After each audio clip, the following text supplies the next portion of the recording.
Hello, hello. Welcome in, everyone. It's so good to see all of you. And we are so excited to be back for Act 2 of our TTRPG. And I hope all of you are excited for it as well. For so long, Lobotomy Corporation stood, so young to the city and yet so unchallengeable.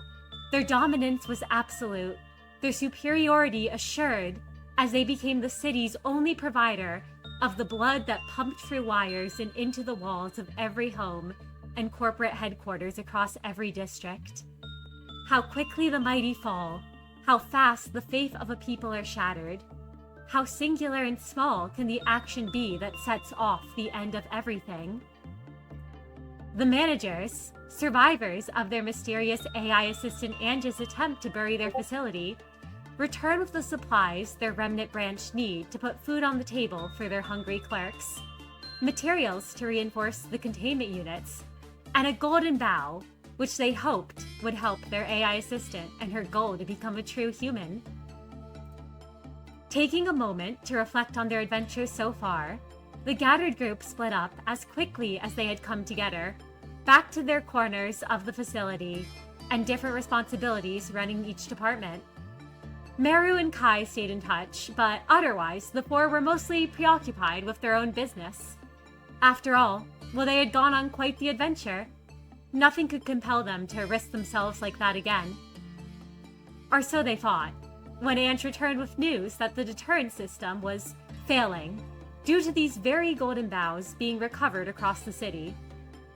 The managers now have to scramble to capture more of them in the hopes they could be utilized to keep the facility safe and the abnormalities they still had contained deep in the bowels of the earth. Bags packed, hearts heavy, the managers say goodbye yet again to their home, their friends, and one set of responsibilities for another, as they venture back into the cold air of the city, hoping to find a lead on another Golden Bough, and find it before one of the seemingly many factions who seeks them finds it first. If they're lucky, they'll find not a single detour on their way. And now, managers, it's been a while, so why don't you all introduce yourselves? Describe yourselves, and what last-minute preparations you've done as you prepare to head out once again into the city. And Miix, if we'd like to begin with you. Yeah, so, goodness me, hello everybody, welcome back. I'm Miix, Wandering Storm Deck and VTuber, and I play, Miix. Miix is a curious fellow, one might say, if they were being kind. If they were being rude, they would probably say a contradictory mess. But, they're trying their best. They definitely, I mean, gosh, when we first started this, Miix was a much more naive youth, they were,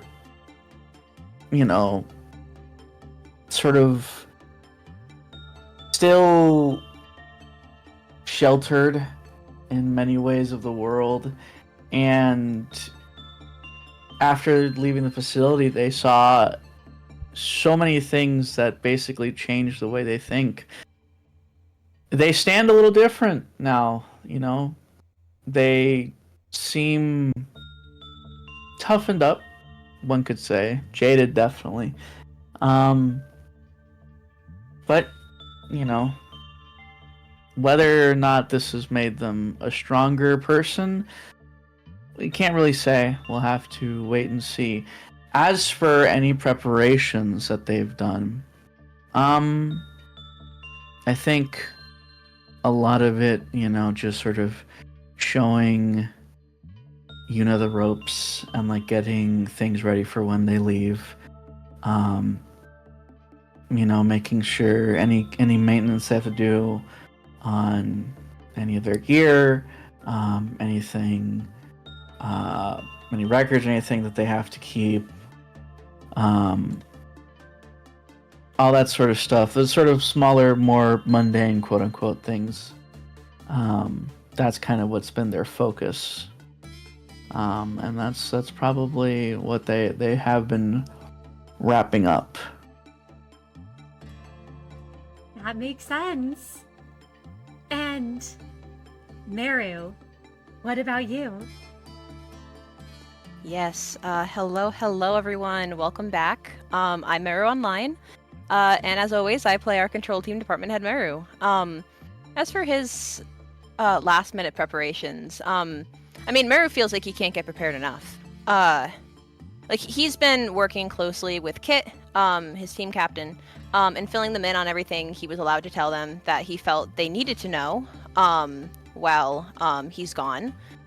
He's dodged every question they had about if he would be okay leaving the facility again. And besides that, he's been, ensuring that the managers have an adequate amount of supplies for them to leave again. And now that they have a clearer goal in mind this time, and a more stable supply of resources, it's not as hard to set everything up, but he's at least quadruple checked that everything was all ready in the past day alone. And his minimal free time has probably been spent convincing himself that everything will be okay after learning what he learned recently. Yeah, barely, and also barely, just barely keeping the bare minimum amount of sleep that one needs to function. But that last part is not exactly surprising. That's been happening much more often with him lately. So clearly he's doing well. Everything is fine. He's just gonna keep on keeping on like he always does. He just has a few more variables to consider now. That's all. But it's fine. He is fine. He's fine. He's it's fine. Good. Don't worry about it. And Prior, how about you? Hello everyone. My name is Prior Year, and I play Manager Prior of the training department. And Prior is a little less exhausted, a little more self-assured. He's endeavored a very, very long time, and there's a great weight that has come off his back. An end to the secrets, an end to the lies, an end to hiding parts of his past and who he truly is. And with all that the managers have done for him, and all the assurances of himself he's now made, he finally feels driven, determined for the first time in probably decades. Prior has a goal, and while he would much rather stay here in the facility, that's not what fate has in store for him. No, Prior is needed. He is needed out there, fighting evil, making the world a better place, because some people are born to do great things, and Prior is, as far as he is concerned, one of that hollowed, oft not remembered group.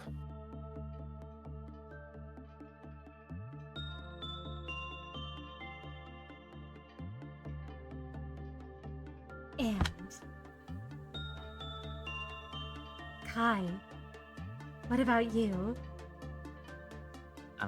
Hello, I'm Kai, C-Bunny VTuber, as always, playing the safety team department head Kai, who has spent this last nice chunk of time catching up on sleep in a major way, knowing that he has to go back out. His objective, while it is somewhat changed from the beginning from protecting Prior to protecting the lot of them, has not changed much since. He has determination to live and make sure the others do. He understands the mission. I don't believe there was ever a point where he felt impassioned about it, so I don't think it's dispassioned now. He's simply going through the motions until he knows that he's going to be thrown back into combat. And I think he, at the very least, has had time enough to rest where there are no longer bags under his eyes, and he feels that he has the energy to pick himself up and continue to fight like he always has.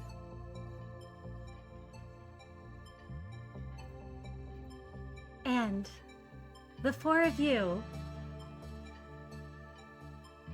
with all that in mind,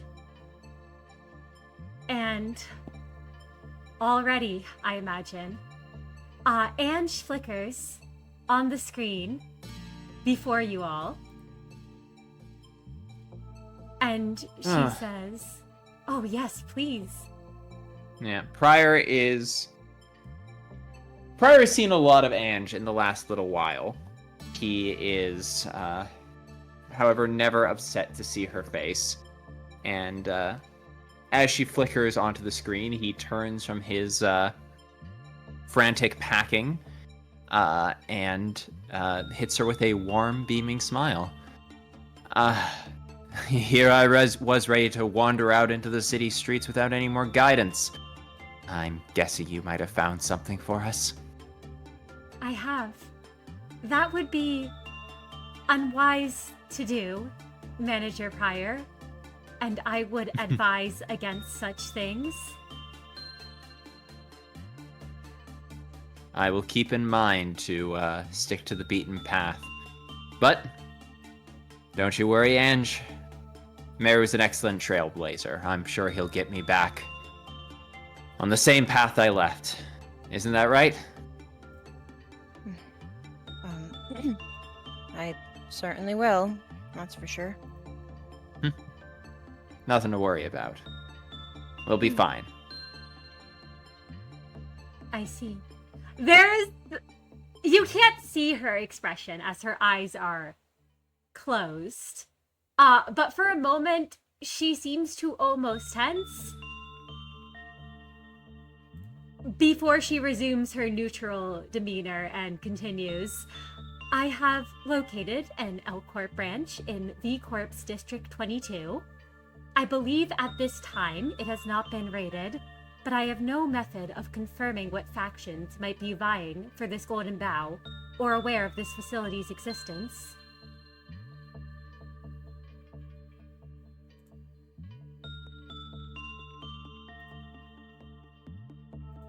So we know it exists, and that's about it for now, eh? Unfortunately, with my... She kind of pauses for a moment, and you can see, like, as her brows furrow, limited understanding of the world on the surface beyond what intel you all have delivered to me.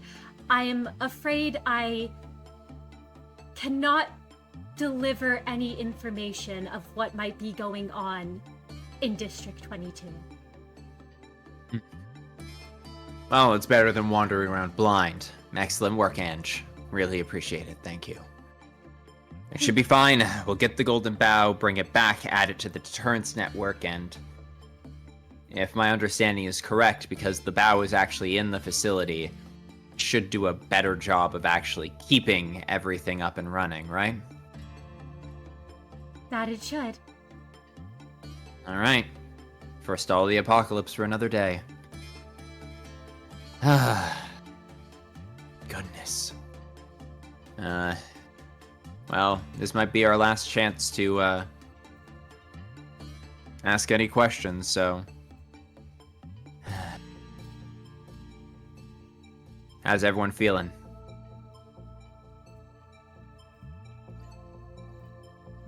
Glad we have a more clear objective now, so I think I'm all good. Fine. Let's just get going. No need to waste time. All right, well then. And it seems like your intel has satisfied everyone. We're going to finish our last preparations and depart shortly. I don't know when we'll be back, but it won't be until we have at least a Golden Bough in hand. So, take care of the facility. I always am sure to. And with that, Ange flickers off the screen.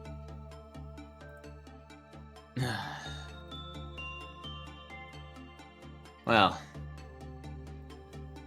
this isn't exactly how I wanted to return to the streets of the city, but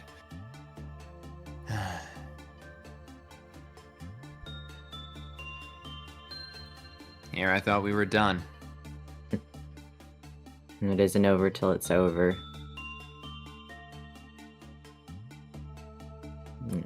Didn't think we'd get off that easy. Never thought I would find myself being too optimistic. Life throws strange things at you.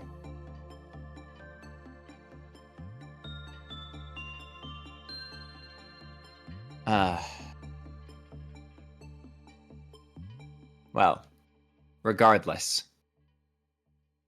the city is a dangerous place, and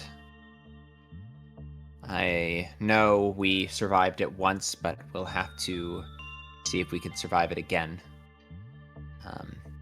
I'll leave it to you to finish up your final preparations, but once we get back out there, it's back to business.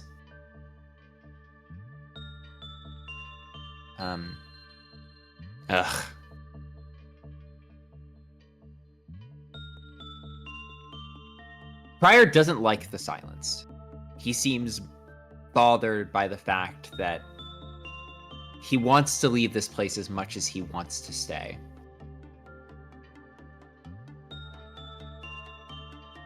Manager Miix. What? We'll,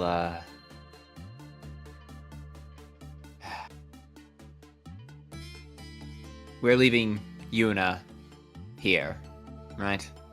Yeah. You need them to run your department. Makes sense.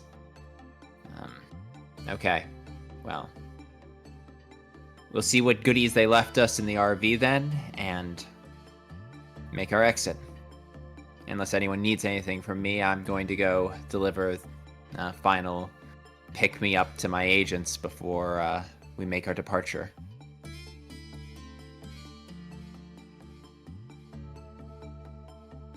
All I good don't need here. anything. Yeah. Well, I'll make my leave too. Meet up with you guys once we're all ready to go. Yeah. All right. See you all then. And managers, is there anything then any of you would like to do in the facility before heading on out?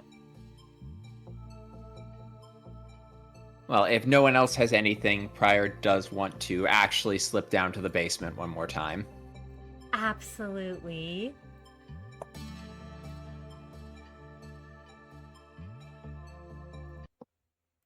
Pryor, you're able to take the elevator down to the basement, where you find Ange waiting there. It's funny. At a certain point, the elevator stopped being scary. Though Pryor isn't easily frightened, there's this anticipation, this tightness in the chest he always felt ever since that first time he came down here. Like the coiling of a spring before it snaps at you. But Ange has become such a comforting presence that it's actually the opposite. Like he feels his wound muscles uncoil as he makes his way down and out through the double doors and towards that familiar flickering form waiting on the higher platform as he walks up towards her.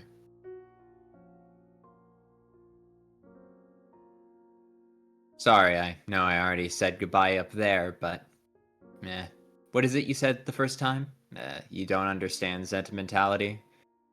I, figured I'd come to it one last time. Mind helping me up? Ange immediately goes to offer you a hand to help you up, and you see a small smile on her face. I won't have her roll. She's able to lift you with ease. We've done this song and dance enough times now.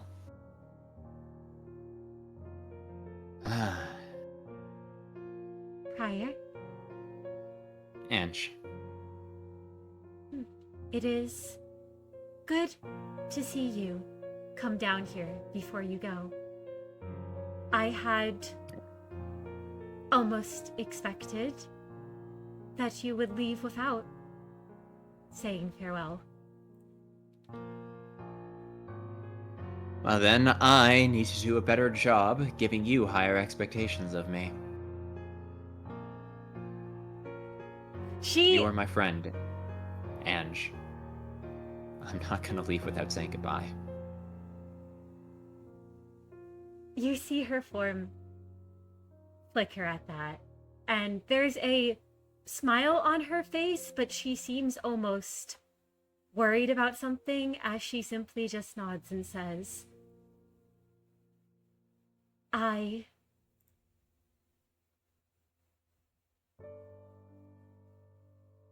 thank you, Prior. It looks as if she wants to say more for a moment, but she just nods her head. Prior's hands find his hips, and he kicks at some loose bits of dust or, debris at the ground. I really need to come down and clean this place sometime. Well.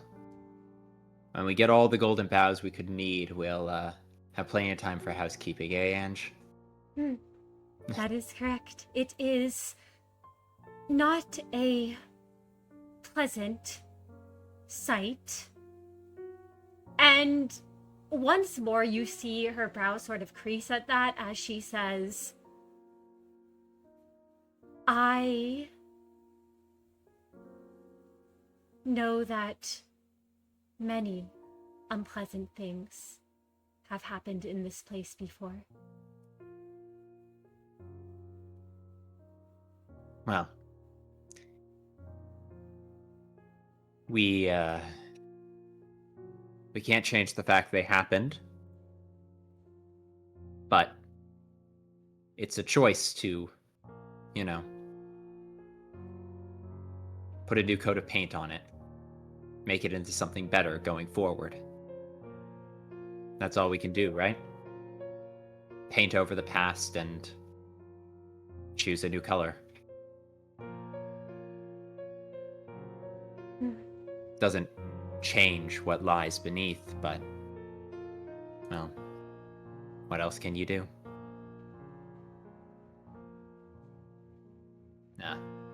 Look at me waxing poetics. And goodness, Ange, Lady Ange, goodness, the capos would take my tongue. I have to remember, you do still outrank me. By quite something. Capos. And, Ange does not usually like admitting when she is unaware of something, but you can see here at that, perhaps it's curiosity, perhaps it's comfort, that she opens her eyes for a moment and sort of tilts her head in confusion at that. Prior lets out a little chuckle and says, one of the other bystanders of the city, the thumb, and the nicest band of psychopaths you'll ever meet in your life. Rigorous adherence to the idea of hierarchy, not just their own. It doesn't matter if you're a member of the thumb or not. If you have a higher status than them, they'll treat you with the deference and respect you deserve. But they expect everyone to do that. If you've heard about the vengeance of the middle, that is nothing compared to the enforcement of Order of the Thumb. I shall add this to my database. I have heard of the middle from the files that we have on you. Well, sometime after all this, I'll have to help you fill that out. And there will be an after this. I'm not going to let you down, Ange. I have failed a lot in my life, but I keep my promises. I'll find enough golden boughs that the city has hidden away so that this facility can stand, powered by its own fuel, and still be able to support the grid, however much that drains from us, and then one day I'll return with a bough just for you, so that you can get what you want.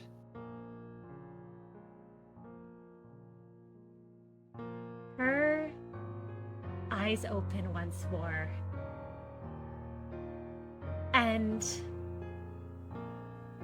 there's that faint trace of a true smile as she says,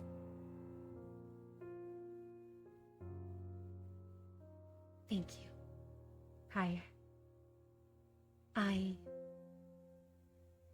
The first matter at hand, of course, is the safety of the facility itself and its operation.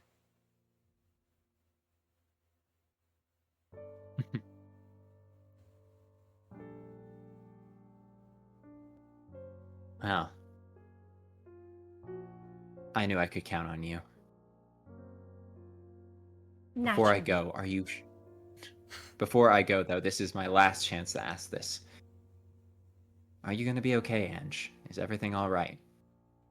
I'm here for you if you need anything. Ooh. Let me roll something real quick, actually.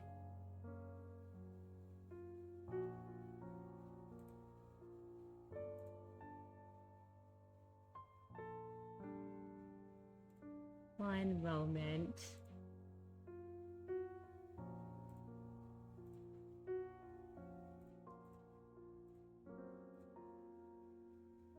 And can you give me an insight check, Prior? Oh, absolutely. Intuition insight? Yep, intuition insight. Well, alright, difficulty 9. Yep. Don't worry, guys, I got this. I don't Believe know if in you've you. got this. That is a total failure. Prior. Ange closes her eyes and says, "I will be all right, as I always have." And you don't get any semblance that she is lying or deceiving you.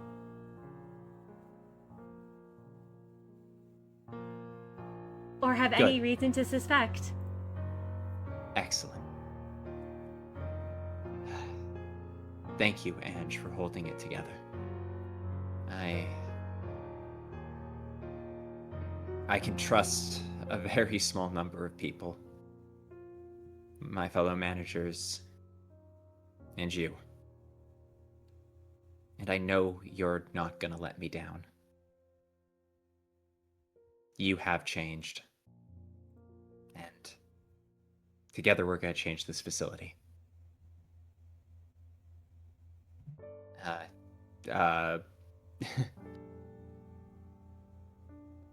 Prior, it kind of hesitates, like he's not exactly sure how to end the conversation. And then after a moment, he kind of shuffles up to Ange and places a hand on her shoulder. For a moment, you see her shoulder flicker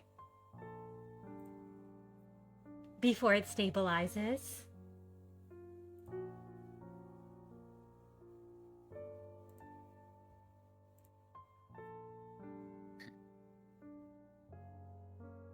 I never was good at goodbyes. So...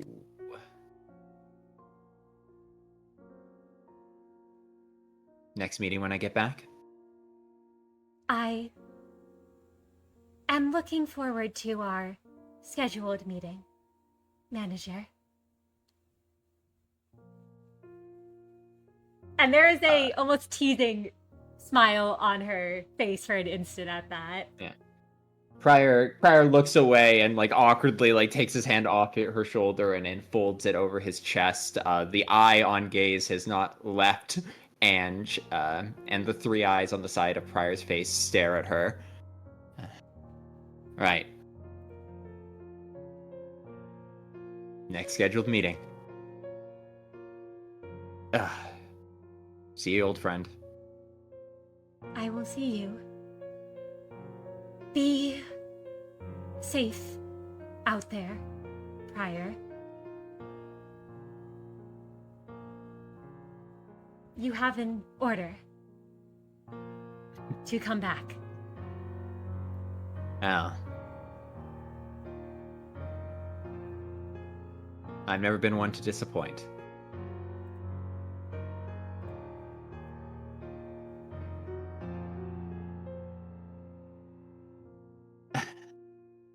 Prior doesn't have anything left to say, but he lingers.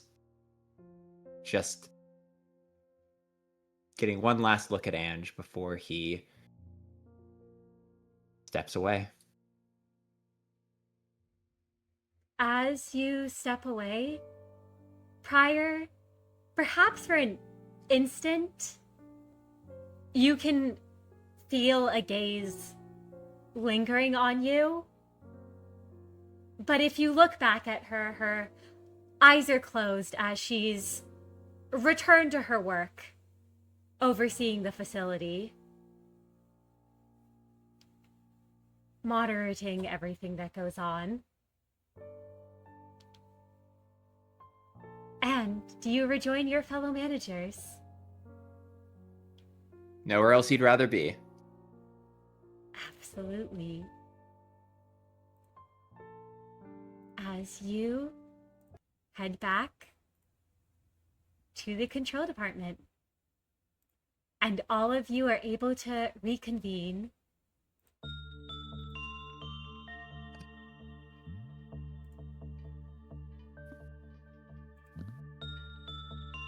All right. Everything's settled on my end. I'm good to go. Took you long enough. So I do have some bad news. I'm gonna have to leave the ego containment unit at home. This time about. By the end of the trip, I was realizing that without the deterrent system, those gifts were presenting a massive bomb I was effectively carrying around on my hip. We are gonna have to do this second leg by our own strength. So I hope the training regiment I've been putting out has been followed. Absolutely. Mm-hmm. To a T. Good. Mhm. I've seen you all fight. We're competent. And, more importantly, the skills we've learned from the last fight will... Well, the skills we've learned from the last fights will serve us better. We're stronger than we were before. Faster, better. Our gear is stabilized. And we have a map. So... That you do, I- managers. yeah, I entrust the rest to you all.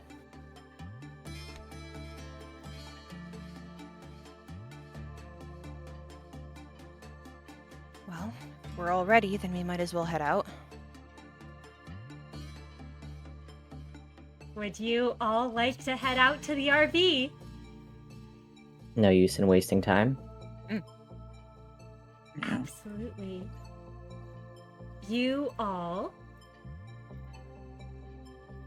are able to enter the RV. Pascal is flitting around all of you.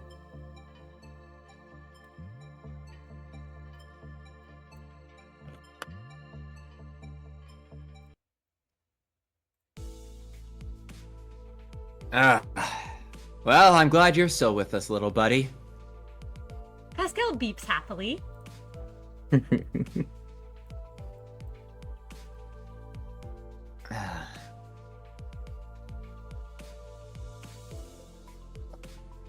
Okay, everyone.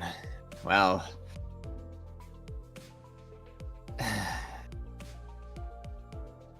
Pryor looks Beru in the eye, takes out his bag, and slowly pulls out, like, 12 towels, and just stacks them on a shelf. Glad to see you've learned something. I would rather like to survive the length of this journey. You will. And that will certainly help you do it. I brought 12 towels. Yes. Thank you. Oh, you're welcome.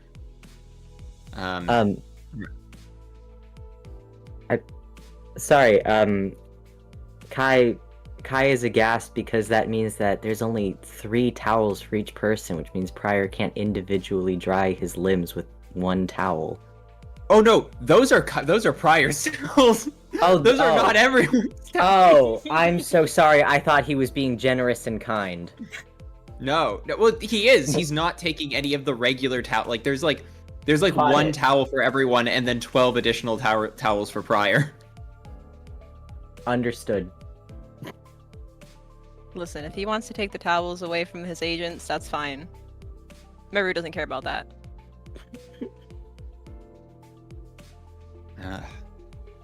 Pryor mutters to himself as he straightens his back with a crack and goes, well, I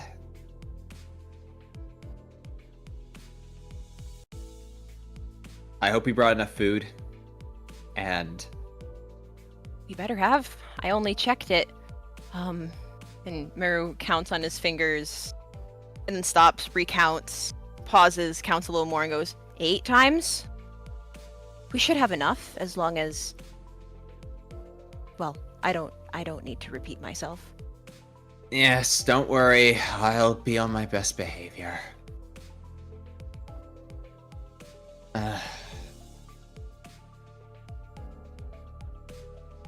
I missed this RV a little bit. Not a lot, I'm gonna be honest. I don't want lies between us. Got really sick and fucking tired of living with the 3 of you, actually. It was a version of hell I didn't know could exist while you were still alive on the planet Earth. Yeah, I'm But- sure the feeling's mutual. But there were good times. And so my goal this time around is to be a better living mate for you all to minimize the existential agony. Well, we will see how it goes. I suppose. I suppose so. Right, well, I'll get to tinkering then. Kai, wanna play cards?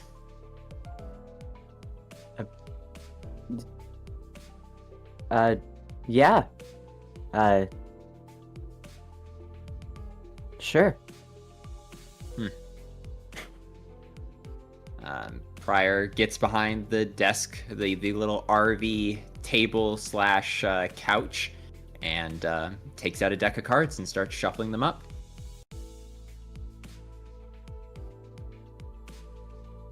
This is gonna be a game that I know how to play, right?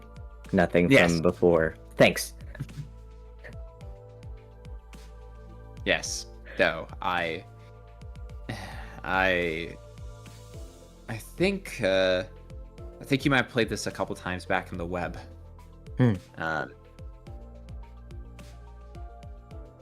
Middle finger match 3.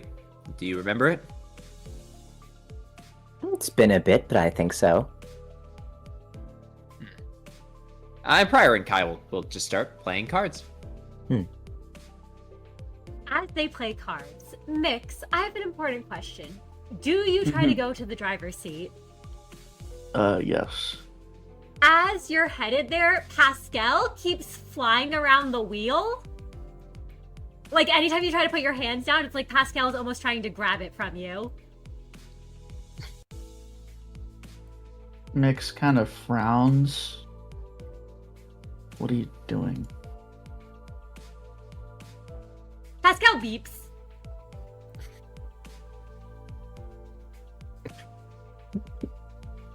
When? And who? Pascal beeps.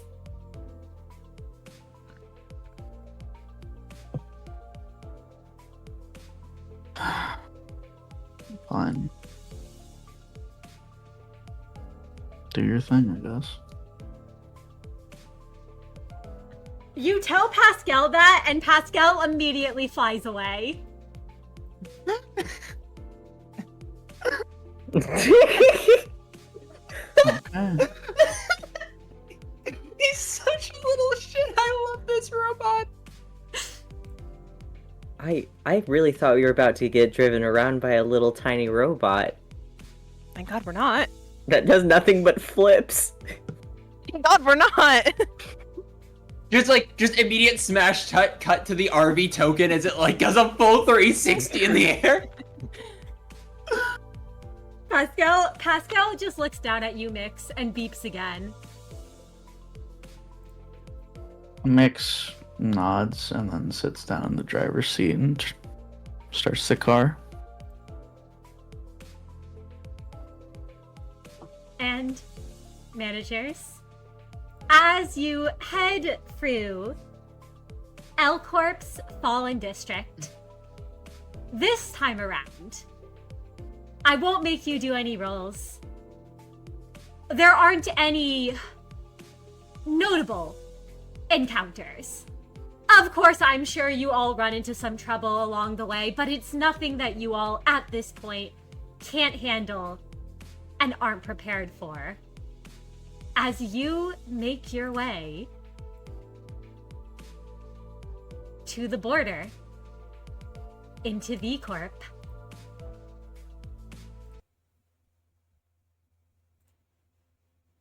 So, do any of you know anything about V Corp? That it's in the south. About it. I heard the canals are nice, but that's about it. Never had much of a reason to travel there myself.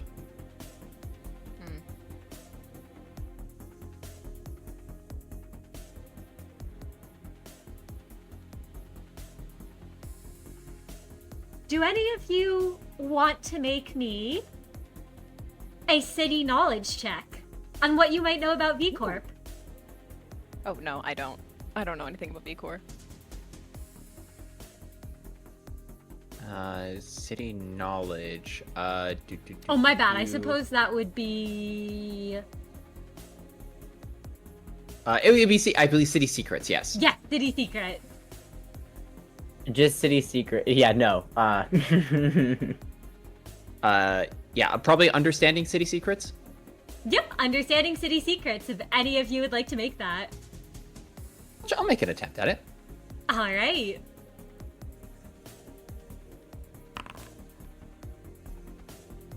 Two successes.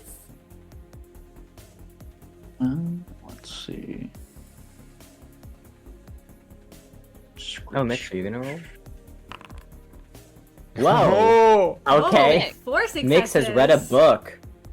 For some reason, that's a little cut off on the screen. So with 2 successes, prior, what you know about District 22, your knowledge is a bit out of date. You know that there are canals there. You know that there are drawbridges. You're pretty sure the ring had a presence there at one point. You're not sure if they still do. But that's about the extent of your knowledge, as you've never traveled here yourself. Miix, with 4 successes, you know a little bit more. You had heard a bit from Yuna, actually, I imagine, talking with them. So you know all that Prior does. But you also did hear about an event that took place in this district not too long ago. And you know that the Liu Association had to get involved in the distortion that was rampaging there. However, as you're driving by and approaching the border, it doesn't look like the place is destroyed. It looks to be in good shape, at least.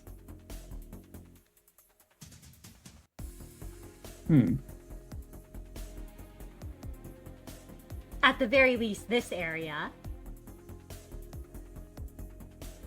Yeah, Miix will share that with the class. Huh. A distortion that took out an entire district, then. It's like what Yuna was saying about the pianist, right?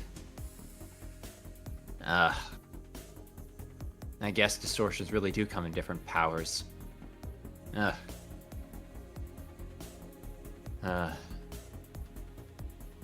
I guess, Kai, you and I are lucky that, we were a little more small scale, huh? Yeah, I mean, honestly, I don't think I could live with myself if I destroyed an entire district, even if I was out during it. Well, I don't think that they would either. So,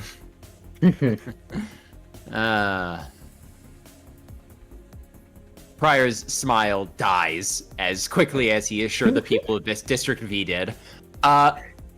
And he looks down at the ground for a moment and goes, well, mass death in the city isn't anything new. In a nest, maybe, but it looks like they repaired as quickly as they could have.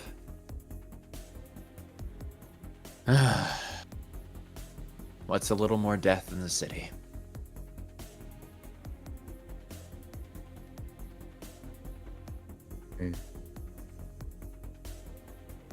And managers, as you're all waiting here, discussing what's occurred, you all are in a very long line, first of all, given the wait to get in. And at some point you're asked to exit your vehicle for the border checkpoint.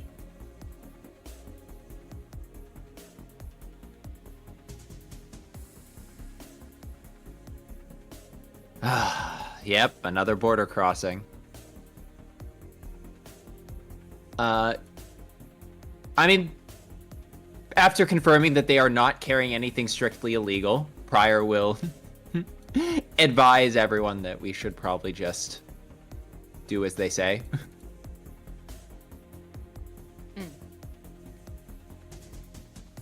You're all checked over, you have your pictures taken, information accounted for, the whole progress.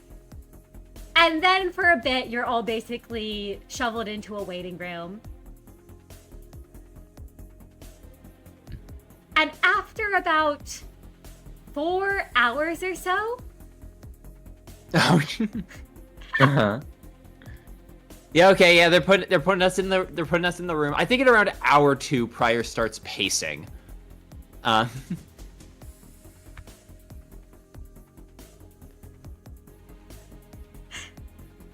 The hours continue to pass. And then this man enters.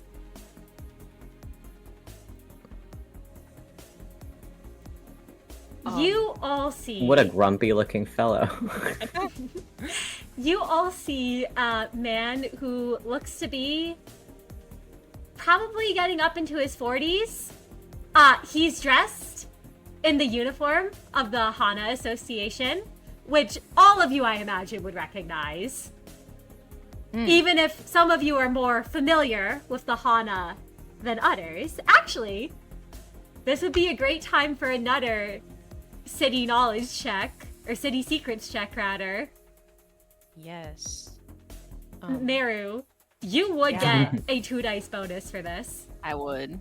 What is the roll again? City secrets and Understanding city secrets. understand. Okay.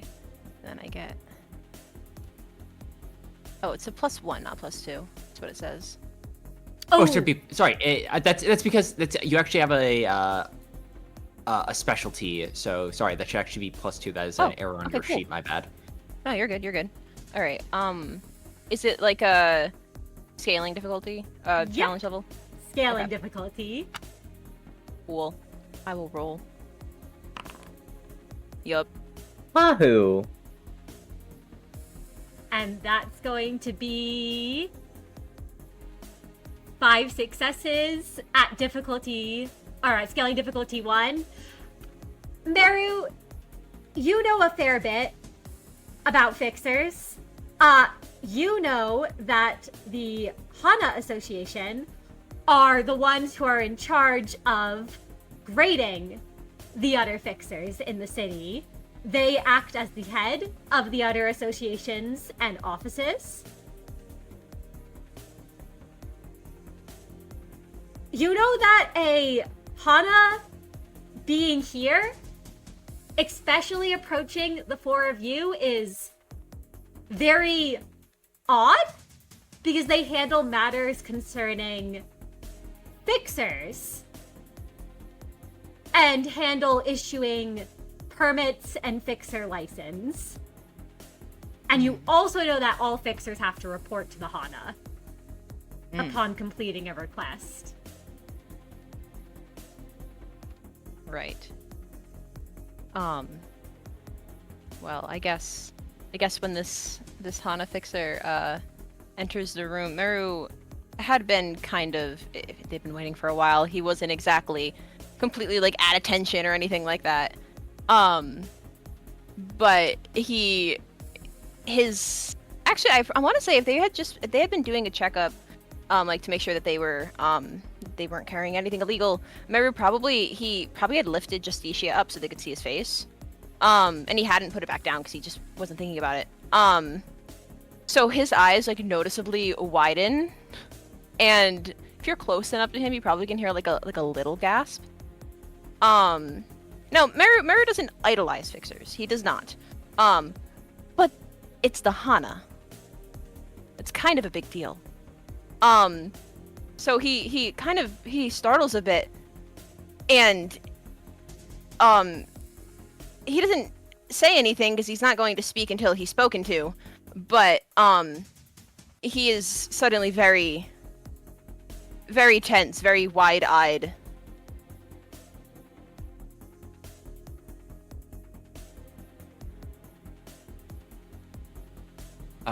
Prior picks up immediately on Meru's reactions. Prior isn't actually big on fixer lore. Like he likes, well, he doesn't like fixers. He knows a little bit about them, but Meru's reaction cues Prior in on everything he needs to know, and he sucks in a breath and goes, "Best behavior, everyone." Meru, you want to take the lead on this?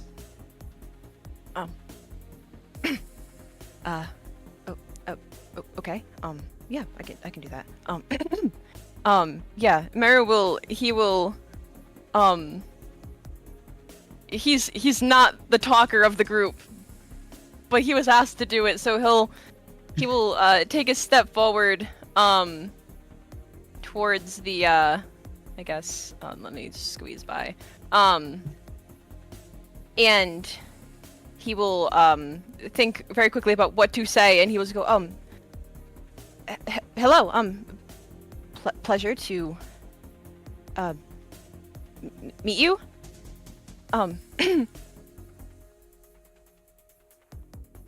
Meru.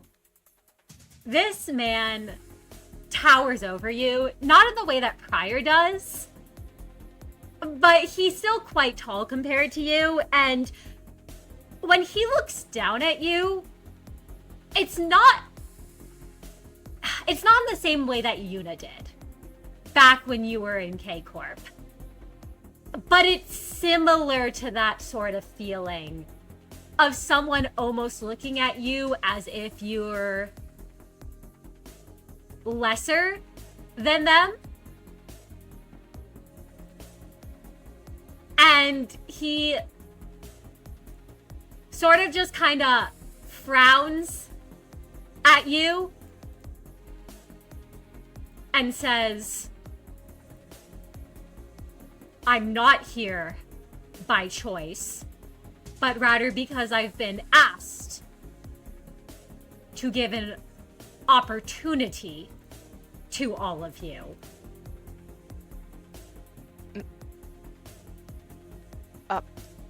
Opportunity? Yes.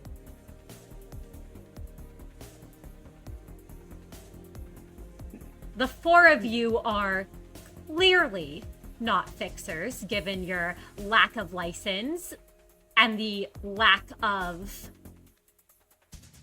information surrounding you. But we have heard knowledge of what you've been up to, and we've heard that you've been acting kind of like fixers are. We've tried our best to stay firmly on the side of mercenaries. We would never think to pose ourselves as something we are not. We're smart enough to not want the Ophi Association after us. He glances over at you, Pryor, and you can feel the disdain radiating off of this man as he seems to clock and know what you are just by appearance alone. Pryor turns over his shoulder at Miix and just goes,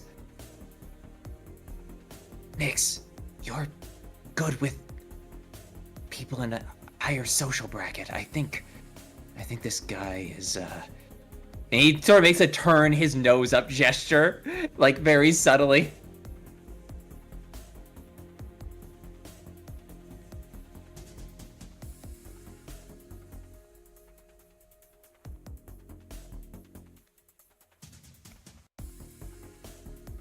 Do you step forward at all, Miix?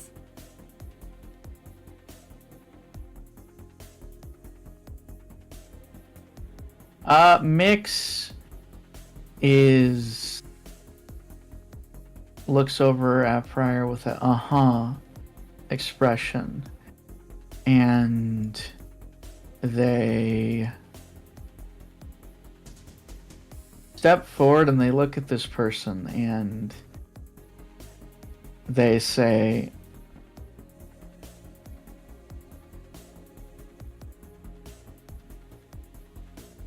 I'm sorry for not formally introducing ourselves. Suppose introductions are in order. They kind of beckon or, gesture towards this person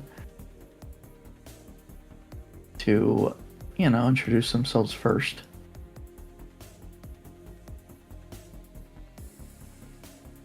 The Hana Fixer sort of lets out a sigh and says, I am Abrium, grade 1 of the Hana Association. Impressive.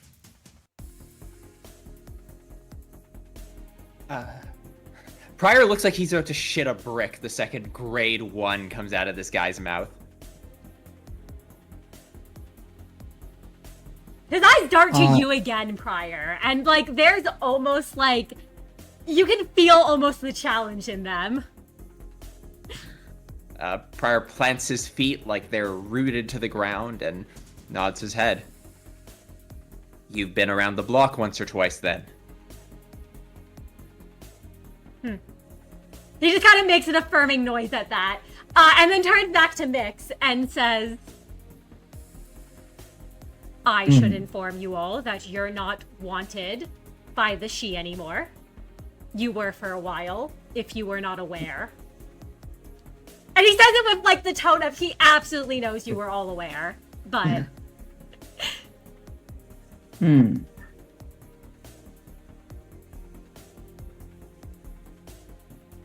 There is no bad blood between you and the Hana Association, but we are here to offer you an opportunity to become compliant with the Hana's rules and regulations, and give you an expedited route to get your fixer license. And you watch as he reaches into his uniform and takes out what looks like a pamphlet and hands it to you, Miix. Miix takes it. That's a very generous offer. It is, and one none of you deserve. I see that you are a blunt person, and so I think it would be best to drop pretenses, and if you don't mind me asking, why are you extending such a generous offer, especially one we haven't exactly earned?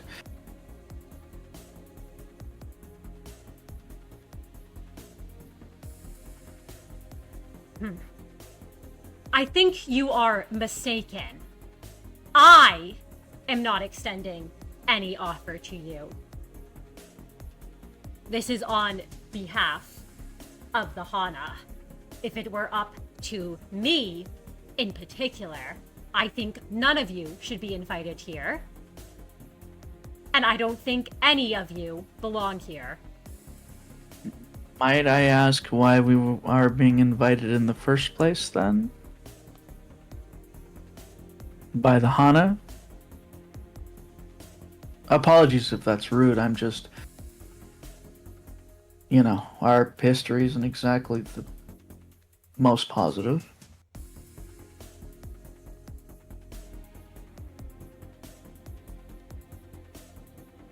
Because you all have been causing a scene, I suppose is the best way to put it. Ah, you want to keep an eye on us.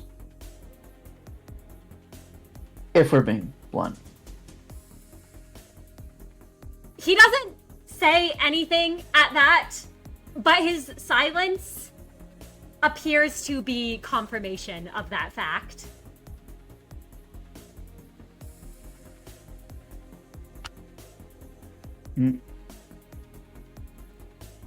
Okay. Well, and Miix opens up the brochure. What do they see? In the brochure, you essentially see a pamphlet about a wellness checkup that the Hana Association is overseeing. You see that it's a chance for fixers to raise their grade or to get their license. Mm-hmm.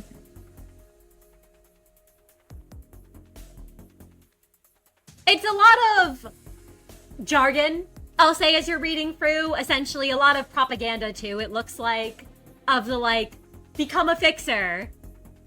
You know, the Hana's overseeing this, and a bunch of information about where to go. And the fact that it will be testing your mental fortitude, your strength, your ability to operate in situations of high stress, your decision-making capabilities. Mm-hmm.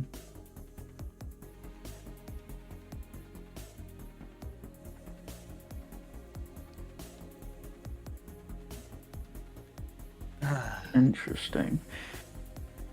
Then... And Miix looks over to the others. I mean, this doesn't seem like something they should. This isn't something they should spurn. Yeah. Pryor looks like he has the sneaking suspicion that that isn't an option. Though he keeps looking at his, like, looking down at his wrist. Like he's aware of how much time they've already wasted being here, considering they have no idea what's happening over at the facility they're supposed to be going to raid right now.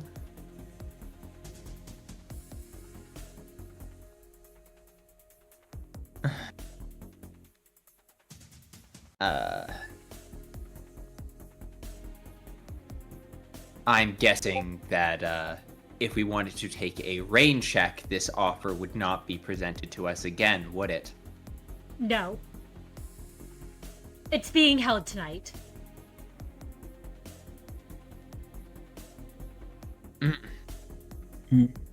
Glad you were able to catch us on such short notice.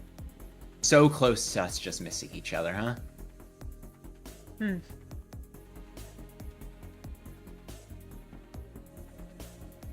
And there's a flicker in his eyes at that for a moment.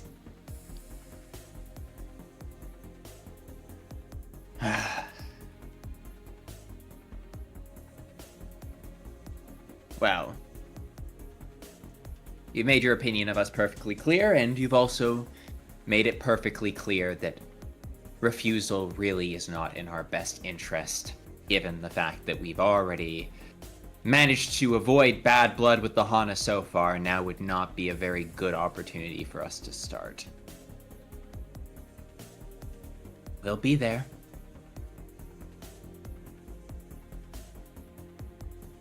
He just gives you a nod at that, Fire. And he does briefly look over all of you, his eyes settling on Meru for a moment longer, before he turns and he says, "Frankly, I'm not impressed with what I've seen." And starts walking off, unless any of you decide to try to stop him or say anything to him. Prior... Oh yeah, go ahead. I was gonna say he's a grade 1 fixer. I don't think Sass is in. There's not wiggle room for all that. Yeah. Yeah. Pryor seems to want to say something, but is holding back on the fact that, to be fair, this guy's an asshole, but he hasn't... To be fair, of all the assholes he's met, he's like one of the only ones who hasn't tried to kill us. So, True. Yeah. Silver linings. Yeah. Huh. Meru doesn't say anything either. But I think as the fixer leaves, there is like a, honestly, kind of like a hint of like, I don't know if I want to call it disappointment. Maybe kind of a little bit like a sting. But he closes his eyes and takes a breath, and then lowers Justicia and is back to neutrality.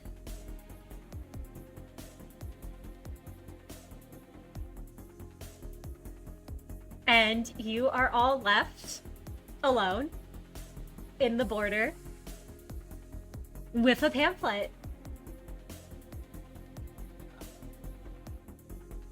Seriously. Just our dumb, rotten luck.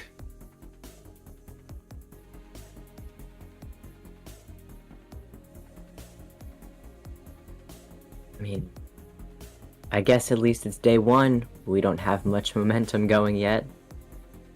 Yeah. Your optimism is appreciated. The more fixers that are over at this event, or the less fixers that would be over at the potential facility. At least. It's actually a good point. Could Though use the opportunity to scout who's in the area. You're right, actually. Still, it's only one night. so I'm sure we can manage it. We've done better before. And plus, if they're training a bunch of, low-grade fixers, our ego gear alone should be enough to outpace anything they can throw at us.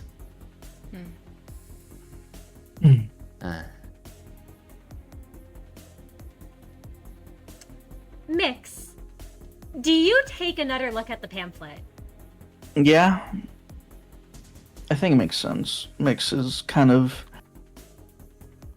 the type of person who just makes sure there's no small print that's like, You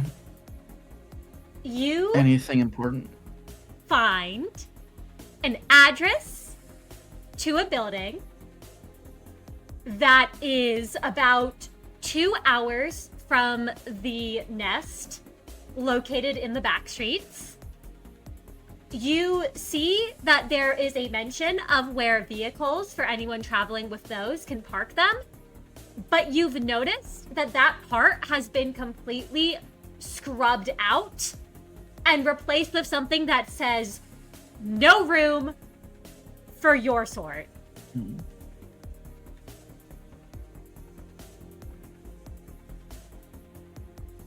Interesting.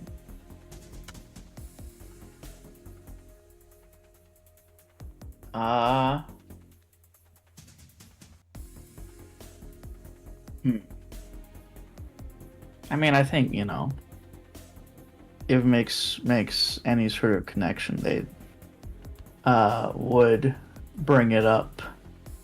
Or rather, if, makes there's anything like that, then they'll bring it up to the others.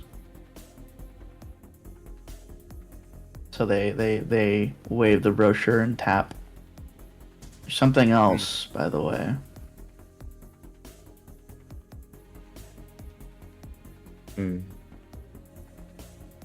Looks like this guy really doesn't want us there. No. Why? Many reasons. True. Many such reasons, but oh well. Yeah, it's the hypocrisy of the city. Force us with one hand, hate us for doing it with the other. Oh well. It's being hosted by a couple different offices, so I suppose we'll sit through a couple seminars or whatever the hell fixers get up to get their licenses. Prior Meru, do you want to take a quick look at some of the people listed under the seminars? Oh, yeah, absolutely. Can we look at the brochure too? Absolutely! As you look over, you all see that 7 fixer, the one being cheated on, from the Fixer Monthly magazine. Wait, I don't know if Miix will let him. Can Meru take the brochure? Miix will snatch it from their hands. Can I snatch it, please? I mean, I think that's. I think that's. I feel like just roll against Miix's reflex. I think. Sure, I'll roll. That'd Whatever.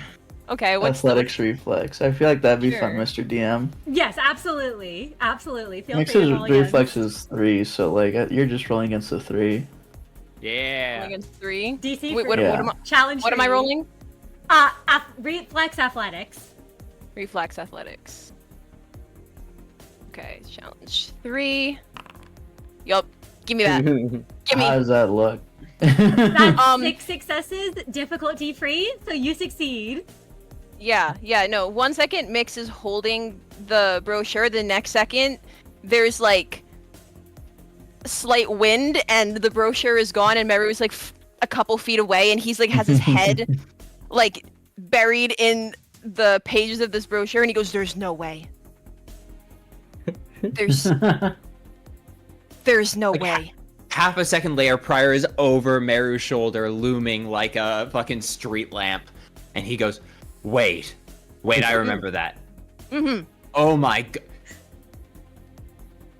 I mean, I guess she couldn't just stop doing her job, but... I mean, she Oh could. my It would have been God. stupid, but... Yeah, but... Wow! I didn't think... Oh... Small city, huh? That's... And Meru then glances over at Kai and Miix and realizes they might not really know what's going on, and he goes, Kai is looking with so much bewilderment. It's a... I don't care. Let's just get Oh. moving. Okay. I care. That's fine. No, we should get moving. Yeah. You're right. And Meru will, he will actually shove the brochure over at Pryor, because Pryor's the one closest to him, and he will take a few steps forward. He goes, yes, we should get going. I mean, it's starting tonight, but we should get there, figure out what we're doing as soon as we can. Yeah. Pryor looks at the brochure and then looks at Kai and just mouths an "I'm sorry" as he tucks the brochure away and says, "All right, focus first. Let's get in the RV and let's get to work. We're gonna have to find somewhere to park it." And managers. First of all, I will ask, before you go about parking the RV, do you decide to have any conversations inside of the RV itself? I'll let you all know now, the RV is a private place. So if there's any private conversations or game plans you want to make, now would be the time to do so. That we is don't know, a like very good anything about what's gonna go down, though. Yeah, ooh. Pryor is going to gather everyone for a minute. At the very least, we can have a very brief huddle, and he is going to say, "Okay, I don't know much about the fixer licensing process, I admit. Different groups have different traditions is all I know about, but they tend to like to keep that stuff close to their chest. I wasn't too concerned with it with my work. You know, the middle had our own initiation rituals and rites. And, well, all I can say for certain is that we're going to want to stick together. And I bet they will be focusing more on not just our combat capability, but our intuition, our understanding, our sense of personality. Being a fixer is more than just beating the crap out of people, as much as most of the time I think that that's all they do for a living. So, we're going to have to support each other. Don't stray too far, but take it as an opportunity to network. Meru is correct. We need to take this opportunity to scout, figure out who in the area might eventually become a rival or an ally. And if you hear any whispers about the L Corp facility here in the district, make a note of it. Will do. AI.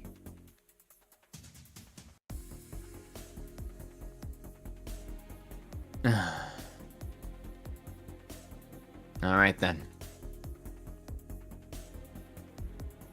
If there's nothing else, we've been training a very, very long time for this, ever since we got back in the facility. Take it as an opportunity to show off how far we've come in both wielding our ego and applying ourselves. It's like any other training seminar. Only instead of abnormalities, we'll probably be suppressing other people.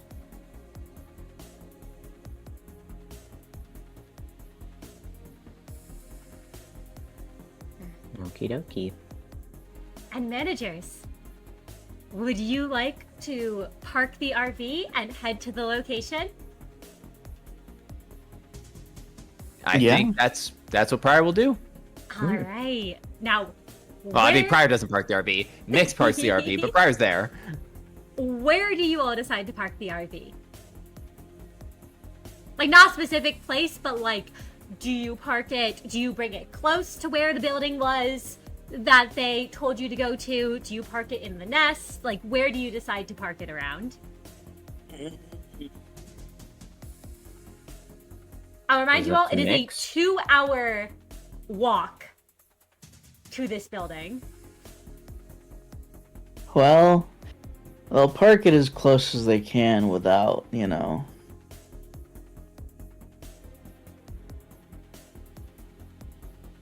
They'll park it as close as they can, but I mean, the 2-hour walk's a 2-hour walk. There's not much you can do.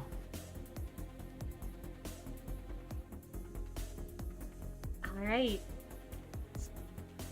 In that case, you all park the RV and you make the walk to the building. At this point, I imagine that the day passes for a bit. I don't know if you all have any thoughts on V Corp as you're making the walk there. I mean, Pryor thinks it seems to be a beautiful place, and Pryor looks around and he just sees people living their lives, and for a minute, Pryor's kind of dumbstruck by it. He actually kind of stops and just sort of stands at the water's edge and looks over the people just going about their daily lives. It feels different than K Corp and the time they spent in J Corp's back streets. He just kind of looks around and goes, so that's what it's like to live on the other side, huh? Growing up in the nests.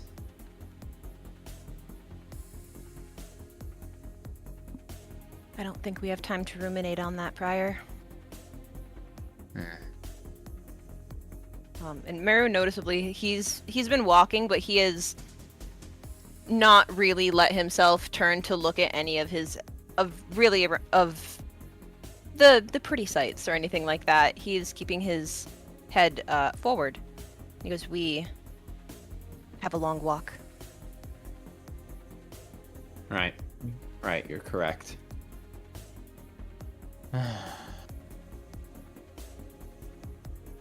And Pryor just kind of nods his head and follows along. as you all walk, you see the scenery start to change as it shifts from the nest into the back streets. And time passes as night falls, and you all arrive at the designated location.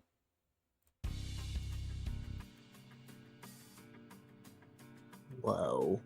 This place is Jesus so Christ! sisters. A little tiny Wow. she in the Are they up on the rafters? Yes, you all enter into My God. the building. The place is packed. There has to be at least 100 bodies shoved in here. Probably more than it should be able to fit. You can feel eyes on you from up above in the balcony and in the rafters. And do any of you look up there? Sure. Sure. There is a bunch of she that are all up there. And the moment you all walked in, actually, their eyes all turned to all of you. All seven pairs of eyes narrowed into all of you in an instant. You know, I know you said 7 pairs of eyes, and I understand that is the correct way to say that. For a minute, I did think all the she were wearing like dramatic eye patches for a second. Like they all.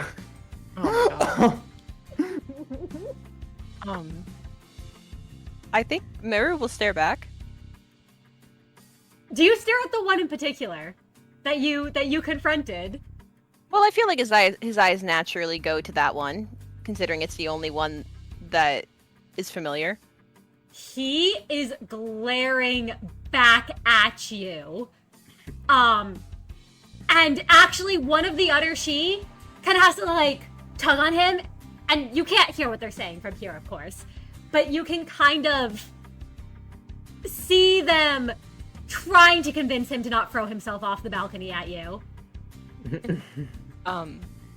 Meru will not grace that fixer with any sort of emotion. He just stares. And as you two are caught in that staring contest, you all can hear a bunch of chatter as there's a small army of Liu fixers over in the corner. You can see that they've all already started eating and drinking. They seem to be chatting very, very loudly about what you have absolutely no idea. And there's a bunch of swai spread throughout the place. You can also see a couple other fixers, some Cinq fixers, some fixers from what you imagine are not very recognizable offices or workshops, probably independent ones.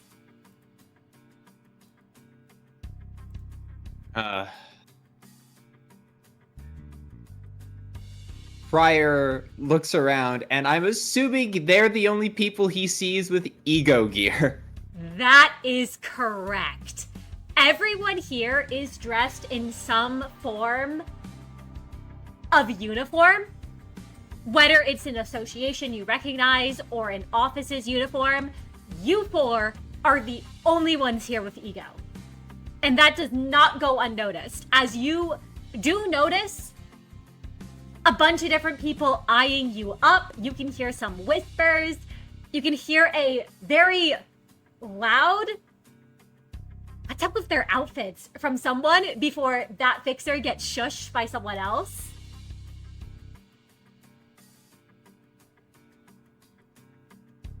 But you're all free to roam. You all also do notice, I will say, there is a clock up at the top of the building on the wall. It's not displaying the time or anything, it's just blank. There should be time there, but you don't see anything where it should be. Concerning. Maybe. Or it's broken. I don't know. Prior does not like this place. Prior really doesn't like this place. The discomfort appears to be deeper than his normal discomfort of being around fixers. You can actively see, like, Prior is wringing out his wrist so tensely, you think he's about to shatter all the bones in his hand.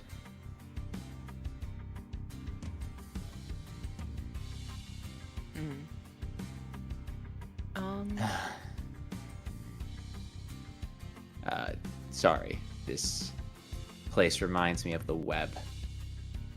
I don't...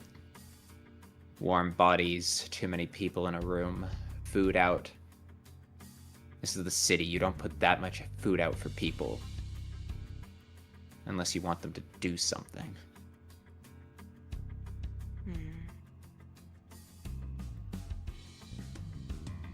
No reason we shouldn't eat our fill, though.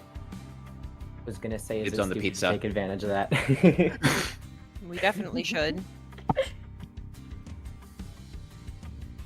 Kai will follow Prior's lead and begin scarfing things down, ignoring the pizza. He called dibs. Yep, there's lots of food out. There's lots of drinks out. You're able to have as much as you'd like. Or avoid it, if you would rather.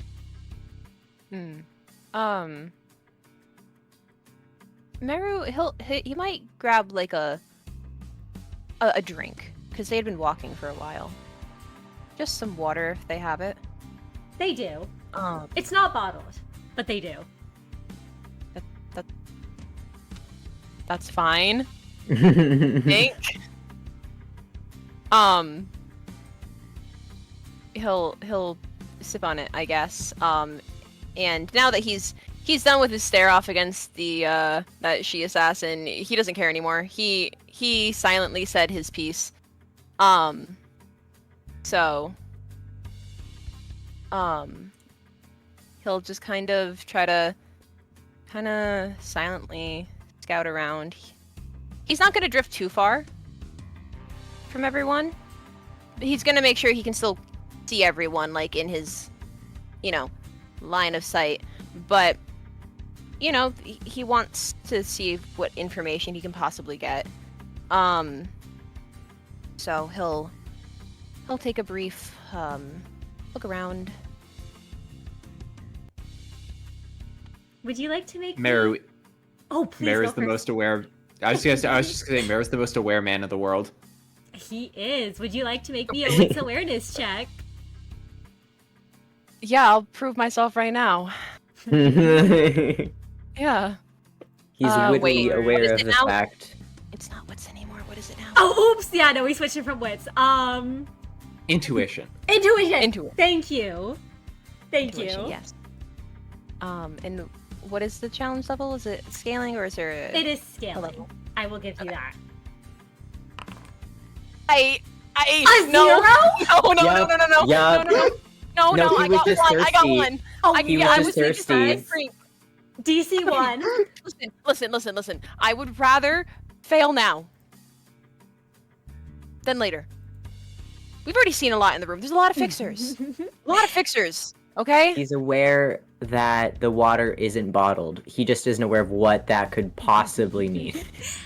Meru. This place is incredibly overstimulating. Usually, your prosthetics come in use when it comes time to be aware of your surroundings. They're usually very helpful. Unfortunately, in this case, there's just so many conversations going on, and there's so many bodies packed in together so tightly into such a small space that you just can't notice anything. Like, you see the group of Liu. You see a bunch of Swai. You have no clue what they're talking about, though. It's like multiple conversations are overlapping on top of each other. And if there's any danger in this place, you have a feeling you wouldn't be aware of it until it's too late. Great. That's not stressful at all.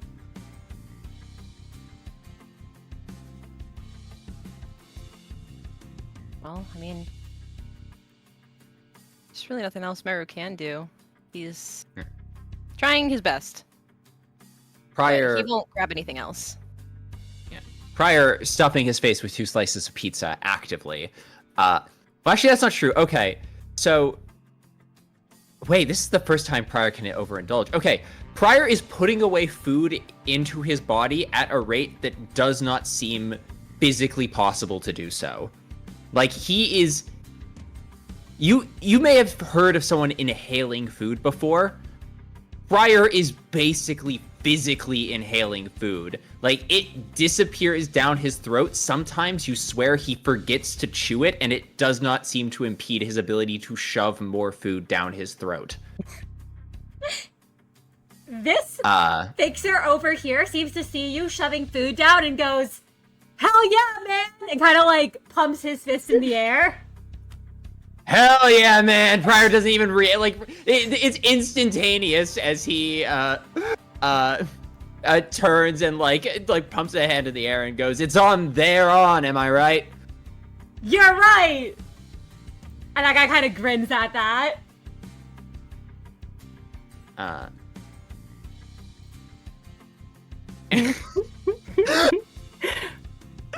was perfectly timed.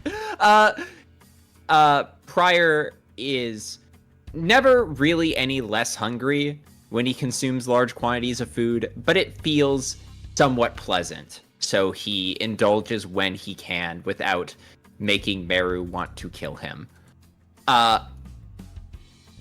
And eventually he does actually start to feel a little satisfied. He could keep eating. He could for as long as he wanted to.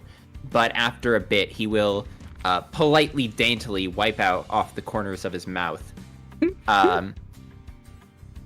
and turn to the rest of the managers and say, all right, things seem to be safe-ish. I suggest that we all break up, meet back here before the games begin. We'll look around and listen to what we can. Good. Did you enjoy the meal? As much as I ever enjoy any meal. I mean, it's not like I need to eat, but it's pleasant when I get the chance to. Well, I'd rather you stuff your face here than with our rations, so eat as much as you'd like. That's a dangerous thing to tell a man like me, Meru. Well,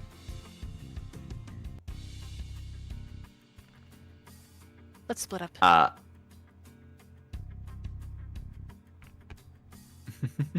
Would you, Prior chuckles. would you all like to split up and look around a bit? Sure. Mm-hmm. And I'll say, Meru, as you're walking around, I should actually ask you all to split off in the direction that you all would go in. Actually, it's a very crowded room, I know, so I'll probably just move some people to the side as you all move.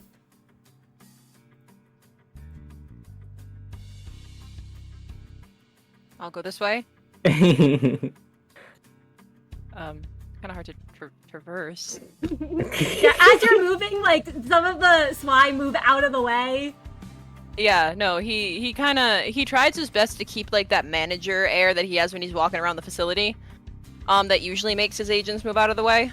His 5'3" manager air 5'4". Please, with please platforms. do this for me. Do this for me. 5'4" right now. 5'4". Thank you. Can always count on you, Kai.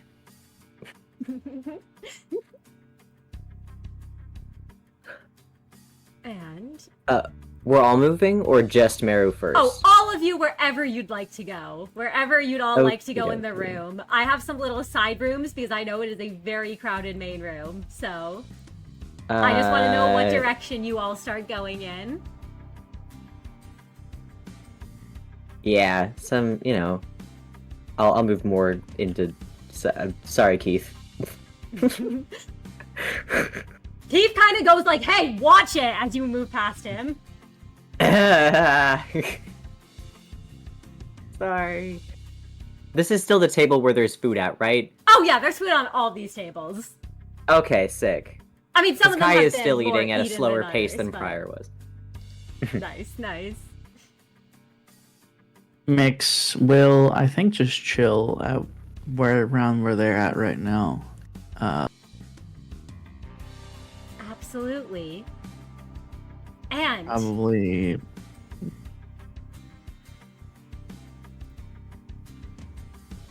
Probably.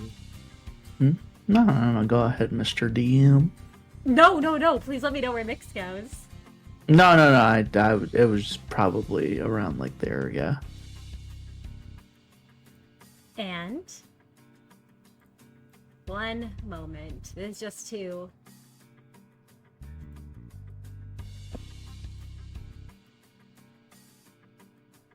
Meru. My God, they all disappeared. No, they're all still here. I just need to zoom in a little bit because there are a lot of fixers. Meru, you can see the Liu fixers all around you. Most of them are kind of avoiding you, I imagine. That's fine. When they see you, except there's this one fixer here who starts to walk up to you. I think Mara will notice and naturally turn to look, because it could just be that they're just trying to squeeze by a bunch of people. So he doesn't really pay them much mind.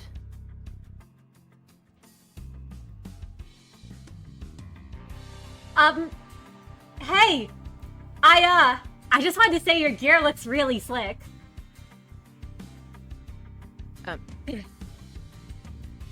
You're talking to me? Do you turn to look at him? Yes. You see that there is a young man staring down at you. He has black hair, and the uniform he's wearing is not a fixer uniform that you recognize. He looks to be a bit older than you are. And he says, yeah, I mean, the gear you got on, it doesn't look like anything I've really seen before. You know, because guns aren't super common, and you've got to have some trick to bypass the head's rules on guns, I imagine. Or you got to be super rich. He kind of actually moves closer to you, Meru, as if trying to get a better look at Magic Bullet. Meru will instinctively put an arm out with like his palm up, being like, "Personal space, please. There's a lot of people in this room. I just found a spot that had a bit of space." Oh. I am not rich. I also don't like discussing my gear with strangers. And then he'll put his arm down. Right, sorry, he kinda looks a little bit flustered at that, and he's just like, I'm Stefano. You can just call me Steph, though. I'm, contracted with, Magnet Office, if you've heard of us. There's kind of like a hope in his eyes for a moment, as if he's waiting to see if you've heard of them. I have not. Oh, no, I'm, not surprised you haven't. It's a small office, here in District 22. But we're overseen by the Trace. Really? Yeah! And, there's also a partnership we have with Atelier Stella. It's a high quality workshop and stuff, so that's why I was, you know, intrigued about your gun. I mean, that, checks out, I suppose. Murray will take another sip of his water because he doesn't really know what else to say. It's is it ego by any chance? I mean, I don't want to presume, but I've seen it once before. I mean, ego used, that is. Mary he'll kind of tilt his head and go, huh? Yeah, no, there was this, I mean, I knew a guy who knew a really important guy. But he's the one who I saw with Ego. That really important guy, that is.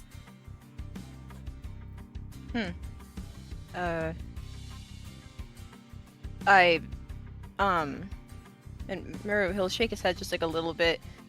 Be like, I'm not sure I'm following. Oh, it's more I was just curious is all. I haven't seen it a lot up close. So I was just wondering if it was the same sort of thing that he had. I mean, I think you'd have to ask him, not me. I have to ask him about your ego? No, but... I'm not a people person, okay? I'm not good with strangers, and you're asking me a lot of questions. Oh, sorry,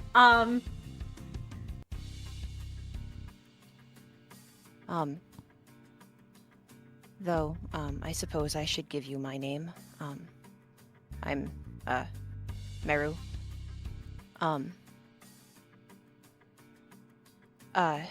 Sorry. I didn't mean to sound so rude to you. No, And it's clear it's clear Meru's trying. Like, he doesn't want to say that he knows about ego. He's trying hard to like not say anything, so he tries to steer the conversation away after his blunder. And he goes, I'm not sure if you might know exactly what might be going on here. I know it's a wellness check, but I'm just surprised to see so many different associations in one room. Oh, right. Yeah. So basically, you know, there's a ton of us here. There's those Liu guys over there. Stuff kind of points to all the Liu members near the both of you. I saw a couple Cinq fixers around, I think. Oh, but anyways, no, basically, the Hana's, you know, basically invited a bunch of different fixers, mainly grade 7 to 9, those of us looking to move up in the world, over here to do a check, maybe get a chance at being, you know, upgraded. I mean, I can't really say what exactly they have planned. I'm only grade 8 myself, but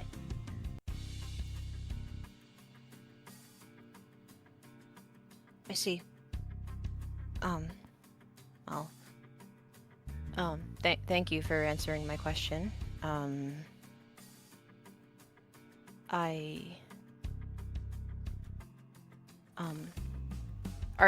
don't know if you are representing your magnet office, you called it.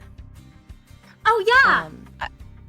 I don't know if you're here representing them by yourself or not, but I probably shouldn't stray from my group for too long. Yeah, no, makes sense. Like I said, we're a pretty small one, so, and I won't make you roll, Meru, because it seems like this guy isn't great at lying. You're pretty sure he's the only one here from his office? And you're pretty sure, too, that he's a little bit, nervous or self-conscious about that fact.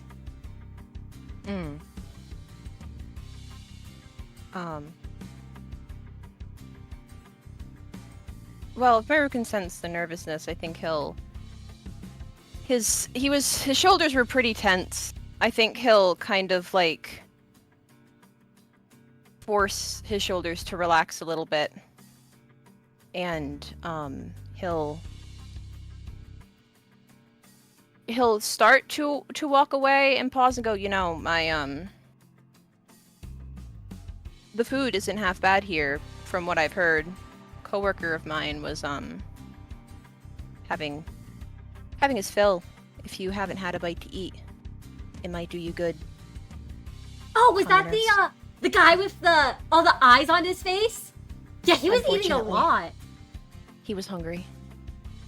He was really hungry. Yeah, he was hungry enough for the both of us. And then some. And then some more. So, you might want to grab anything that's left before he might go back for seconds. You could still eat more? He's a man of many talents and other things. Huh. Well, if you're headed back to them, I hope I get to see your weapon in action at some point. Before you go. I mean, imagine they're gonna have us doing some fighting, right? Given it's a checkup and Probably. all. So, Probably. Perhaps. And Meru, he will, in his best showing of, politeness, will be, perhaps we will see each other. Oh, you think I might be able to take it apart and see how it works No. with my own hand? No. I keep a very close. I keep my gear very close to me. I'm possessive. I don't like people touching it. Sorry. But, I wouldn't mind seeing you around in the future. How about that? He smiles at that. And he says, I'll see you around then, Meru. Right. And he will awkwardly kind of nod. He kind of waves back to you as you nod. Well, he will take his leave then. Absolutely. As you take your leave, into the bustle of the crowd, you kind of see him waving at you as you go.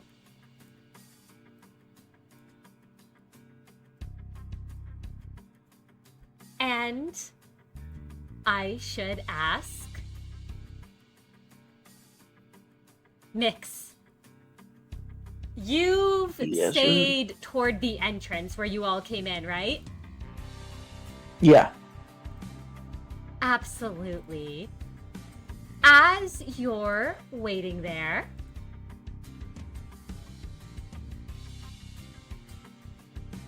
and give me just one moment.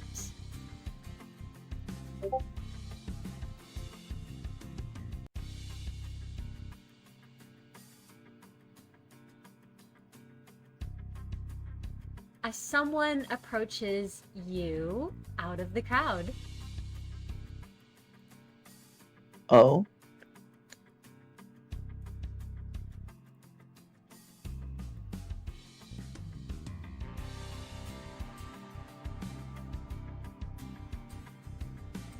From the crowd of Leo Fixers, you see this one individual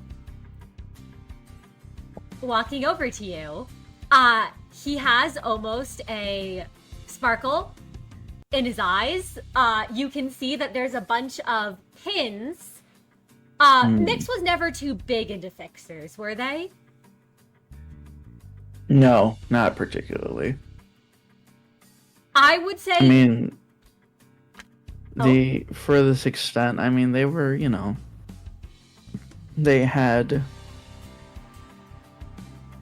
always been, I guess, technically surrounded by quote-unquote fixers, in a sense, the butlers, but, nothing that, they don't really care for fixers, really. In that case, I would say that you probably don't recognize most of these pins, aside from maybe some of the big associations that are really hard to miss.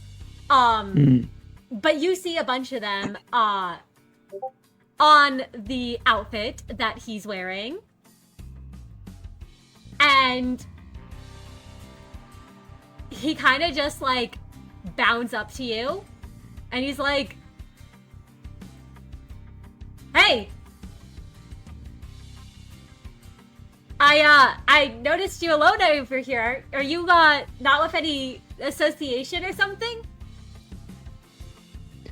Yeah, Miix, I think, has been, if nobody has said anything, they are smoking one of their cigarettes, and they are leaned against a wall, and they look over, and they look this guy up and down for a moment, and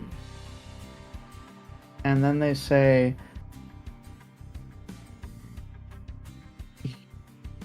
"Are you trying to hit on me? What? What's going on?" He kind of goes right red at that, like he was not expecting that, and he's like, "No, I just wanted to say hello. I mean,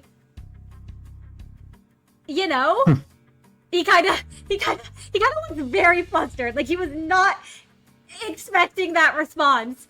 And he also kind of looks around and he kind of leans in close and he says, I also noticed you were smoking, and that one guy, he kind of points at one of the SWI fixers, and you can see this guy with brown hair and green eyes. He really doesn't like the smell of cigarettes. He was yelling at one of the others earlier.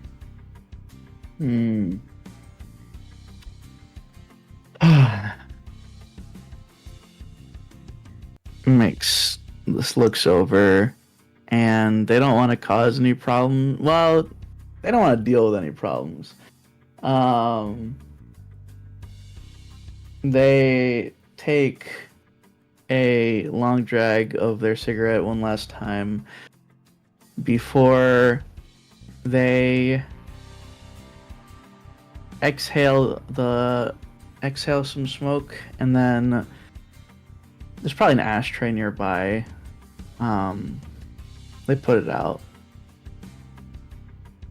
There you go.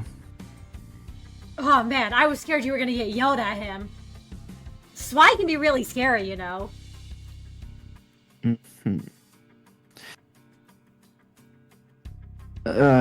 Look, if there's nothing else, honestly, I'm really not in the mood to talk.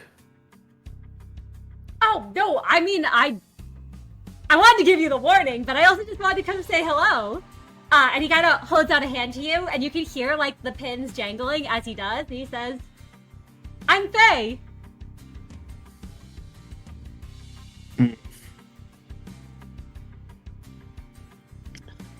Right, nice to meet you, Faye. Very lovely.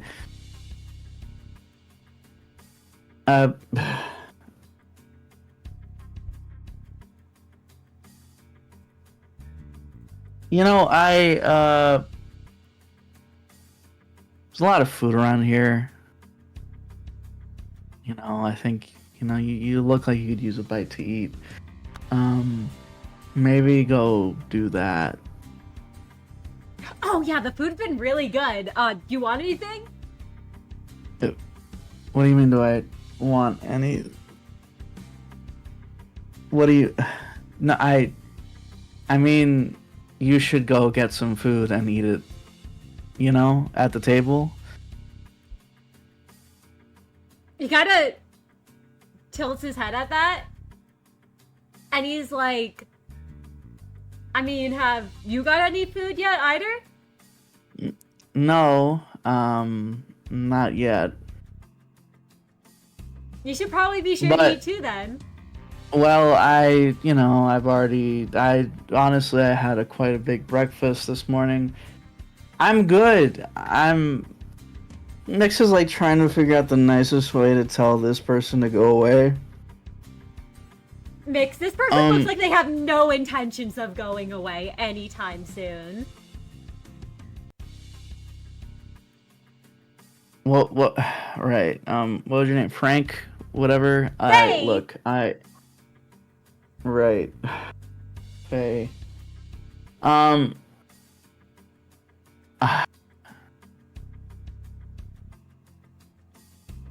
What do you want? Kind of blinks at that, and he's just like, I mean, I don't really want anything. I've just been trying to go around, introduce myself to the different fixers here. I mean, some of them are kind of really scary. There was like some 7-foot-tall she-woman. I was kind of scared to talk to her. But, Oh, I'm not the first person you've done this to. He kind of blinks, like, confused, and he's like, well, I mean, I've just been wanting to go around and meet everyone, and you seem cool. And I noticed you were kind of just, here alone. I mean, most of the other fixers seem to be here with someone else, but...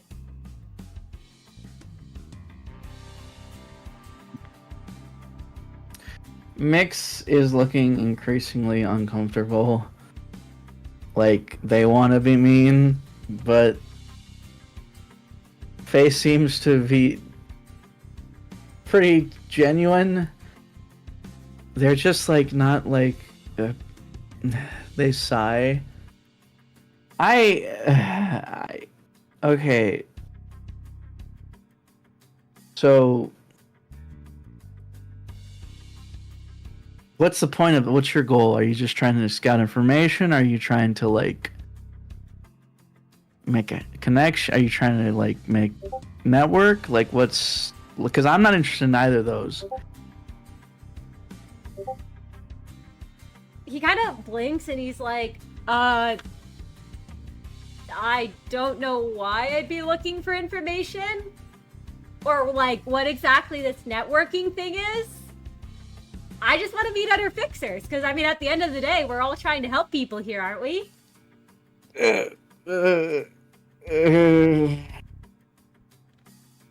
Help people? You're... I mean... You know, fixers are mercenaries. They're... You know... They just do whatever job. They don't really necessarily help people all the time. You seem... Okay, Faye, you seem like a sweet guy. I don't know. I don't think I'm the type of person you want to... I don't think we would really get along, you and I. I'm not...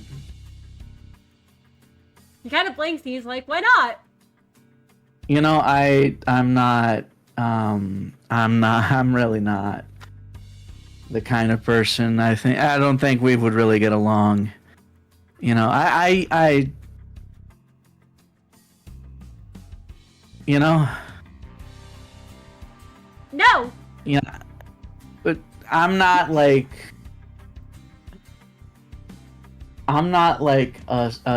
you know, I'm just not. You know, I'm not a nice person. I don't think, you know. You know, you seem like a sweet guy. I just feel like maybe we have some. Yeah, I mean, you're being really friendly. You don't even know me. I don't even know you. So. I mean, is there a reason to not be friendly to strangers? I mean, I Have know you ever the heard city of can this? be mean, but like... The city can be mean.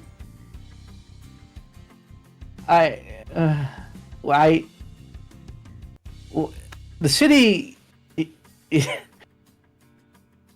she's.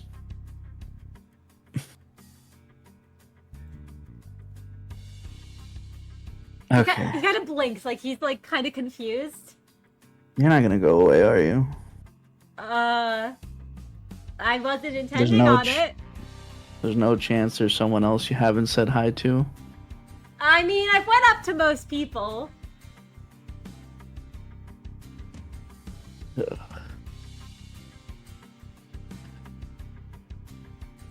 Okay. Well, my name is Miix. It is nice to meet you, I suppose. And Miix takes their hand, which I imagine Faye has been holding up this entire time. Yes. Yes, Faye has. Faye has been waiting in excitement. It is nice to meet you, Faye. It's nice to meet you too, Miix. It's like Miix, for like a frame, Miix is cowering away from like this pure aura of light.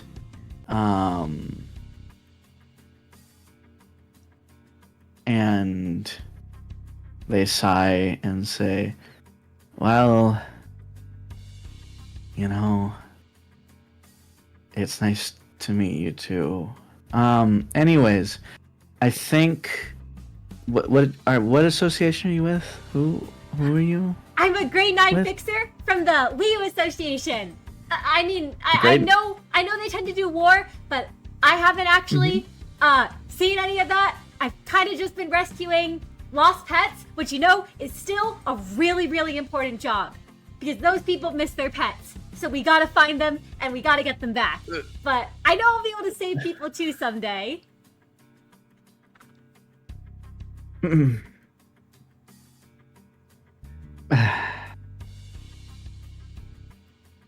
You're really...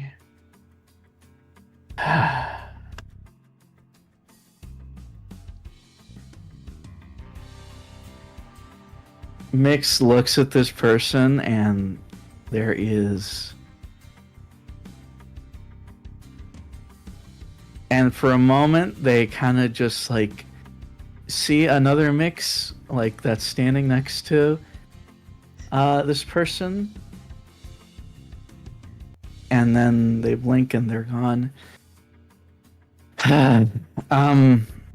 Okay. You are very, very... You must be new to being a fixer, is what I am assuming. I just got my license, like really recently. I think it's been a couple months. He looks like he's trying to remember, and he's like, "But anyway, I wanna be like how the Red Mist was, or like the Red Gaze, if you've heard of him." Right. Yeah. There are a lot of really cool colors, actually. You know, he kind of starts, like, you see him, like, looking at the different pins that he has, like, on his jacket. And you wouldn't be surprised if he's reaching into, like, little, like, pockets at his side to, like, pull out some figures or, like, cards of the different color fixers. Mm-hmm. Right. I guess you can just tell me all about... Why don't you just tell me about it while I find some food and try to drown you out? They mutter under their breath. Yeah, no, absolutely. He kind of, like, is following after you, Miix, and you can hear him chattering. He's like, so there was the Red Mist. And she's like...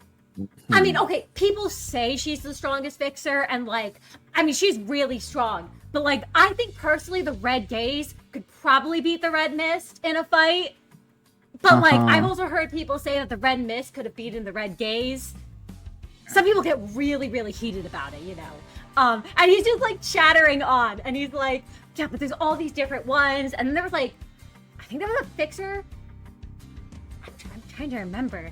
He starts just kind of, like, you know, rambling on and on. You have a feeling he has a bit of a bias for certain ones. Yeah. Yeah, definitely a specific color, I'm sure. Oh yeah. It seems he really likes the Red Gaze based on what he's saying.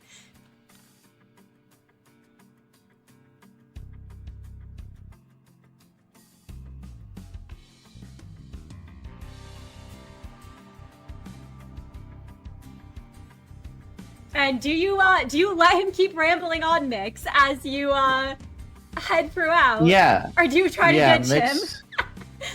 Miix, I don't think they're gonna be able to ditch. They're not gonna be able to ditch this guy, so. In that case, you are subjected to him following you, very excitedly talking about fixers and his power scaling opinions, and also some story about how they saved a dog back in the back streets and were able to reunite it with its owner. And it sounds like that was his latest achievement that he's very, very proud of. And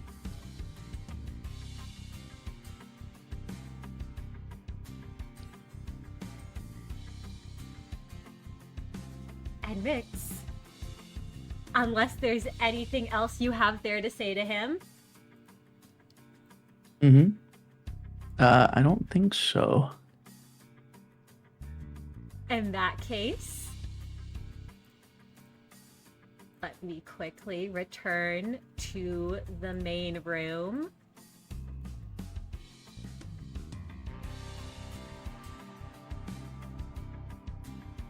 Now, with your fixer buddy by your side. Oh, joy.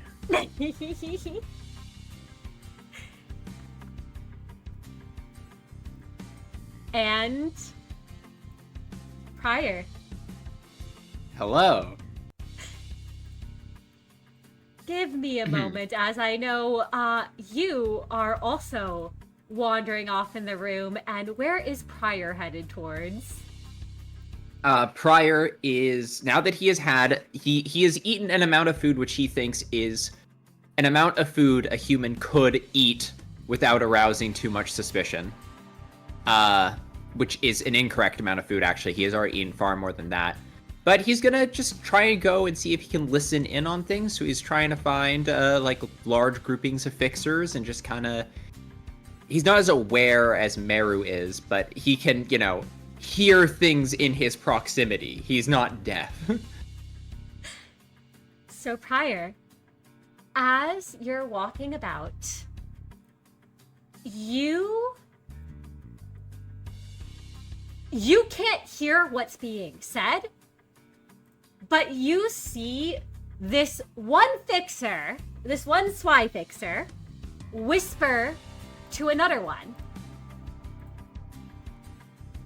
It looks like this one man's whispering to a woman, and you see her eyes kind of widen, and she whirls about, and she storms over to the other woman just sitting here. Uh-oh. And you can basically hear her go as she looks over. She's sort of just like, oh, so do you look down on me because I'm from the back streets? Is that it? And this other woman kind of looks around and goes, what? And you see this sly fixer right here, look at the both of them, mutter, I don't get paid enough for this, and kind of run away from the two women who are arguing. You also see these two little fixers in the corner here. They look very young. They're kind of nervously glancing over, like they're not sure if they should intervene in what's happening. And like the boy looks like he's about to, when the girl kind of grabs his arm and she's like, I don't know if we should get involved. They're grade 7s, remember? If they start fighting. Okay. Prior cracked his head to either side. This is not his business at all, in the least, in any way, shape, or form. But this is exactly the kind of thing he spoke about to one sin. This urge of the city to sit by and think that you don't have the power to intervene, and it is everything Magical Girl made him realize he could achieve. And he's going to drop his shoulders back and stroll up, and if he can, he's going to try and get between the two, and perhaps try and either through rousing words or chilling glare, see if he might be able to put a stop to this. Absolutely. Prior, can you make me a quick reflex athletics roll? DC 4. A reflex. Okay, sure. All right, we're starting. Don't worry conflict about it. de-escalation starting strong. Okay, difficulty 4.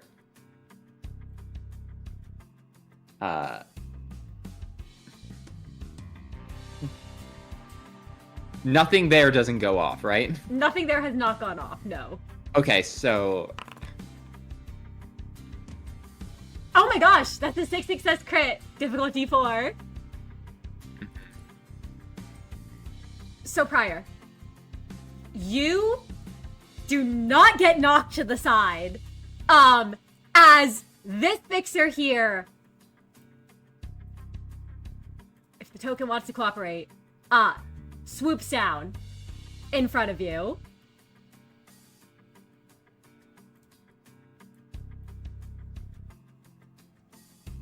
Oh, which fixer? Oh, her token broke. One sec. 1 second.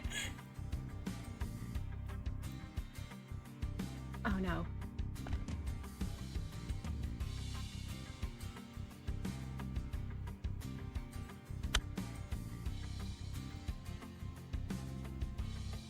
Here we go.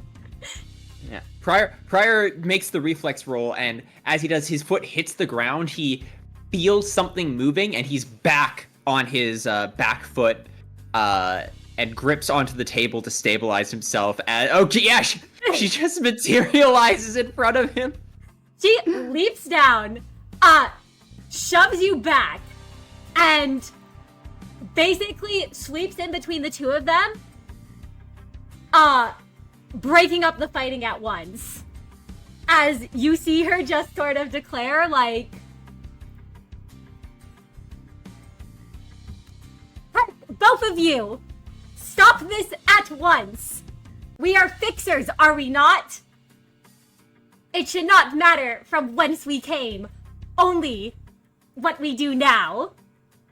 And the two of them kind of look at each other and grumble, but seem to go their own ways, though whether or not her words reach them, or if they simply don't want to mess with the woman between the two of them, it's hard to tell. As she whirls around toward you, Prior, and kind of flourishes her rapier at you and says, "Look, Syndicate, I don't know who you are.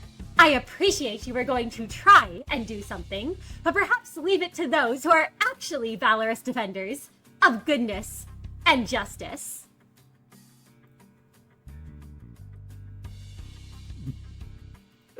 Sorry, Prior is dumbfounded. I think that's the right word.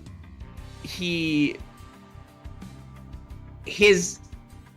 eyes narrow, not in like an intimidating, like, you know, squinting way, but in like a genuinely like unsure, like attempting to see if the person before him is real. And after a moment when she seems to maintain her physical form, clears his throat and goes, "Well, I suppose you have not asked for my critique or criticism, but I can say that that was an exceptional speed at which you broke up that fight. I don't think you've managed to settle whatever blood boils between the two of them, but you did prevent a fight. I suppose that is step one." She sort of blinks at that. Like she's taken aback for a moment at what you've said, and then she sort of just puts a hand on her hip and goes, "Well, of course, I stopped the fight before it began. And I am quite experienced at such things as an experienced fixer who can give you the ropes, young man." Young man. How old does this woman look? This woman looks like she cannot be older than 30. She looks like she's probably in her mid to late 20s.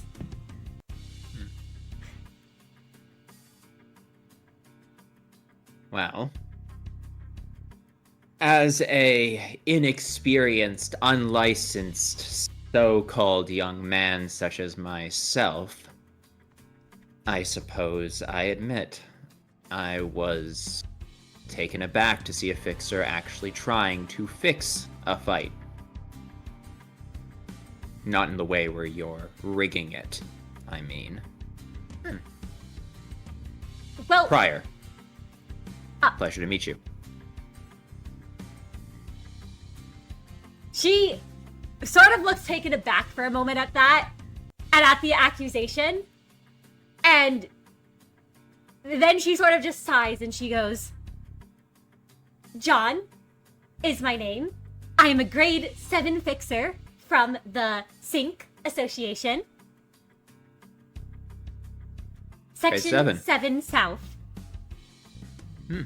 South Group, Section 7. You must have moved the ranks quick. Indeed I have. Where'd you learn how to fight? Well, I learned to fight from my association and family. He looks her up and down and nods and says, "Well, me too. I guess you already clocked me, huh?" What, Pryor actually does look to see if any of his tattoos are showing. He was surprised he was clocked so quickly. She sort of points, and you can see that it's so hard to see from underneath the suit, but the slightest tattoos that are creeping up there. Yeah. Pryor looks at his sleeve and pulls it back up and nods his head and goes, "So you're perceptive."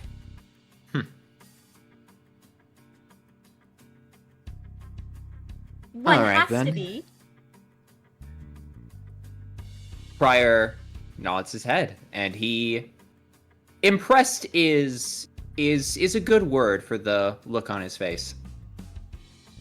Well, there's a lot of people in this world who I could criticize for their behavior and issue, but I have no reason to take any with you. I have no interest in bringing my family's mannerisms into this place. There's a reason I'm not wearing the book on my hip right now, if you understand. I do not think such a thing would be appropriate in a place such as this. I would agree much the same.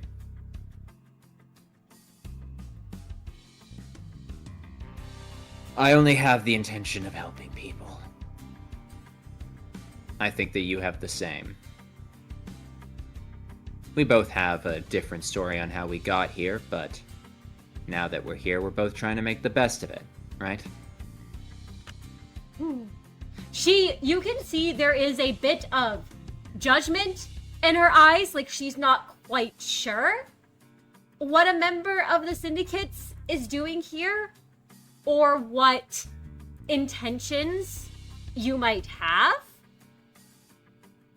But she just sort of sheaves her sword at her side and crosses her arms and says, "Indeed, if you are to be believed in that, and not here to start trouble."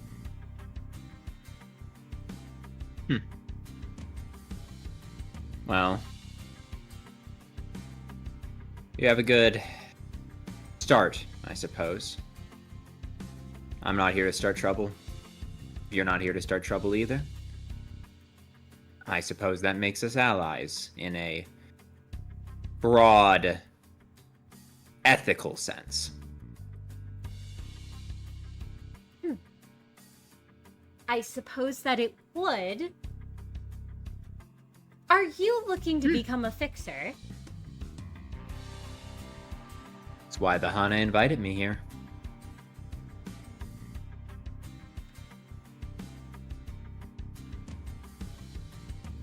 Well, I can respect one looking to turn over a new leaf. Yeah. Well, you're one of a very small number of people in the city who would. I appreciate that. Thank you. She kind of, at that, looks the tiniest bit flustered as she just goes, "Well, I mean, one shouldn't let villains prosper, but there's no need to deal with a villain looking for redemption." Well, I don't know where you learned that in this city, but I would agree with it completely. Word of advice from a young man to one so wizened and experienced as yourself? On for my thoughts, as it were. Oh?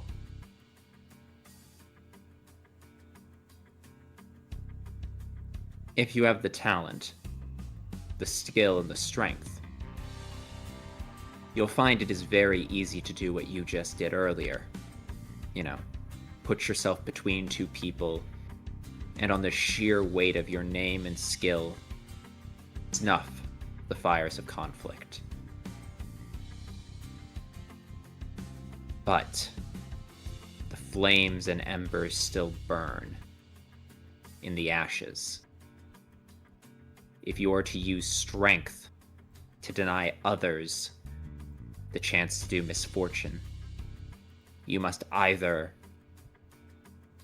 fully extinguish that spark through force, or find a way to change the direction of the breeze so the flames cannot begin again.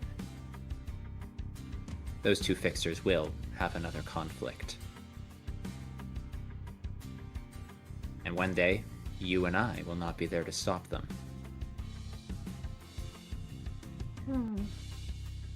If you are talented and skilled enough to believe yourself among those who has the power to stop terrible things from happening, you must be absolutely assured in the methods you use to stop them. Violence is not the answer. It is a question, to which the answer is sometimes yes.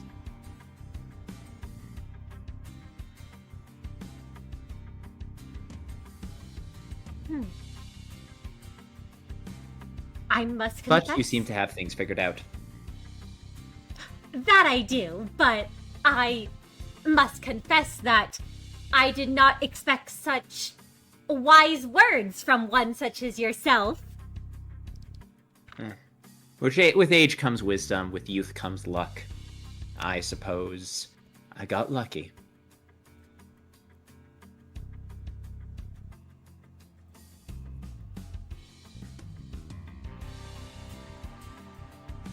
It was a pleasure to meet you. Jean, was it? John. John. And a John. pleasure to meet you too, Prior. Prior.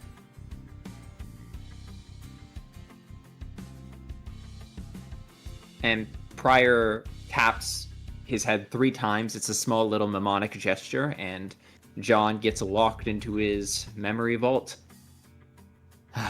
I do apologize. I am historically terrible with names. But I'll keep yours, at least, on the front of my mind until this affair ends. Do you have any idea when it's going to start? I must say, and you can see her glancing up at the clock on the wall. It looks to be a digital clock of sorts that is still completely blank. I am not sure. I imagine they did not bring us here just to have food and converse. What bothers me is the night is already growing late, and there's not enough space in here for any kind of proper training. What's more, as I was reading the pamphlet, I mean, they keep specifying the Hana's overseeing everything. Not necessarily that they're running it, just that they're overseeing it. It sounds to me like... I don't know. Paranoia, I guess. I just have a bad feeling. Can't shake it. It's in my stomach. Curling up to my throat. Makes the eyes on my face itch. Oh well. I was wondering about those. Oh, yeah. Workplace accident.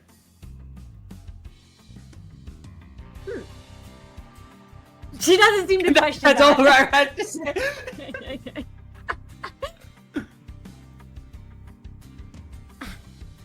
Well, it is all very odd. I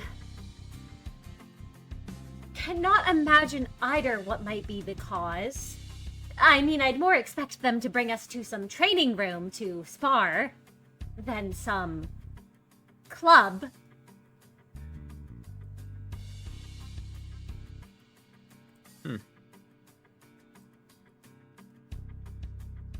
Well, at least there's plenty of room to move around. And he looks up and he says, "How did you get up there?" She sort of just grins at that and says, it's a trade secret.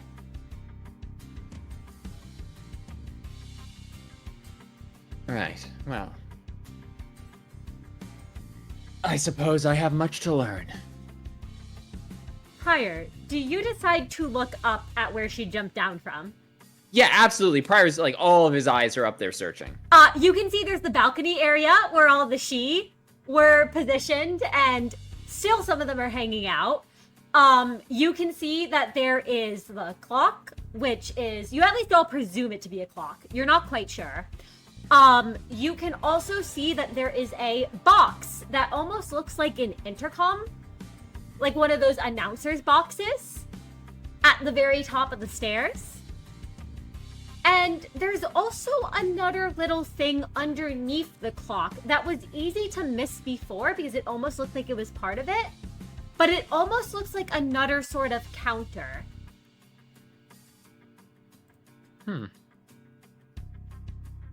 Huh. Sorry, John. I'll talk to you later. I want to go take a closer look at something. Of course. And you have a feeling it won't be hard to find her again if you need her, Prior, given that hat seems to stand out amongst the crowd. Prior's going to wander off towards getting a better look at that if he can. Absolutely. Are you trying to get a better look up at the clock? Yes. Yeah, he's just wandering closer to that area if he can. Got it. You can, I will say, as you're wandering over toward that area, you do hear... And let me just grab... Don't worry about it. Hello? That familiar sound. Oh, okay. Prior, oh god, I'm alone. That's not awareness? ambush. That's not ambush. It just means there's someone in the area who does not like you. Yeah, I know, and that's why Prior would like to immediately make an awareness roll. Absolutely. Feel free to. Oh boy, I'm really not good at these. It's a DC 5.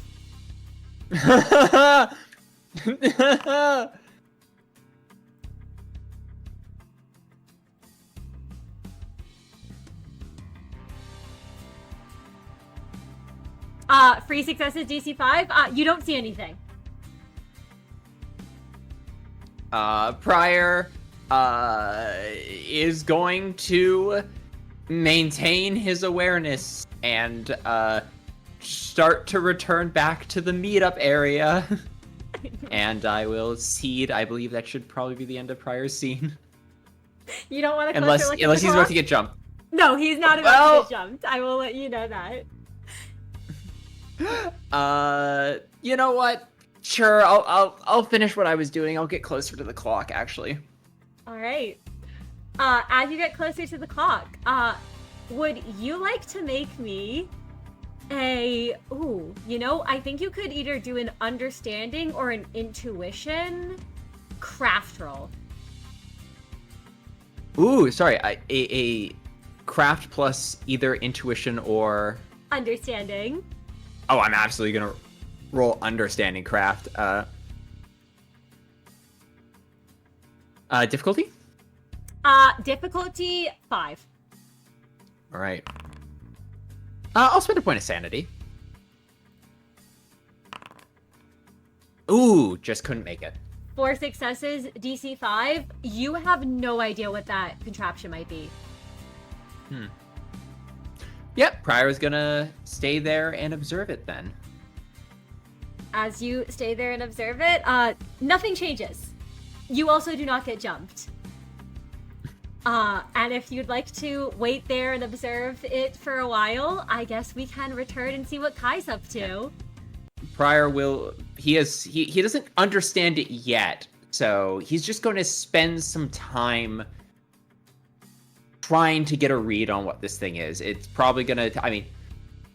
May, oh kind and merciful Mr. DM, sir. Yes. Could Pryor was only off by 1. Could he just stay here and observe it for a while, and maybe with the sacrifice of it takes him much longer, he might be able to figure it out? I'll give you that. I will give you that since Pryor is standing here. You will be able to, at the conclusion of the next scene, figure out what it is. All right. I'm sure that lost time won't. I'm sure understanding what this thing does fast won't be important. I'm sure that's not going to be useful at all. Yeah, don't worry about it. I'm sure that's not necessary. Not at all. It's not necessary at all. Don't worry. And we return back to the big room. Wahoo. And Kai, Mm. I believe that you are the last one who has yet to do anything here. Kai hung around, well, I mean, the area where they first all met up to some extent. He moved around to mill about and listen to people's conversations because the objective was to collect intel. And then he forgets that instantly because he sees an older woman with dusty blonde hair and very striking green eyes. And to him, she comes off as very powerful, I guess kind of like not ethereal. She doesn't look like the rest of these people in the room to him. Kind of untouchable in the same way as certain Big Brother seemed to be way back when, and he is immediately drawn to her specifically, hoping to get her attention in the way that she's gotten his. And he'll grab a plate since they're still at a table, to have something to occupy his hands so that he doesn't flail around too much and not look cool in front of her, though his paw looks kind of ridiculous holding the flimsy paper plate. And he'll take a bite before walking up to her, and he'll say, hi there, you look like... Which is when Kai realizes that he is talking before he's completely finished chewing, and cringes at himself, swallows, and continues, like you know what's going on right now. The woman looked like she was observing more than conversing with those around her, but not in such a obviously guarded way as some of the others might be. And he'll introduce himself. My name's Kai. What's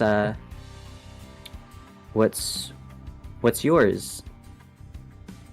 Kai, this woman looks up at you as you approach. You had a feeling that she noticed you the moment you were approaching. And there is an almost amused look in those green eyes of hers, as she just kind of grins and says, "You're the first person to come up to me." I'm nice to meet you, Cass. I'm not too surprised. You have a very, I'm sure you've been told before, a very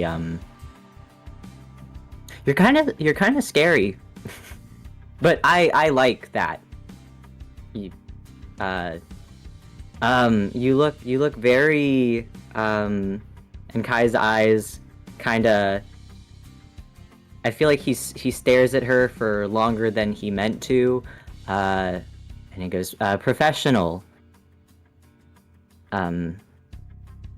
Like you might be more experienced than some of the other people in this room. Her grin just kind of widens at sort of how you fumble over yourself. And she just kind of laughs and shakes her head and goes, "You wouldn't be incorrect. You haven't eaten anything here, have you?" I'm sorry? Eaten? You haven't eaten anything here, have you? She kind of gestures around at the food. Kai looks down at the plate he's actively holding. Oh no, it's completely safe to eat. I'm messing with you. I just feel like most people here should be a bit more cautious about free food being given out, especially in the back streets. And that's pretty fair. I guess I would have been more cautious if I didn't think to some extent. Well, I mean, you know, when he kind of gestures around to just the massive amount of people here, I don't think, considering that we had a Hana Association fixer walk up to us and offer an invitation, I don't think that they were trying to mass exterminate fixers, or at least that wasn't. I don't know, I just kind of safety in numbers. You're smart if you haven't eaten anything. And Kai will put the plate down. Oh no, I've eaten. You need to keep your strength up. It's more a matter of perspective, you know?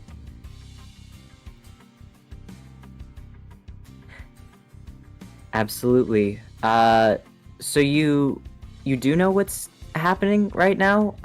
We all kind of got shuffled into this room, and there sure are a lot of people here, but it doesn't, as much as I've been listening, I have not heard anyone actually say what they think or what they know is going to happen, and we've been here for quite some time. Oh, I can't say what's going to happen. I've got a few guesses, but... She kind of looks you up and down, and she's like, "You're not a fixer, are you?" No, but I've been told, or I guess my group has been told, that we are acting similarly to fixers, thus we were invited here. You yourself, though, look well established. I've been in this business for a bit. And what I can tell you is that safety in numbers can easily turn into, well, mass panic.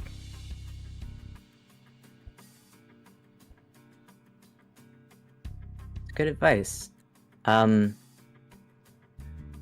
In that case, I don't know exactly what we're going up against. You said that you have some good guesses. If you aren't with anyone in particular or a group, maybe I could stick around. Or I'm with a group. The others with the gear that I guess don't really resemble mine, but stick out just as much.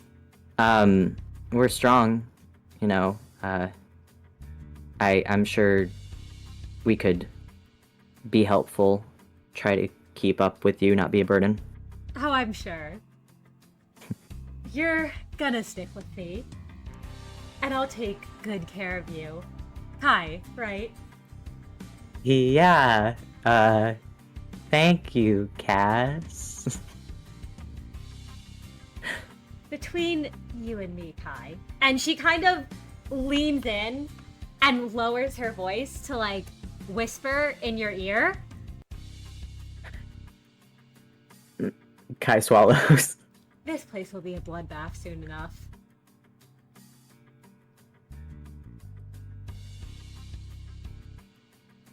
So trust me when I say let's just stick together. I'll watch your back. And you and your group handle taking care of whatever comes at us.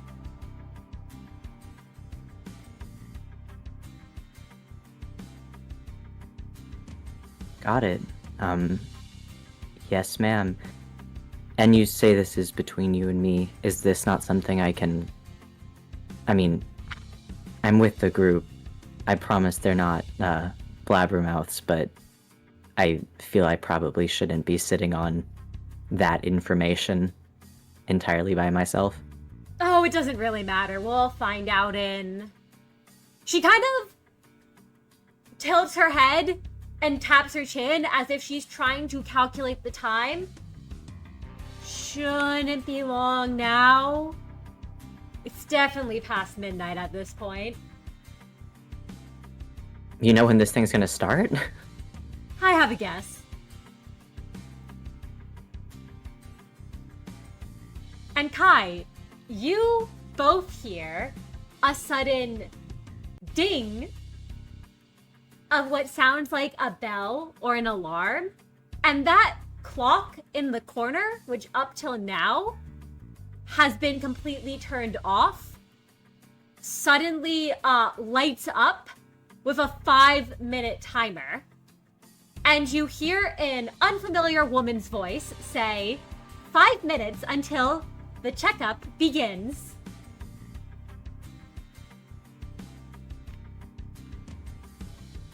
Huh.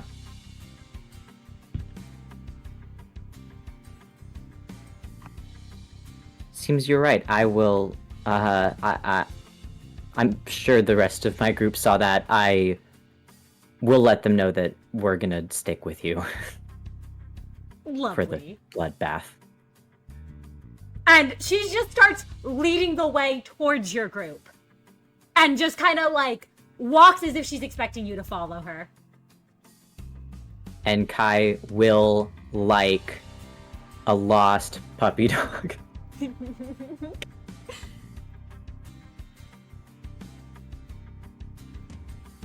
Wahoo. And I imagine you all head back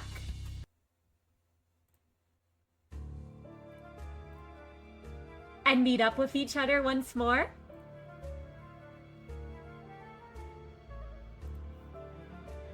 Well, if Cass is leading the way, then Kai certainly will go wherever she is.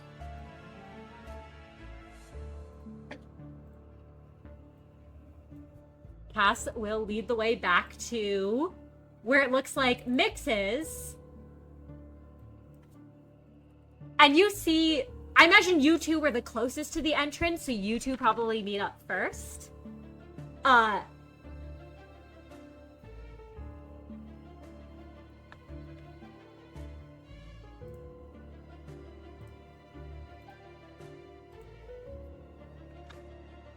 Hmm.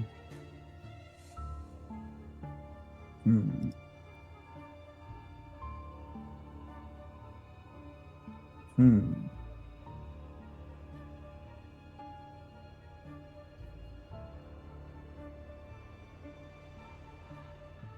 Well,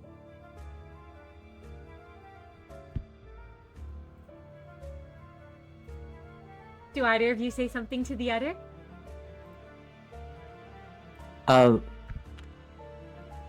This is Cass. She knew that timer was gonna pop up a bit before it did. I think she's smart. I think we should follow her. You seem to have made a friend. To Miix, sorry. My fault.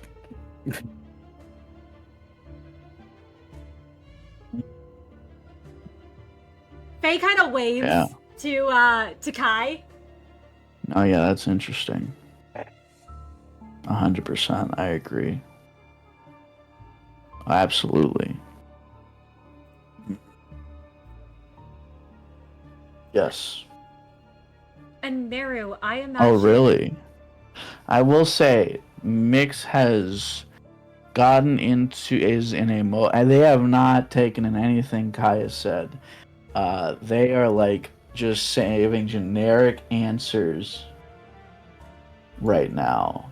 And Kai can tell Miix is like their eyes are glazed over. They are not listening. Like, Oh, really? What happened next? Wow. That's really interesting. Okay. And it's gotten to the point they're just like talking to themselves, I imagine, as they're just staring at their plate of food. Oh, wow. Wow. And does Kai snap Miix out of it? Can Kai flick Miix in the forehead? I feel like you Whatever. absolutely can. Whatever he wants. Yeah, Kai will raise his dominant arm, realize it has a giant paw, and Miix would be flung across the room, and then use his other hands. And flick Miix in the forehead and say, "Did you hear a word that I said?" Oh, fuck! Who the hell? Oh. Hey. Hi, Kai. Is he gone? Fuck, he's not. Hi. Hi. Who's your friend? This is Cass. Who is... Excuse me. Very nice to meet you. It's good to meet you, Miss Cass? You can address me as that. Cass doesn't really seem to care, as she just kind of crosses her arms and, like, leans back, and Faye at this point has probably bounded up to Kai to go introduce himself, and is like, "Hi! I'm Faye." Yeah, it's just me. That's not... It just, idle company. It was really nice talking to you, Faye, but I think we have to go our own ways. So, you said we had to go find the others, Kai? Let's go do that. And since Faye was so polite and kind as to introduce himself, right? Yep, himself. Himself to Kai, Kai will extend his paw hand, and shake it, shake his hand, and say, "It's great to meet you too, Faye. I'm glad that you were keeping Miix company." Thanks! And he No, kind of no. shakes your hand and is like, looks very excited by it. He's like, "Oh, what kind of augments are these?" I just have a lot of kinship with wolves, so wolf paw, you know? Anyways, Faye, wonderful to meet you. Yeah, you should come with have us. to go. What? Let's go What? find the others. What? Like you said. No, really, Come on, we. hurry up. Why are you three walking away? Am I just? Oh, okay, fine. I see how it is.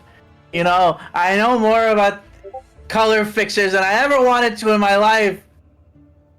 It kind of blinks in confusion and then is like, "I mean, I can tell you more about them if you want to know more about them." Oh god. And Miix like slowly drags themselves with the others.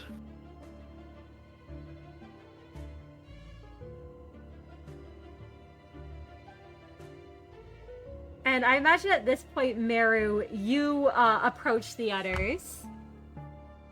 Yes. No, Meru, he had been hoping that he could relay the information that there's a fixer that knows about ego.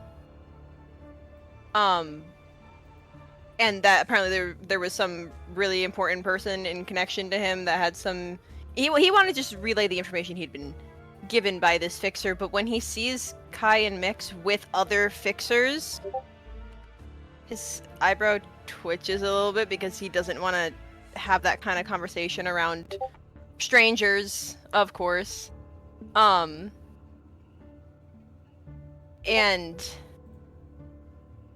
Instead, he just kind of crosses his arms over his chest and goes, I see you've made friends. No. Faye turns around to see Meru and says, "Hi." No, Faye, this is the one person you don't do your shtick to, okay? Look, that just supposed give to him mean? some privacy. What is that supposed to He mean? doesn't Don't seem go- to have his shtick. He's just very polite. No, Give Mary some no. space though. He's a little. Yeah, He doesn't like being touched. Oh, don't touch him. Faye kind Okay, of don't touch. backs. Be 5 off a feet bit. away from him. I just do you like fixers too? There's a pause. Meru's eyes go No, to don't the entertain pins him, please. Don't on entertain him. Please. Faye's jacket, and he goes, I'm assuming you're a fan of fixers based on the pins? Please Yeah, don't entertain him. and I'm a Please fixer don't entertain him. myself. I'm a grade 9 Leo Sorry. Association fixer. Oh, No. that's at the bottom of the ranks. Congrats. Don't. I'm That begging you. means I can just keep going up, right? That Shut is him down, certainly Mary, not- please. And Meru, he glances over at Miix, and then thinks about earlier, and goes, hey, I have a question. Do Yeah. you read Fixers Monthly? Yes. Oh my gosh, I keep up with every issue. I just got the newest one. The newest, really. Did you, I'm assuming you read the Valentine's Day Oh, edition, didn't you? God. I did. You know, I tried to tell my, coworker over there about the rumor that's been going around. They weren't super interested in hearing it, but you know, I think they were just tired earlier in the morning. You might, if you've been telling them all about fixers, you might want to talk about that. No. You want to hear about the rumor? I think they do.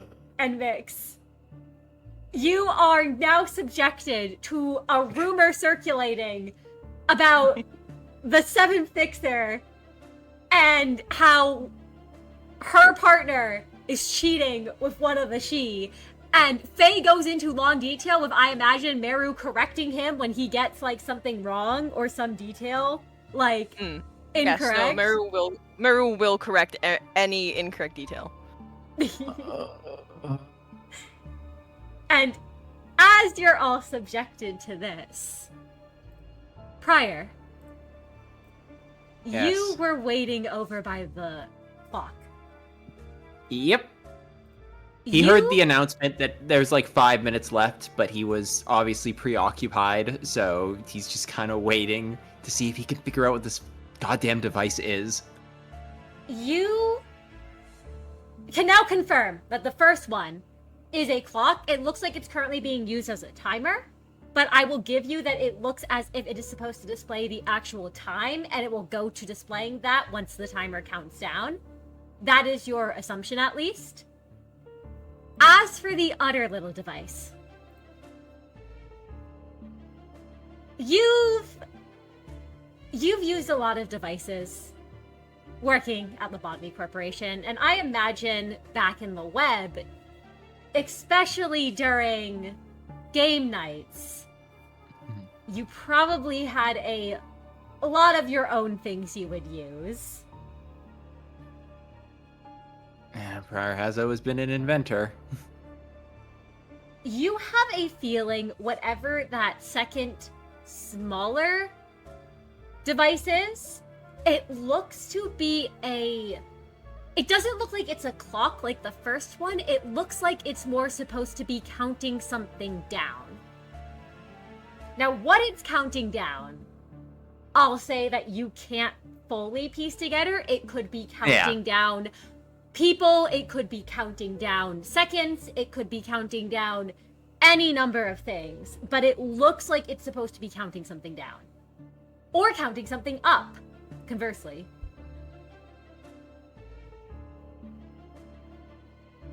Prior clocks that, and he's going to try and head back towards his group. Absolutely. You're able to, without issue.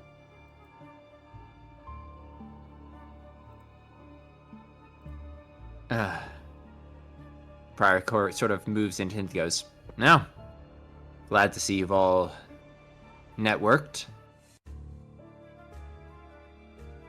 He turns to Faye and Cass and goes, "My name is Prior. I am the fourth member of our group. Pleasure to meet you both." They're not. I'm not. Right, come here. Oh, hold on one moment. Pardon me. Excuse me, Meru. Prior slips by Meru and goes, "Yes, Miix, is there something I can help you with?" Okay. Look. I don't want to listen to another word of color fixer trivia, nor do I care about who cheated on who. Alright? I need you to make it stop. Those two will not stop. And Miix points at Meru and Faye. What are you talking about, Miix? I'm not doing anything. Prior You wanted pats to know the the back. story. Prior pats the back of Mix's head like twice, like in a "I'm so very sorry" gesture, and then turns to Faye and goes, "Thank you for regaling my friends with the tales of the fixers. I think we're going to take a minute and strategize, as I do think the game will begin soon. I would recommend you might want to head back with your office, Faye. I wouldn't want you to be separated." He kind of looks around at all of you, is like, are you sure? I mean, there's a lot of them, so I know they can take care of themselves. But Huh. I want to make sure that, like, you're not in trouble, Miix. That's so considerate of you. That is Why? actually incredibly considerate and kind. No. No. I think You know, I'm at the end of fine. the day, I think that's really your choice if you would like to stick around or not. You can vouch for me. I can take care of myself. Hmm. Hmm. Hmm. What did I This is actually- do? I think Do you this want me is to actually answer very good for you. Oh. Yes, what did I do, huh? Well, how much time do we have left? I don't know if we'll have enough time to cover it all. The timer's at Right, 2 this is minutes. actually- This is actually very important. That first clock is obviously a timer. The second one appears to be some kind of countdown system. I'm not sure what exactly it's meant to be counting down, but I have a feeling that we should really group up. I would also recommend perhaps putting our back to one of the walls. Prior, you notice that woman who's been tagging around with all of you already has her back against the wall and is just kind of leaning there looking at all of you. I'm sorry, I don't believe we've met yet, have we? No. Yes. Prior, this is Cass. She, and he'll kind of pitch his voice lower. She, knew that the timer was gonna pop up before it actually did. She doesn't know everything, but I think she's a solid shot at us, getting out of here in one piece. Prior acknowledges that.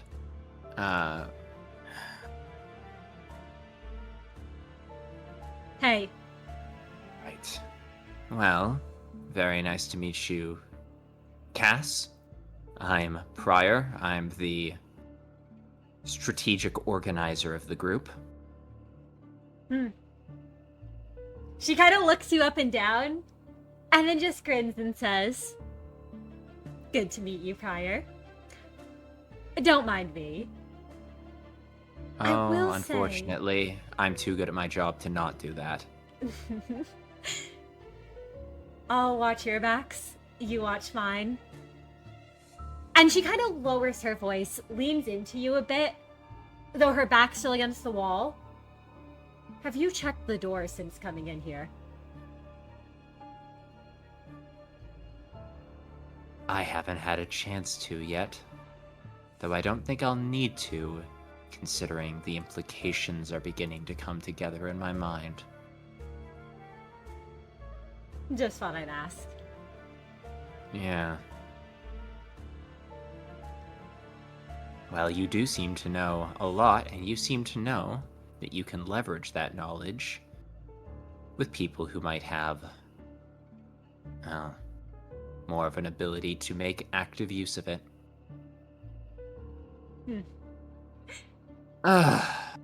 Well played, Cass.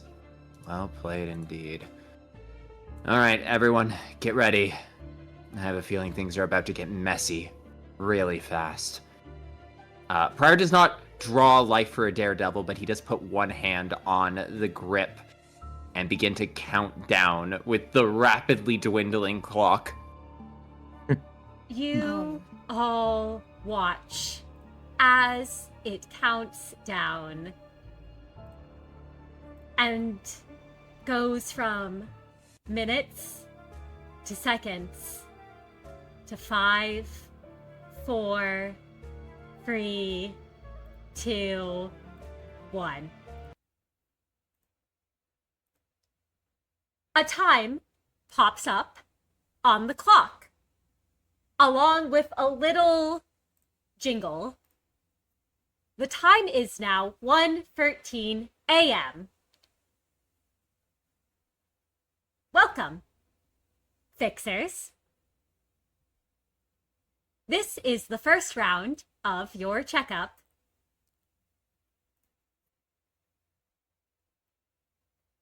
You all have been given a couple hours to mingle and meet with one another. It is now 2 hours until the night in the back streets will begin. In 2 hours, this building will collapse. The locks will not disengage until half of you remain. And you all see up that second counter, that second clock up there, the number 100 pops up.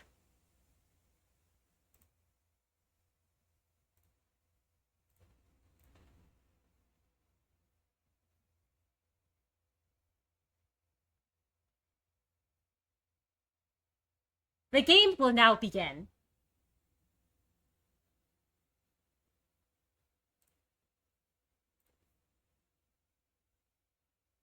Fucking Fixers.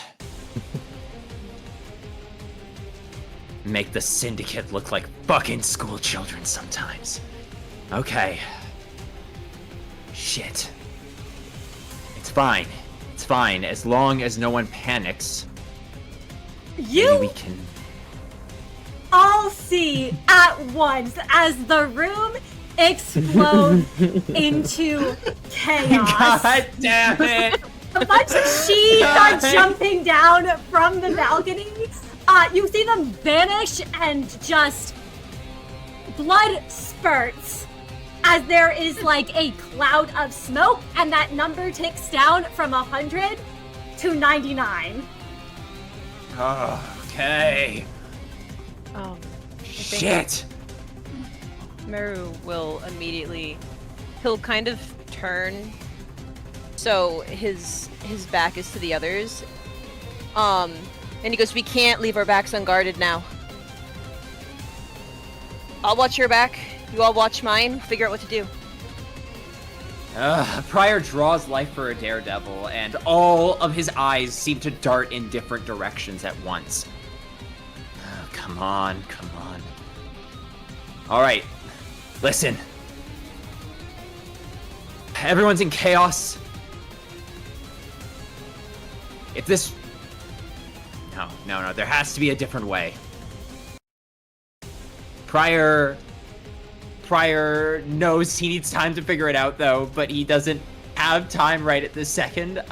You do not, as...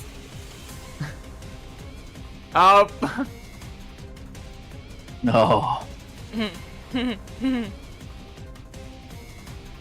The room is descending into chaos, but there's one voice nearby that rises above it as a certain man you all don't know, but who is named Lucifer, raises his weapon in the air and says, "Sway to battle!" And one of the other men turns to look at him and goes, "Do you think you can boss us around?" And this sway officer glares down at him and says, "Do you forget I am in charge of this section?" And Pryor, you recognize those two right at the front? Who were those two younger fixers that looked very nervous before during the fighting. And one of them, the boy kind of whispers to the girl like, I don't want to hurt people. Are we supposed to be protecting them?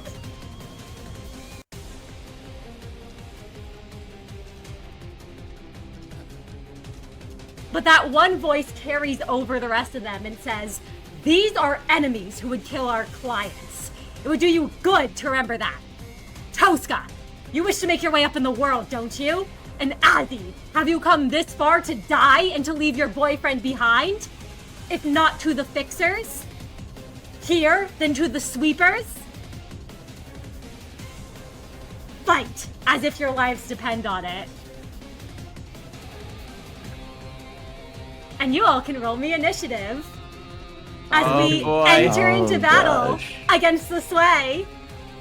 Yippee! And let me just get this encounter started. Oh.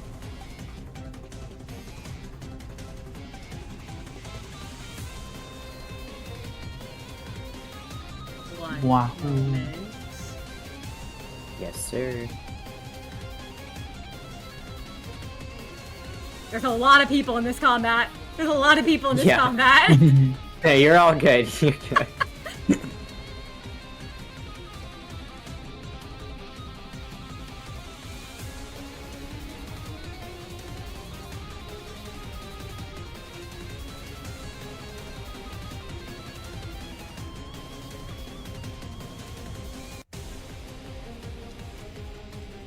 Alright, here we go. Should be all of them. And then your two helpful allies.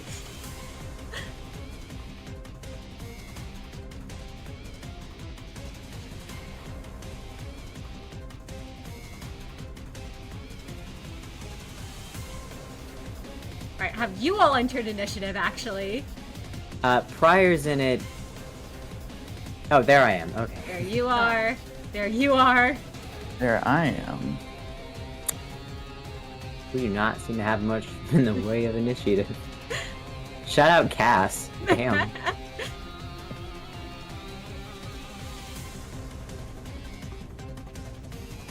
And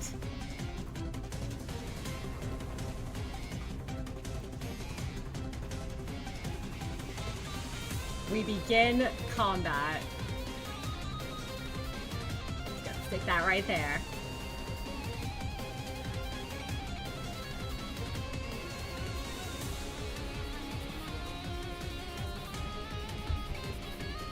So, Nyla goes first.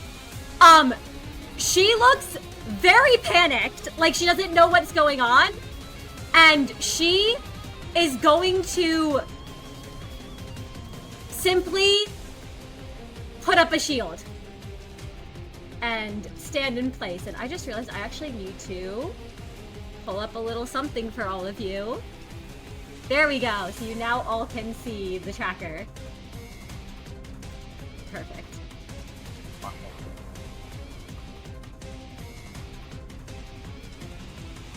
She...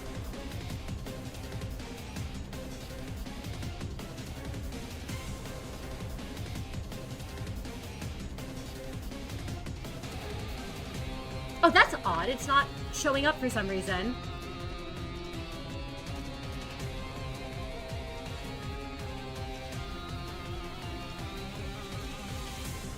All good.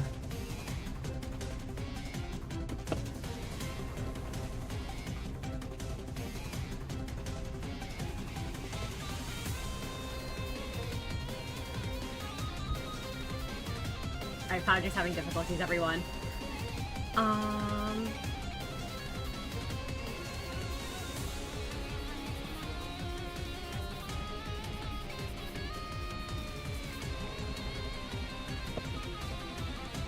me reload the page real quick.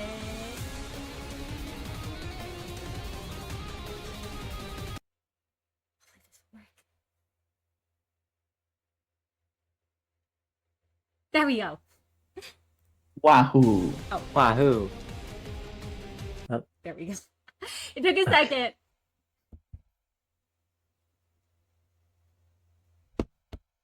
Alright, hopefully this works. Hopefully this is good now. And hopefully you all can see now. I'm gonna fight the internet. The evil internet.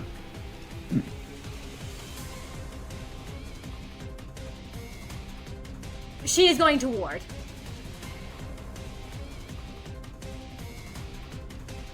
All right. Okie dokie dokie. And All right. next up in the order, Mm-hmm. Cass.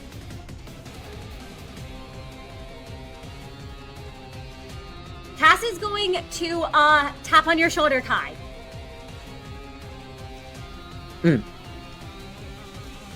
And she's going to point to the man in the back there.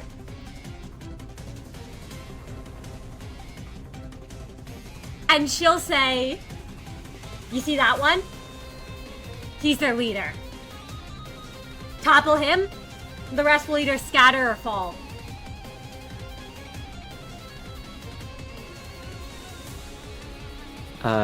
Kai nods and... Oh god, is it, is this a stupid question? To be clear, because it has happened before that I've, been wrong. You do mean kill him, right? She just grins. And she says, I didn't specify. Kai nods. Sounds fair.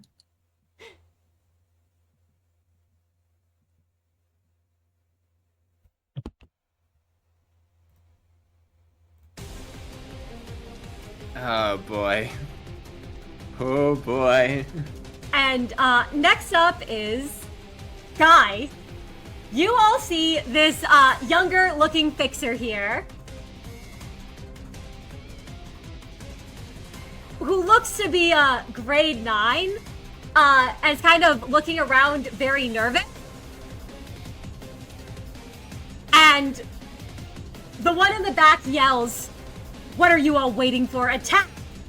As this one guy rushes forward at you, Kai, is kind of just mutters a sorry as they swing at you.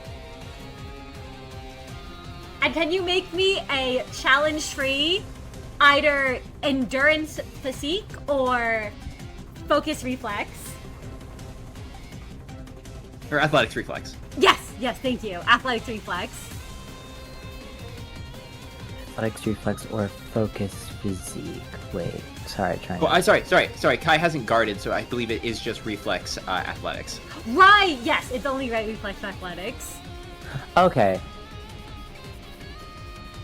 Coolio. And you said DC 3. Okay.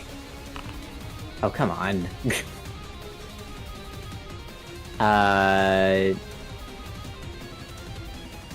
I'm gonna decide not to willpower for this. I think it's a matter of Kai being so focused on Lucifer that he just like entirely misses this first attack because he's trying to formulate something of a game plan in his head and forgets the actual reality of what's going on around him.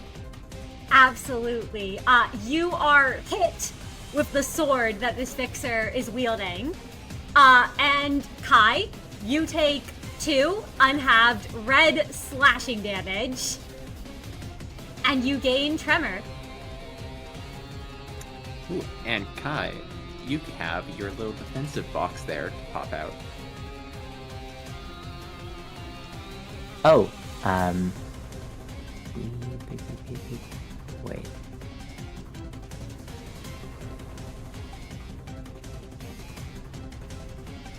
It's that The Ego Armor Cobalt Scar, right? Yes. Yep, okay, sorry. Gotcha. So this is slashing damage, which you are fatal to. So you do ignore your resist stuff, and I believe you do take the whole 2 damage. Fantastic. I think it is still half to 1 though, because it is superficial, I believe. Okay. Oh, it's yes. Unless it says it was unhalf-bred superficial, correct? Yes. Oh, it was on half red. So yeah, you do take 2. Okay. And this fixer actually looks kind of surprised that they weren't expecting to hit.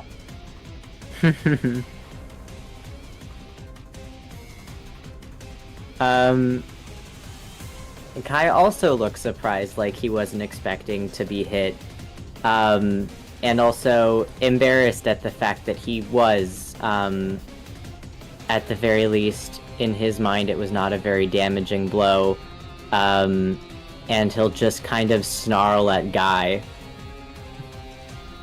Guy kind of looks almost, not intimidated, but like, kind of looks like they feel a little bad. Like, they're not sure whether to be proud they hit or to feel bad that they ended up hurting you. But you can see the panic brewing there. And this Swy Fixer, back here, you all see a woman with her strawberry blonde hair in a neat bun, and around her neck, a dog tag. She runs forward with her Swy hander, and there's almost an opportunistic spark in her eyes as she goes right for you also, Kai. Fantastic. Okay, Kai's gotta block this one.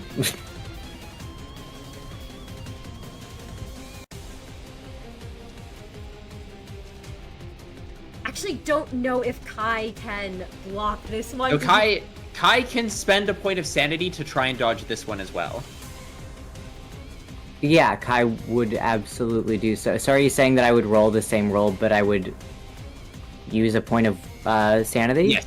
Yes. Okay. So yeah, no more subtracting dice from your dice pool, but for every additional block you make, it costs you a point of sanity. Great.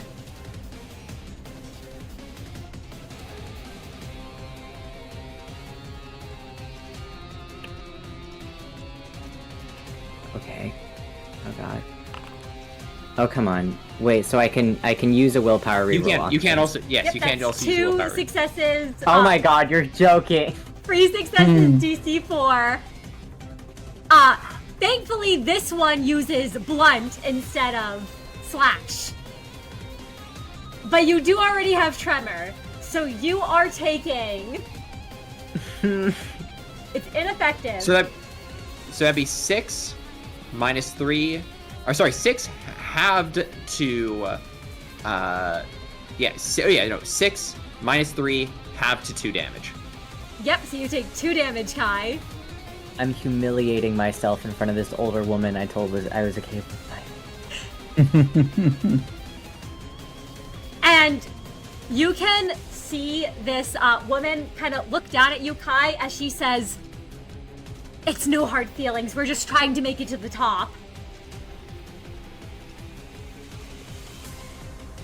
And Meru, I'm sorry if Kai has something to say back to her.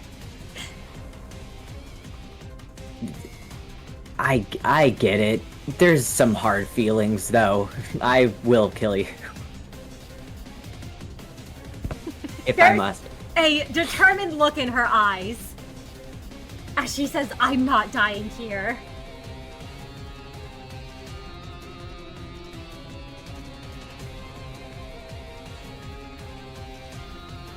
And Kai Meru, shrugs. There's no response, yeah. it's your turn. Let me pop out this again so everyone Yeah. can see. Certainly is my turn. What would you like to say do? with gritted teeth? Well, I mean, Meru heard the, I don't know if it's necessarily a command, but the suggestion at least to get the guy who's leading the group and the group will fall.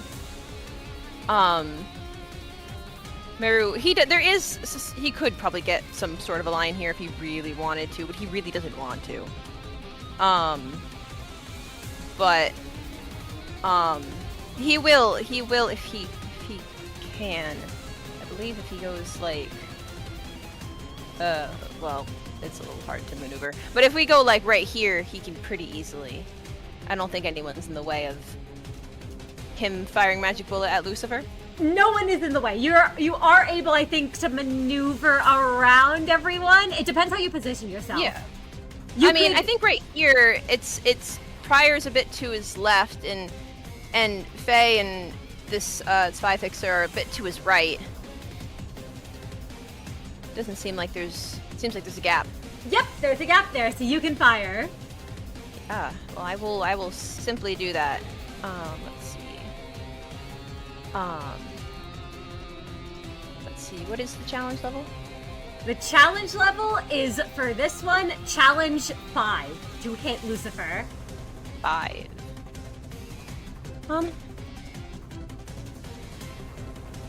That's fine. I can do that. 5, 11 dice. Yeah, I got this. Yeah, I got this. Oh, nice. Yeah. That's 8 successes, difficulty 5. Yes. So, Mario, as your bullet goes to fire, now it is magic bullet, so it is still going to hit him. But, unfortunately,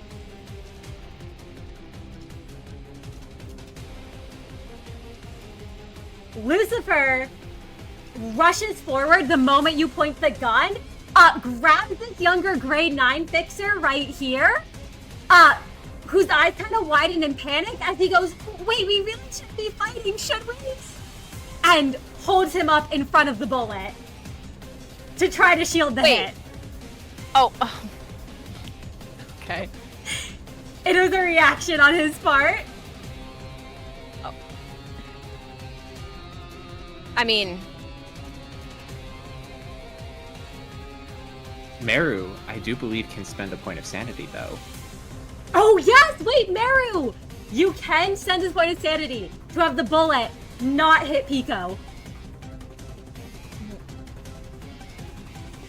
well, sure, yeah. I mean, I have enough sanity. That's fine. Yeah, I'll do that. I'll spend a point of sanity. Is it aggravated? I believe it's... It should say under the skill description. Hold on, let me pull that up.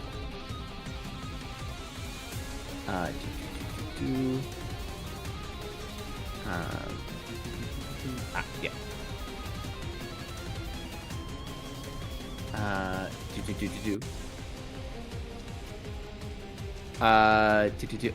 Oh, whoops. That was my bad. I forgot to throw the updated skill 1. Let me just hold on. Do you mind actually? We can ignore. Hold on. We'll just put that in with a 1 dice roll just so it pops up. Oh. That's the actual wording of it. Okay.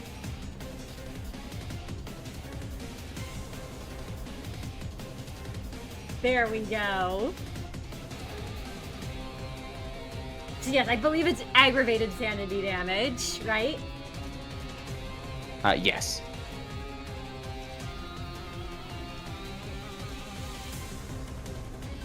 All right. Yeah, I'll take it. Wahoo. Absolutely. The bullet, Pico like closes his eyes as if he's expecting the bullet to hit him, but it passes right through and hits Lucifer instead. Who will take, I believe that was, going up real quick to what you rolled, 8 successes, difficulty 5, so that would be, it's +4 unhalved black, 7 unhalved black damage, pierce,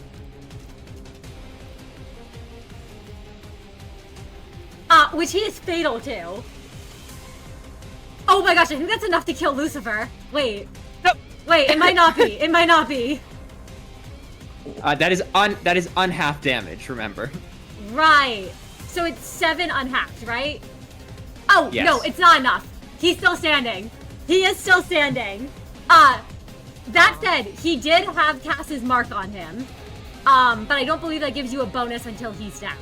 So, how would you like to describe shooting Lucifer? I mean, Meru, like I said, he was just looking for the proper path to getting this guy. He was not a fan of this guy trying to use someone else as the shield. He'll have to remember that potentially for next turn. But thankfully, when he raises magic bullet, the portal does form as it always does, and it's able to find its path in a way that does not hit the poor human shield in front of Lucifer. And we go to Pico, who is incredibly freaked out at this time, I imagine. Is going to try to move away from Lucifer and is going to take the ward option.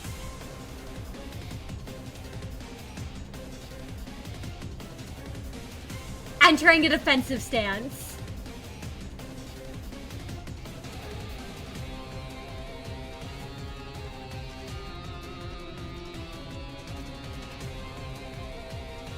And it's Lucifer's turn.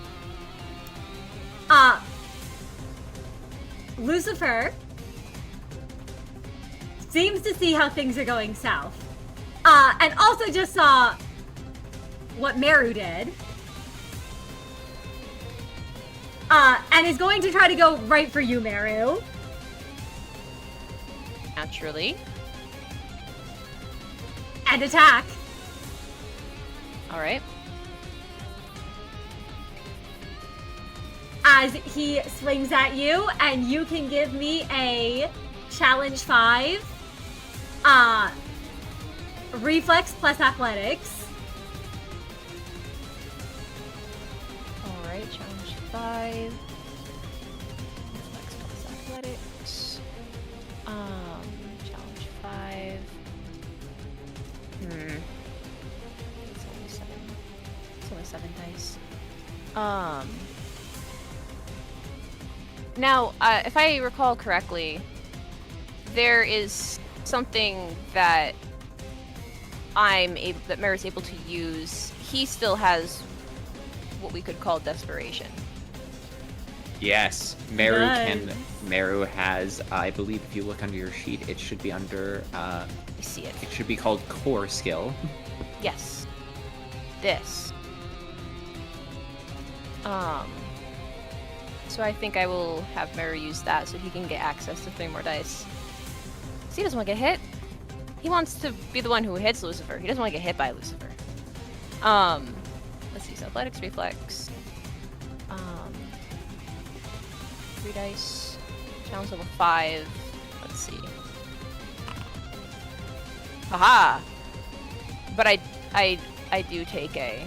Oh! A critical 8 successes, difficulty 5, so you do take a point of aggravated willpower damage. That's fine. But you dodge as he Yes. swings at you. Yes. Meru has felt a little lighter on his feet. Lately, he's been trying to stay as active as possible in preparation for whatever they may be facing out in the city. So he's able to naturally dodge. Simple as that. Absolutely. And Prior, it's your turn. All right. What would you like to do? Now, I'm not going to say Pryor wants to abandon his team, but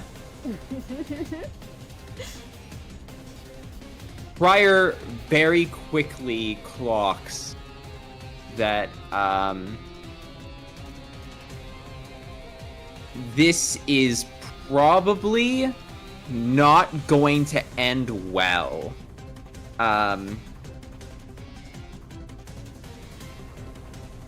Absolutely Oh not. god, there's already so much fighting. Yes, there's so much fighting. You can see that there's this little concentrated area that you're in with all the SWI. And while some of them are cowering and some of them are fighting, you can see across the room, so many fixers are fighting. There's a lot of panic. It looks like a lot of people don't even know what's going on necessarily, and they're just trying to get out. But the doors are probably locked. Okay. Earlier you said that there was an announcement booth, correct? I did. And there is. Prior turns back and goes, I'm gonna see if I can get up to that booth up there. I might be able to... put the crowd back into order. Whatever. I need to take a chance. Can you all hold them off? We can do what we can. As long as you don't take too long. Be as fast as my feet can carry me. And before Prior goes, may he use a combat skill? Absolutely. Alright, and then Prior is going to use superior leadership. Would his specialty in rally apply here? I think in this particular situation it would. It would. It would. Absolutely. Right. Between Kai, Meru, how much willpower damage has Meru taken? Meru has taken 2 ag, 1 superficial. Alright, so the difficulty is 3. Nice.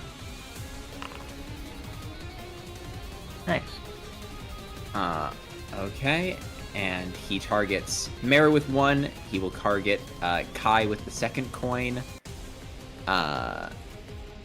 And that will be you've taken 2 sanity damage, Kai? Yes. Yep. Excellent. Oh, okay. Oh.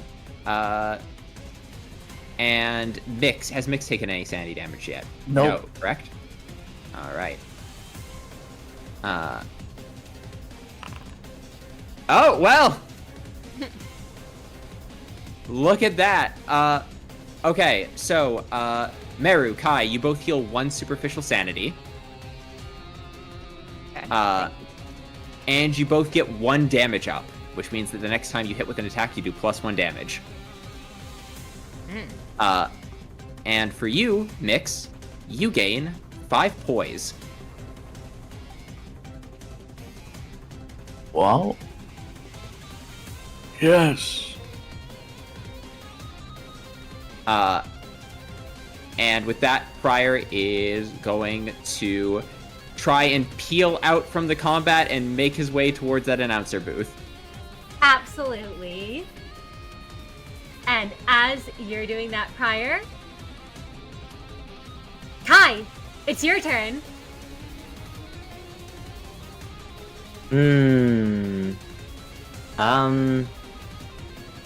Oh god, I can't see their name. The boy right in front of Kai, the male fixer. Oh, Guy? Oh, Guy, cool. Yeah, I Guy's had right a in feeling front that I of wasn't you. positive. Yeah. Kai will attack Guy, but since Prior said to hold him off as long as we can, I guess he isn't aiming to kill, just to incapacitate. When you go to aim, Cass comes up behind you. And you hear her say something as she whispers, "Remember, we have to get out of here. Those doors aren't gonna unlock unless the number goes down." And she kind of looks over at the clock, which you see at this point, the number has gone from 100 to 90. as she just sort of leaps back.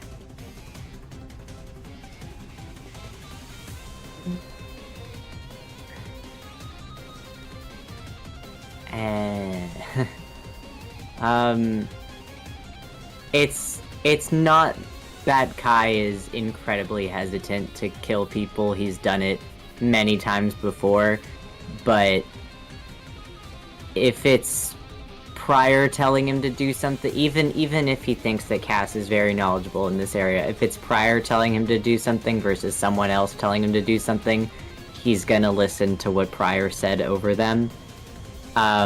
He knows he'll have to kill someone at some point. He's not stupid, but he can, if he can avoid it for now, because he was asked to, he will try his best. And he will still, try to attack Guy, without killing him. Absolutely. It's gonna be a challenge free to hit Guy. Alrighty. I don't think I have any No, I have the +1. From prior. I'll just make that. Oh, it's +1 damage. +1 to your damage, not +1 to your hit. Oh, Yep. okay. Sorry, gotcha. So whatever I do, okay. Okie dokie dokie.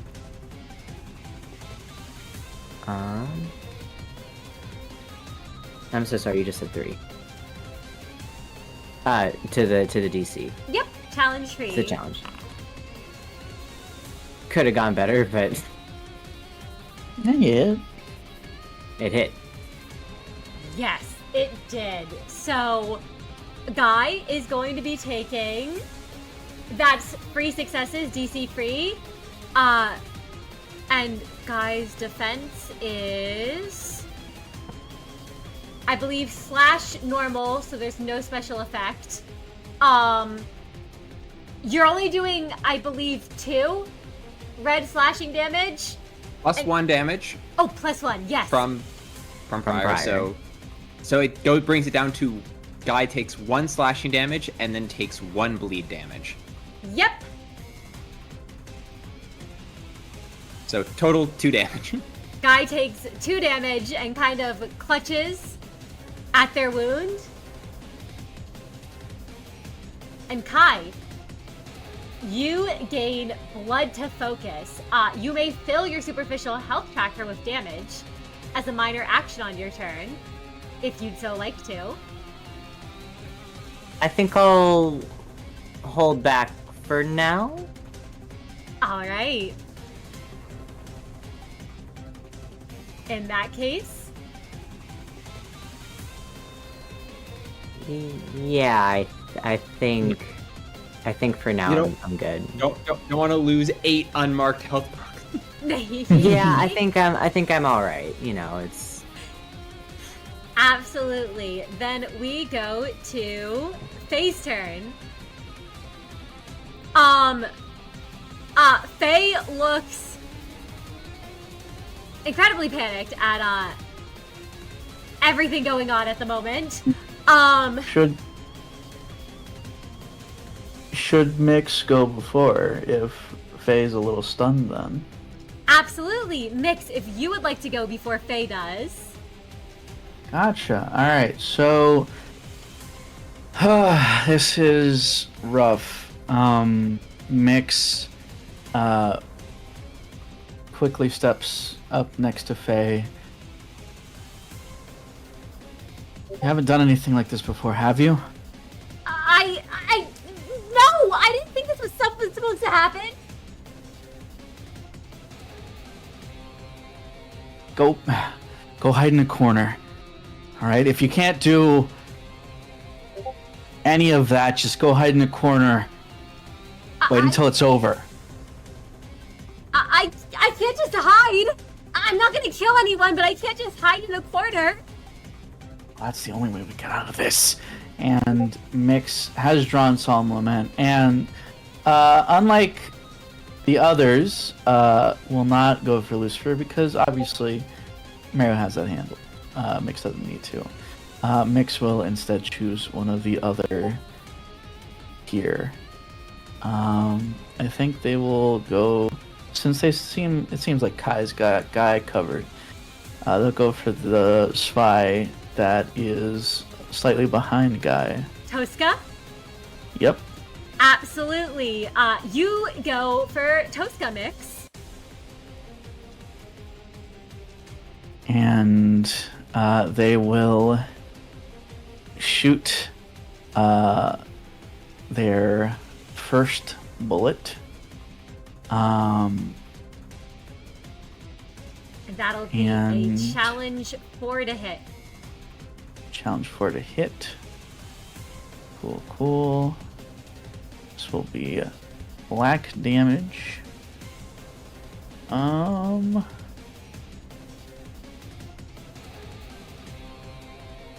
just making sure I have everything that I need. Absolutely. Take your time. You can see Tosca has pivoted her attention from Kai onto you. All right. Then, and also a question: when can I spend poise? Can I just do it after the roll? Ooh, Or does it have so to be before? poise. Let me pull up that status effect. A new status effect for all you fans over there. It's time to do something a little new. Here is... Just, would you like to explain what poise does? Yes, let me Mhm. explain that. For poise, it is... A character may spend 5 poise to add 2 successes to an attack and treat it as a critical. Yep. I have 5 poise, thankfully, from what Prior gave me. So should I wait until after? Can I wait until after I roll, or? Apologies, 0.99 rules update live. First time, yes, it's meant to be spent before. You don't get to know whether or not it's going to be a that's successful hit when you spend points. Terrible. That's unfortunate. I'm kidding. Sure, then I'll spend it on this. Why not? If that is all right with you, Mr. DM. Absolutely. All right. So I believe I have everything I need. And this should be my coin 1, I believe. Yes.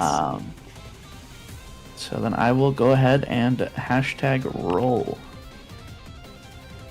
And that will be, if I've done that correctly. That is a 7 success critical. Yep. A 7 success critical. 7 success crit. Are you choosing black or white damage? It was with black damage. Black damage? Yep, it says right there on the skill if you read the tags. Oh, I see. Alright, let me grab this defense here. This is Pierce, which she's fatal to. And she is taking... That'll be 4, 5, 6, 7. That'll be 3 plus 3. No, sorry, 4. Yeah, 7, 4, 5, 6, 7. That is 6 unhalved black pierce damage. Tosca is looking in very not good shape. She...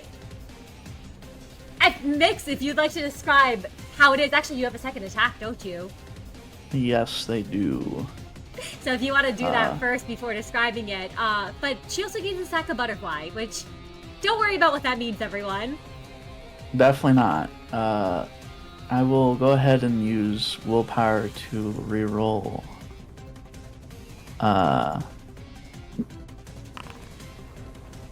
Ooh! Oh my gosh. That's 2 white damage. Yep. 6 successes, so 2 white damage. It's Pierce.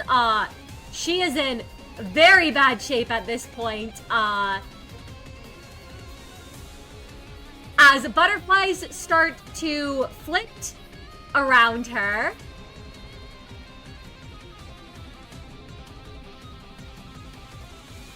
And she sort of grits her teeth. And you do notice, like, the other Swy Fixers kind of look panicked, like Gwai kind of looks around like Tosca, and Nyla and Pico, who are kind of frozen up till now, kind of seem torn as they realize Miix is attacking one of theirs. And Miix, is that your turn then?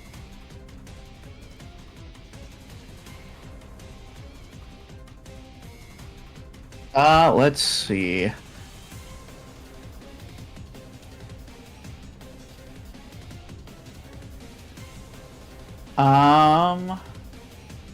Well, I think, yeah, so, well, actually, first of all, I should describe, I think Miix is, let's see, how does this look like? I guess to describe real quick to how this looks like, Miix, they just draw supplement and they immediately just fire their first shot. They sort of like walk up and they fire their first shot and it strikes Tosca immediately. I imagine maybe somewhere in the chest, just because that'd be the biggest target. And immediately she stumbles back, and Miix quickly lifts up the other gun and just fires another shot immediately, and just shouts, "Just stay behind us if you're not. Just stay behind us if you're not ready for this." At Faye.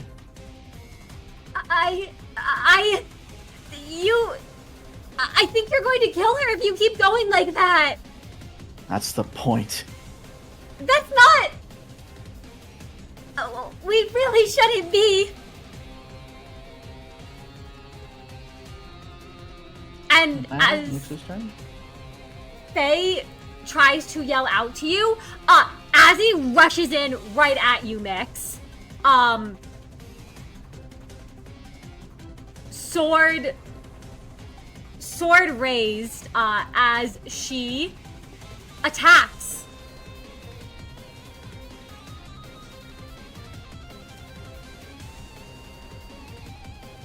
And let me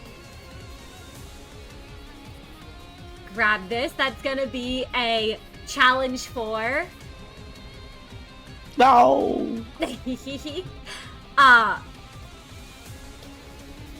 Reflex, athletics. As he comes in, and you see, this woman who up till now had looked like she was, despite the panic, almost kind of asleep and like chill compared to the rest of it. She suddenly lunges into action and rushes forward with the harpoon she's wielding. Let me roll real quick.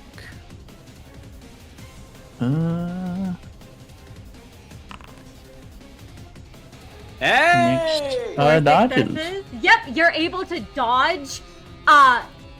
And you see as she moves, like, the dark blue hair behind her, there's a streak of white in it.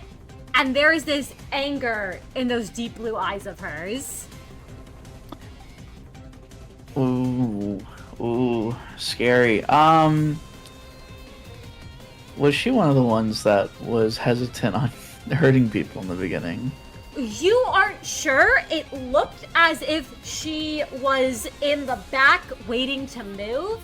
You're not certain if she was just waiting to act or if she was hesitating because she didn't want to hurt people. It's a little hard to tell. That makes sense. And it's Keith's turn as you all see this fixer. Funnily enough, Miix, you remember Faye describing a fixer with brown hair and green eyes who really disliked the smell of cigarettes? And you kind of all hear him grumble, there's some unnecessary trouble, as he hesitates for a moment as if trying to decide who to target, and then goes for you, Meru. Oh. Alright. That gun seems like a hassle. Alright. It'll be a challenge for reflex You got athletics. this. Alright. Sure. Now, let me quickly ask, do I have to take a -1?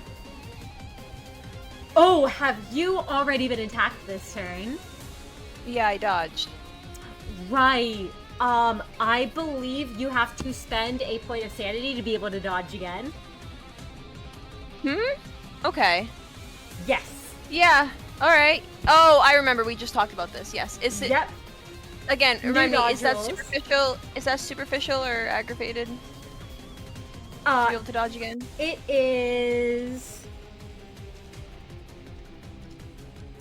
I'm double checking to see. I think it's, aggravate. No, yes. It's aggravated. Sure, I'll take it. I don't want to get hit. Wait, hold on. Sorry. Is this for additional dodges? Yes, additional dodges. Oh, additional dodges is superficial. My apologies. Oh, okay. Yeah. No. Okay. I was gonna be like, alright, sure. I'll do it. Specifically for Meru, though. That was the secret of the mechanic. Yeah, just me. Yeah, that's fine. Athletics. Challenge 4? Oh, it's Challenge superficial, 4, my bad. The magic bullet one is egg. Yeah, challenge 4. Okay. I won't use desperation this time. I already just used a point of willpower, so I'll just... Alright, let's see. Oh, whoa! Oh Who shit, needs- 7 success Who crit. needs desperation when you're goaded? Truth. Thanks. Yeah, you are easily able to dodge. Yeah, no, Meru's in the zone right now. He has a plan. He is going to stick to his plan. Everyone is all getting discombobulated right now. It's kind of a mess. So he just focuses on, staying quick on his feet and hopping back, to avoid the hit.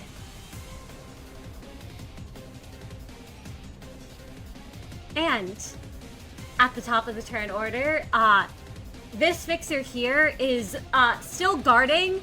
Nyla seems to have realized, though, that Tosca is being attacked, that Guy is being attacked, and she kind of panically jumps in beside the fellow grade 9 fixer, and is like, don't attack him! And lashes out at you, Kai.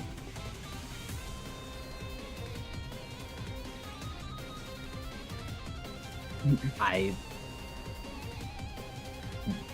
was Oh, is he not so showing up? obviously There we hit first. At this point, it looks like she's not necessarily thinking, and it's a Yeah. challenge free to dodge. Yeah. I'm getting the sense panic and chaos has descended, where it's like Yeah. people are No. just fucking like throwing hands in all directions. No, I know. I'm sorry. That's not me actually defending myself from her so much as me, the player, being Pure like, indignation. okay, sure. And I am so sorry. What do I roll to dodge? It's reflex athletics, challenge free. Okay. I will remember that. I don't have any modifiers. Come on, man. I'm rolling so badly. You know what? I did heal a willpower earlier, so I guess it doesn't hurt. Yeah, there we go. Hey! You're able to dodge. It also seems like she is not very experienced at all as she tries to swing out at you. Yeah. Cass, meanwhile, looks incredibly frustrated as she just kind of leans back against the wall and says, I told you all who to hit. I'll intervene if I need to. And is kind of darted back from the fighting. Oh my god. Yup, that's the woman I've decided to idolize. And Guy's coming for you again, Kai.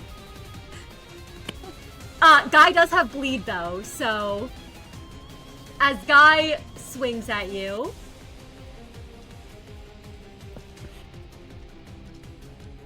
Guy will take 1 red damage. And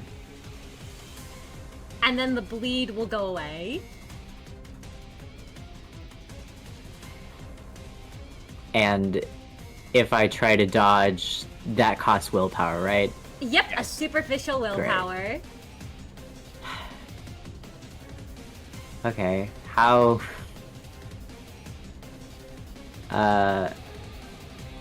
So 2 unhalved red, you said, was what's... Or is it what Kai's inflicted with now? Kai... Is Kai dodging? No. Alright, in that case, Kai, you are taking 2 unhalved red slashing damage. I believe that your defense Oh, should I hit it again? is... Wait, if you have it. Yep. Yes, you are fatal to it, so you are taking the 2 unhalved. Yep. You also already have tremor on you, I believe. So you're taking an additional +2 Oh my god. Okay. for 4 unhalved red. Okay.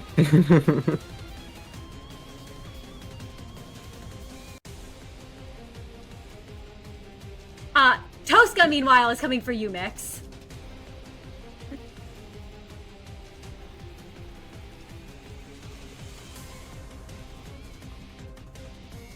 And can you give me a challenge for reflex athletics? I would love to. In this economy? However, in this economy, Mr. DM, Yes. just to try something, could I, instead, it is a once per day thing, could I use Luck of the Butterfly here? Oh, absolutely. Who would you like to redirect your luck onto? So there are 2 people nearby me. That is Kai and Faye. It is.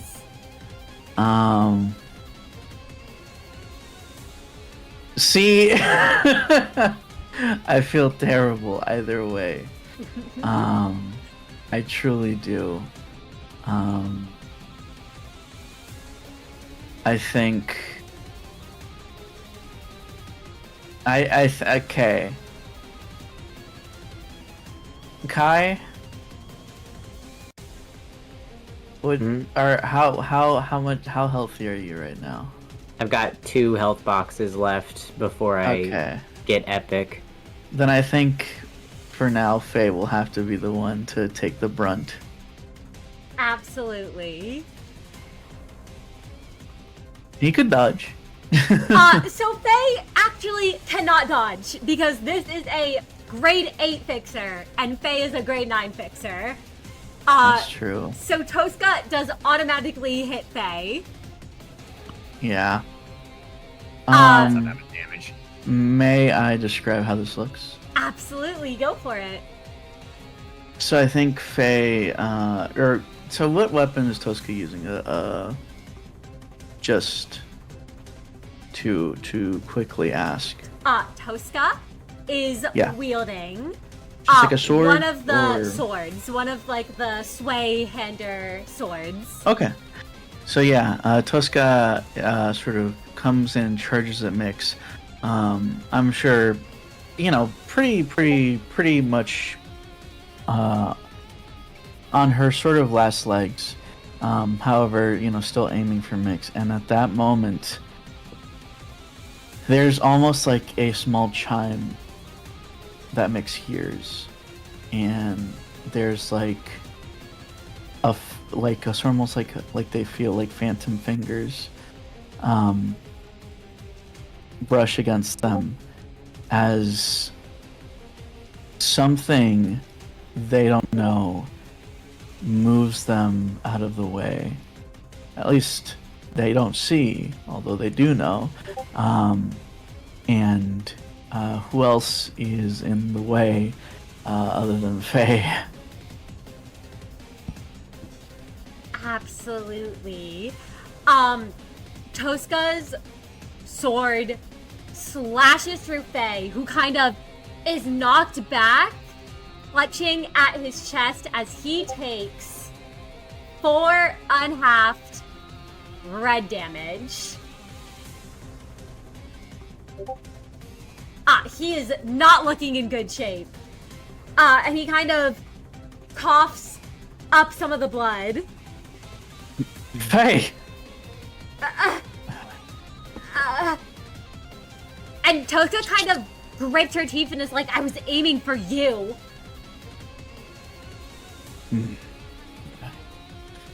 Right. That will also mean that Tosca has now 3 stacks of 3 additional stacks of butterfly. Tosca does. Tosca is 5 in currently total. at, I believe, 4 stacks of butterflies. No, they got hit by 5. both, so that's 5. 5 stacks of butterflies. Yeah. What that means, we don't know yet. But moving on. Who's to say? But Miix, you can see the butterflies start to cluster around Tosca. And Meru, Yes, it's your turn. it certainly is. Yes.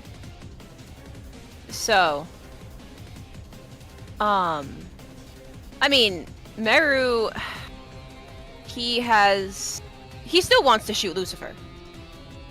Yeah, Lucifer, He's I decided. will say, at this point, you all do see Lucifer is looking for an exit. You can see Yeah, no, Lucifer's we're eyes not darting letting- around. We're not letting that happen. We're simply not going to let that happen. And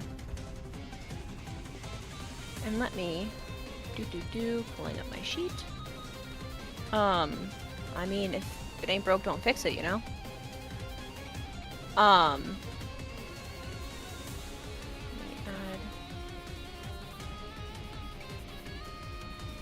add. Well, first, it's a challenge 5, right? To hit Lucifer, yes.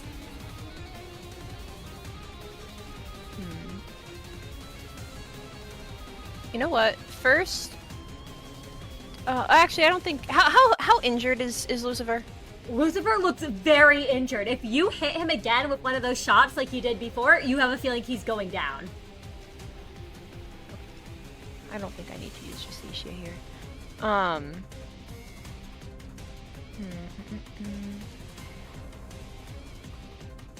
Okay. I will, just in case, use my what's one more point of willpower if I need to take it. I want to make sure I hit this guy. You know, so I can add my desperation again. Because I get worried. So I will desperation and 1, 2, 3. Challenge 5.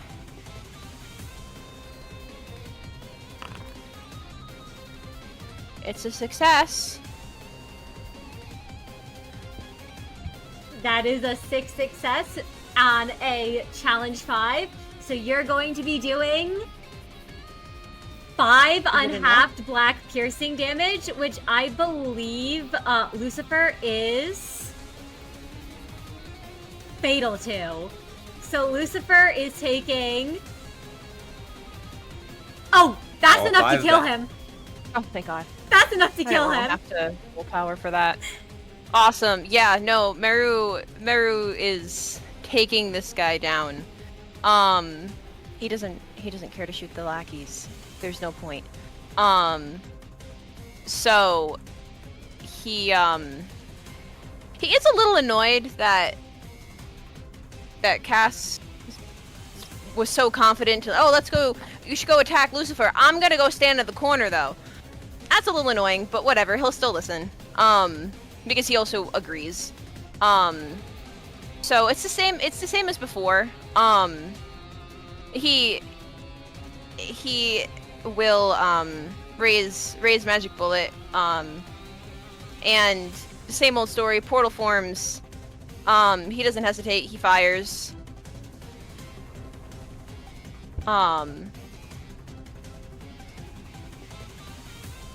So I'm unless I don't, is Lucifer trying to do another human shield? Absolutely. As you go to fire, Lucifer does grab the nearest person, who happens to be Keith. As Keith looked like he was about to start swinging on Miix or whoever's nearest. Lucifer grabs Keith and holds the grade 8 fixer up as a shield. And Keith kind of shouts like, "What the fuck are you doing?" Mara, would you like to spare Keith, or would you like to save your sanity? I'll spare Keith. Again, I always need to make it abundantly clear, Meru doesn't like killing people. I mean, listen, Tosca probably has enough, Keith probably has enough health to take it. It's only 6 damage. My God. Keith can take it. That said, you know there's still fighting going on.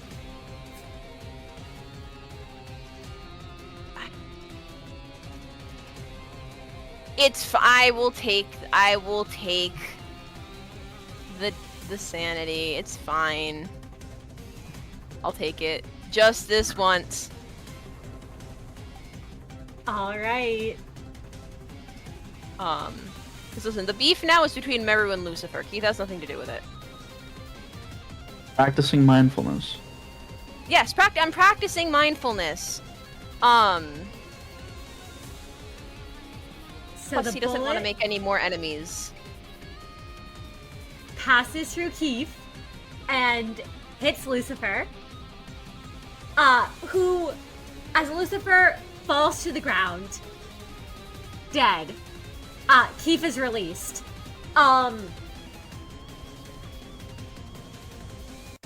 And at this point, I imagine, Keith kind of looks around, looks to the weaker grade 9 fixers, who at this point are all pretty badly beat up. At least, Guy's not looking too good. And Keith's like, oh, fuck.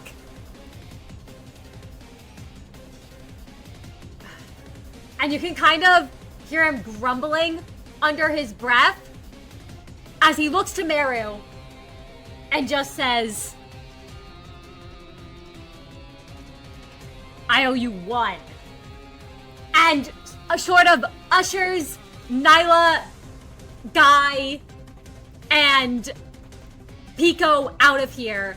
And Pico kind of turns to Keith and is like, we really gotta stop the fighting here. And Keith just like, we're not the ones who can do that. And pulls these 3 grade 9s out of the way of fire, and away out of the combat.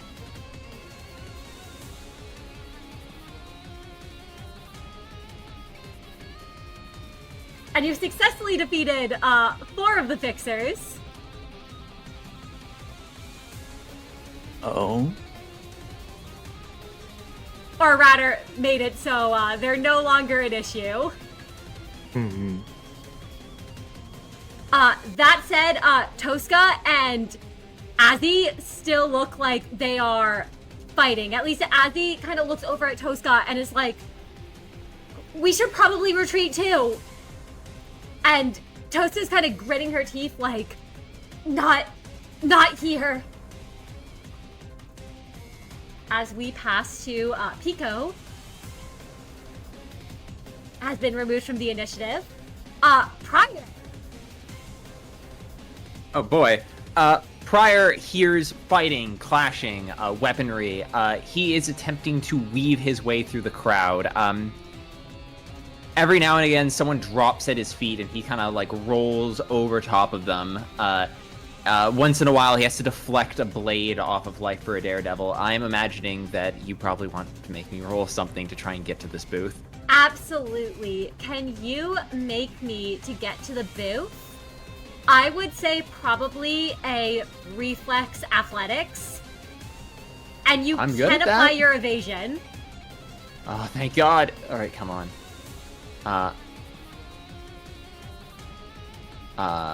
All right. Difficulty.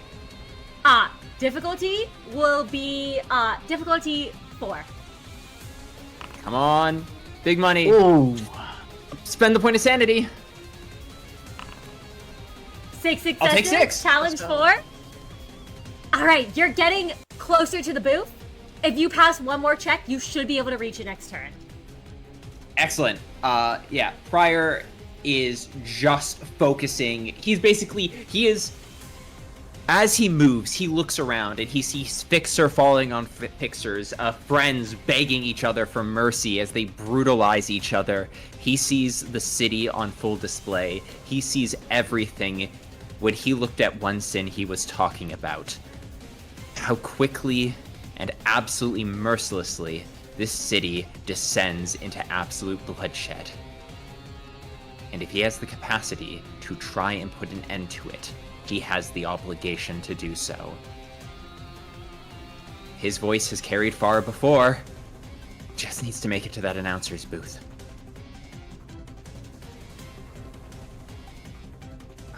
That's the end of Prior's turn. Absolutely. And we go to Kai. And Kai, what would you like to do? This is okay. This is just a matter of getting these two to, or I mean, of these two not having retreated yet. When like the fight is pretty much over, I guess, in our minds. I don't know, man. Kai's not trying to kill either of these people. Who? It's Tosca that's more adamant about staying in the fight, right? Yes. So I suppose that would be who Kai would go after. You know, a physical attack to maybe drive her off, I guess. Unless does someone have a better idea? I think, you know what, here, I actually have a suggestion. Yeah. Because I think Miix can deal with Tosca, and probably when Tosca goes down, probably get AZ to back off. Miix might suggest that Kai help Faye, because he's... Got it. Yeah, sure. Yeah. If I can dive in and heal up Faye, that's, Yeah. absolutely. I think Miix will say, I've got this handled. Just, damn it. And, they might regret this later, but I think they toss, actually, to clarify, do we each have an ampule? I believe you each would. Just one? Okay. I do have one, yeah. Because Miix would throw theirs to Kai and say, just patch him up, I've got this handled. Yeah, I mean, if if that's what Miix wants, and Faye's looking not great, Kai can absolutely just go ahead and go to Faye to patch him up. All right. Can you roll me your... I believe it would be understanding medicine. Okay. I was like, what is the equivalent of int? Or at least, at this point.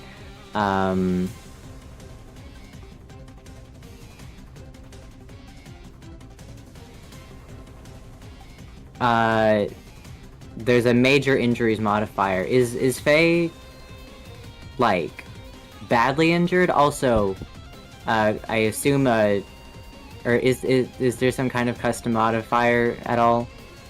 Faye has only taken 4 points of superficial damage, so Faye has Oh, not okay. yet taken aggravated, but Faye is looking worse for wear.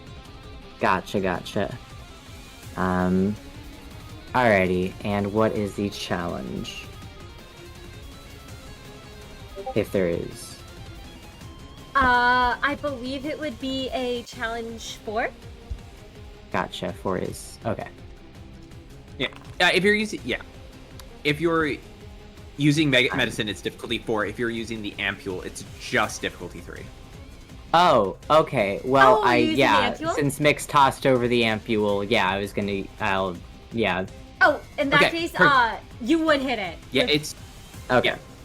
yeah. It would be, and then it would be 2 healing plus margin, so it would just be 2 ag healing.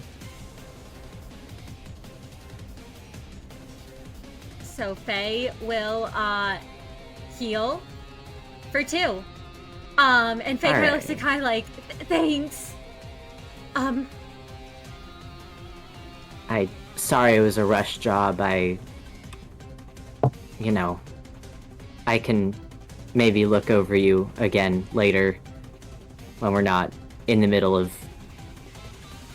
fighting. No, it's okay. It's okay. Yeah, let's get back to fighting. And Faye kind of hops up and is looking around, and looks very, concerned and nervous. As you all see, despite the fact that this first wave of Swy Fixers has mainly been dealt with, you all can see more of them beginning to appear and converge.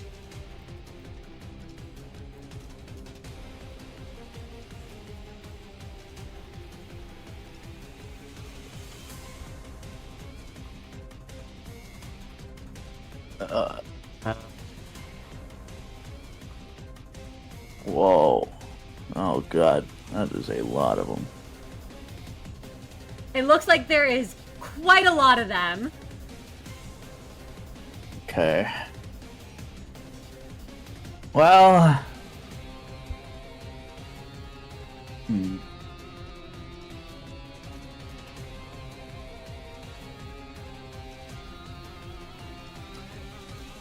Well, may I go? I assume Faye is still not in any... Yeah, Faye looks, very panicked as you all see the second wave, approach. And Miix, you may go. Miix takes in a deep breath.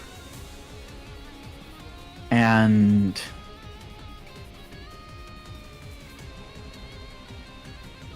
there is something very different about how they look right now. It's almost as if they're staring at things that aren't there. But in Miix's visions, they see butterflies. And Miix takes in a deep breath. It's like we agreed, right? They look over at Tosca and say, now's your last chance to back off.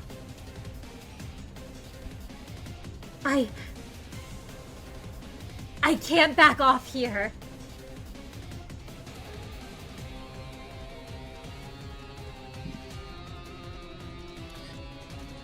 All right. And they will activate a new skill. Haven't done this one before.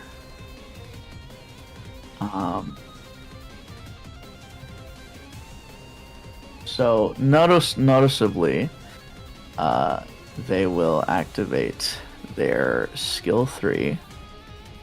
Let me go ahead and roll that real quick so that everybody may see. Absolutely. Although I will not ask for difficulty, and that will be clear in just a moment why that is the case.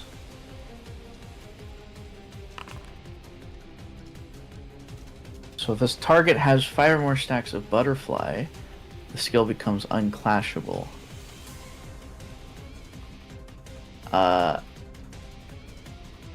If you would like to explain what unclashable means, Mr. DM. Absolutely. Tosca is not able to dodge this attack.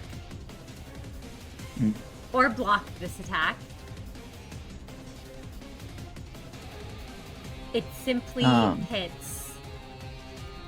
Miix will also heal 1 sanity, and they get to convert all stacks of butterfly into her choice of fragile, defensive, paralyzed, or sinking.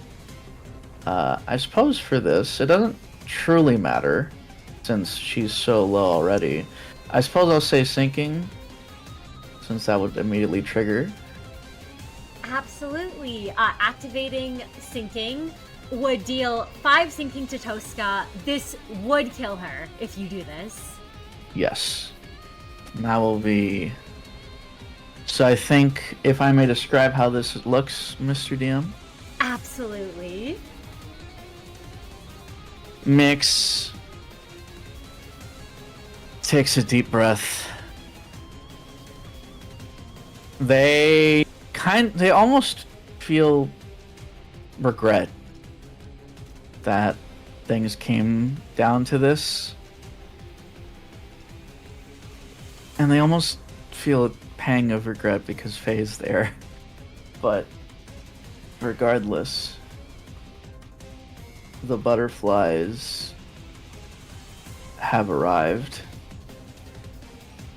And Miix sort of whispers under their breath as they just... They actually, you know what, they lift Solemn Lament and they just say, "Ask not for whom the bell tolls, it tolls for thee." And they pull the trigger. And a bullet hits Tosca. But it's not necessarily that she stumbles over. Miix turns and starts walking towards the others and snaps. And the butterflies that were on Tosca also almost like burst. And I think Tosca convulses and seizes up, stiff, and then collapses in a heap.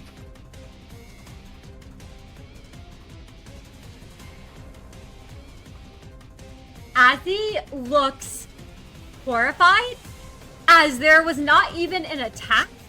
Really, it just seemed to happen at once. And you all see as 3 more Swy Fixers run in, there's one of the womans from before who Prior would recognize, but the rest of you don't. There is a man, funnily enough, the one that you all remember cheering prior on when he was eating a lot. And there is a woman wielding a halberd with a flag who has messy dark hair. And the moment the three of them run in and see what's happened, Joe kind of lets out a holy shit. And Johanna just grabs Azzy, who's tried to throw herself at Miix, and is like, they've got some weird equipment. Get back. And these four all retreat, backing away from your group and the corner you're in.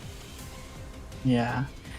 Miix walks back towards the others, and I think, even for a moment, they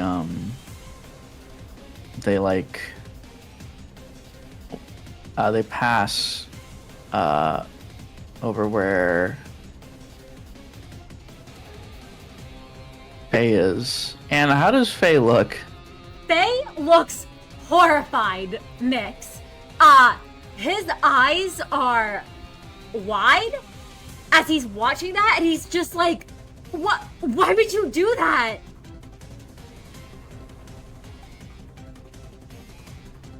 This is how things are in your line of work. That's not... It doesn't... If you're not ready for that, then just stand behind us. And Miix walks past and over towards Meru, but as they walk past Faye, there is a look of immense regret on their face. They are very torn up about this, but they won't show Faye that. Meru can see it. I don't know if he can do with that information whatever he wants, but... I mean...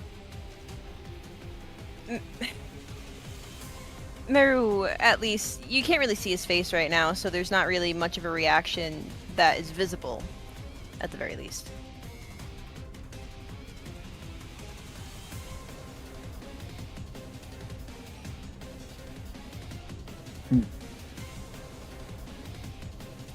Cass just kind of lets out an annoyed noise and is like, things are taking longer than they should be. And she kind of looks up at the counter, and you can all see that it's currently sitting around 80 people. And for it to be half, it would need to be 50. And we would pass to Azzy, but Azzy is out of the initiative. Keith has also retreated.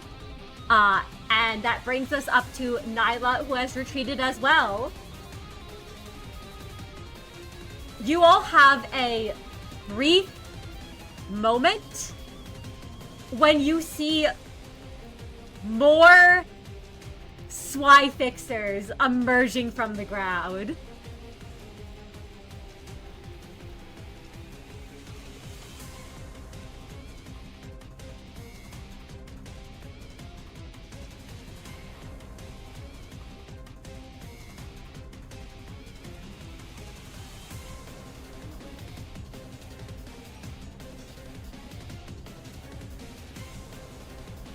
As these four enter the initiative, or I should say rather these five. Ooh. Ow.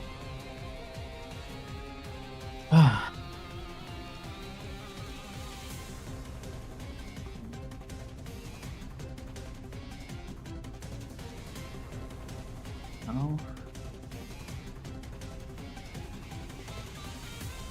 Cass seems to scan over the group who has appeared before you all.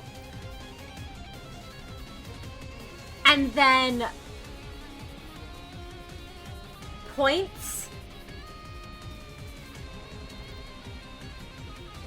at the woman in the back here, Hira Alm, and says, she's likely the most dangerous. She has a ranged weapon on her.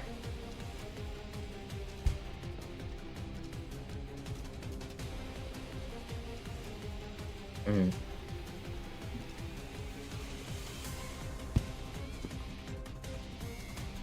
Thanks for that heads up.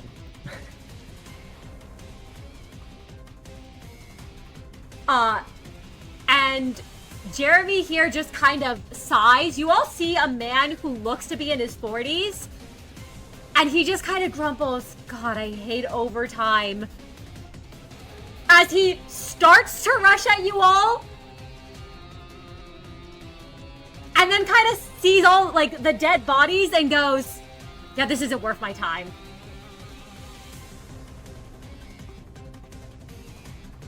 And the other three kind of look at him in shock as he just leaves.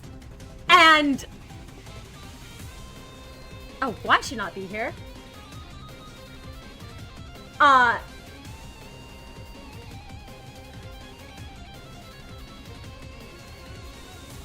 Leaves the battlefield.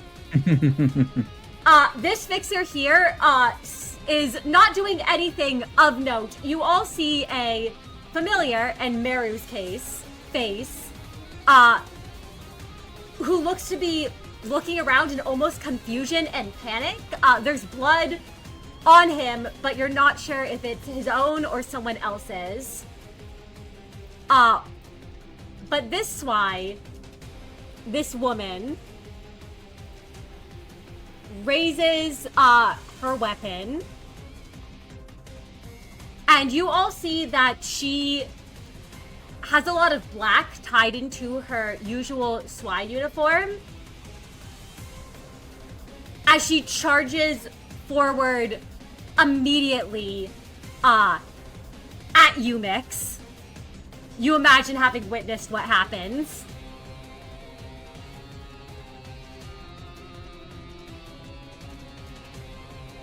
And can you make me a challenge for reflex athletics?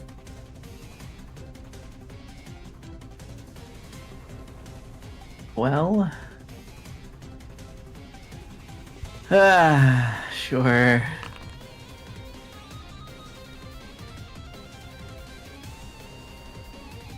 It's built different.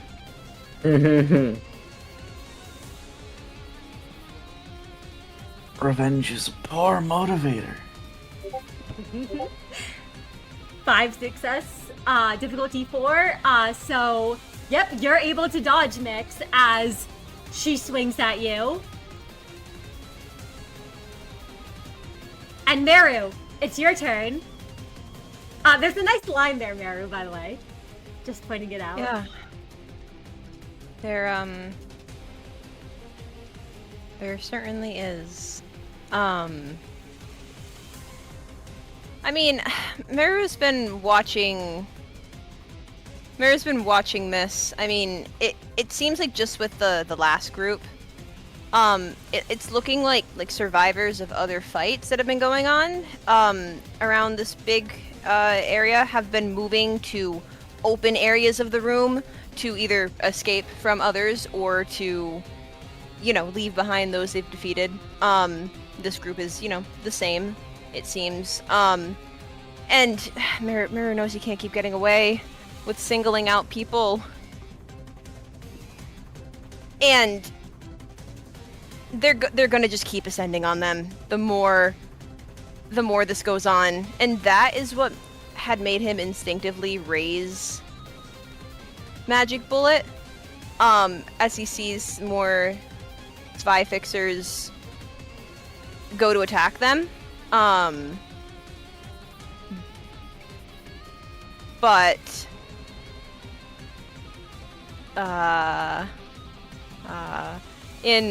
there is a pretty line.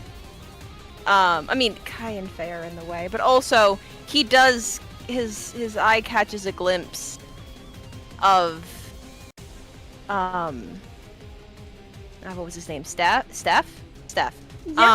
Steph. Yeah. And he briefly remembers their conversation from earlier. And he knows that Steph had mentioned wanting to see Magic Bullet in action, but he's pretty sure this is not the way that he meant. And I don't know, there's something about that makes him where he should pull the trigger. He really should. But I don't think he does. I don't know if he'd fire Magic Bullet here. You feel that familiar presence, Meru. Yeah, he does. A certain abnormality whispering in your ear. Yes. Well, there's something else. Can Meru do something else, actually, instead of firing Magic Bullet? Yes. Would he be able to, because the problem is that people keep coming at them. There is something that he can do to potentially stop that. Can he move in front of Faye and Kai? Yes, you may. Okay. So I think here, Meru actually, with some quick thinking, here we go. He has a fun little thing here.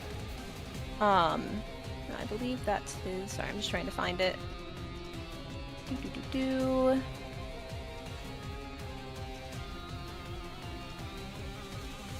His devil comes due, I believe. Yes. Yes. May I? Remind me. Is it that it will work on the first turn and subsequent turns I have to roll, or am I rolling on the first turn? Yes, first turn's free. Yep, first turn turn's is free. Okay, so should I put it? What should I put the challenge as? Challenge 1. One. Okay. Yep. Cool. I will do this.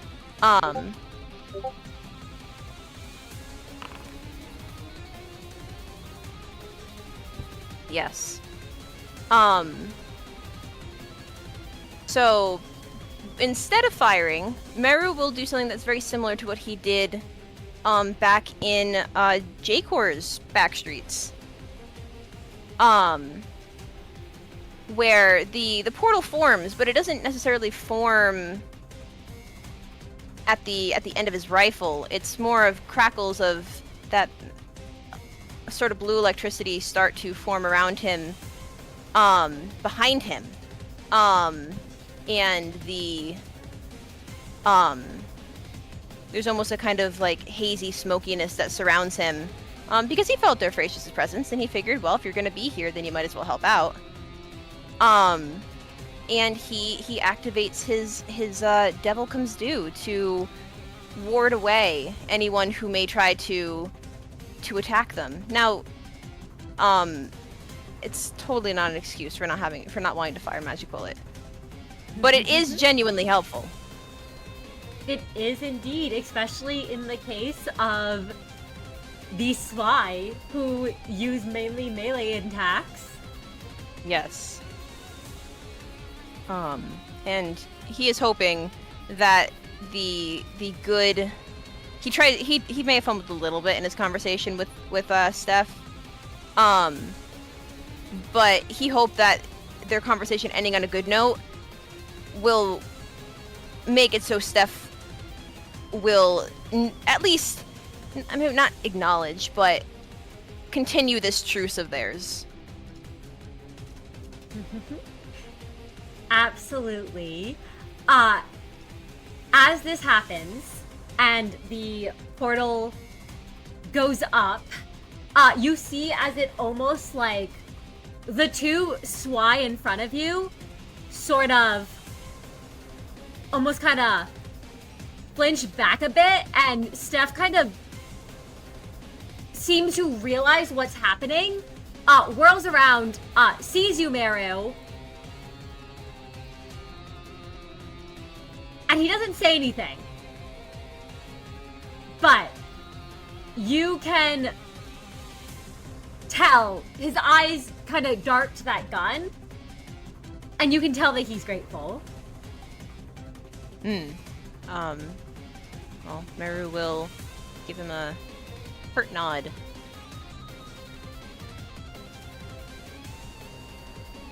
Absolutely.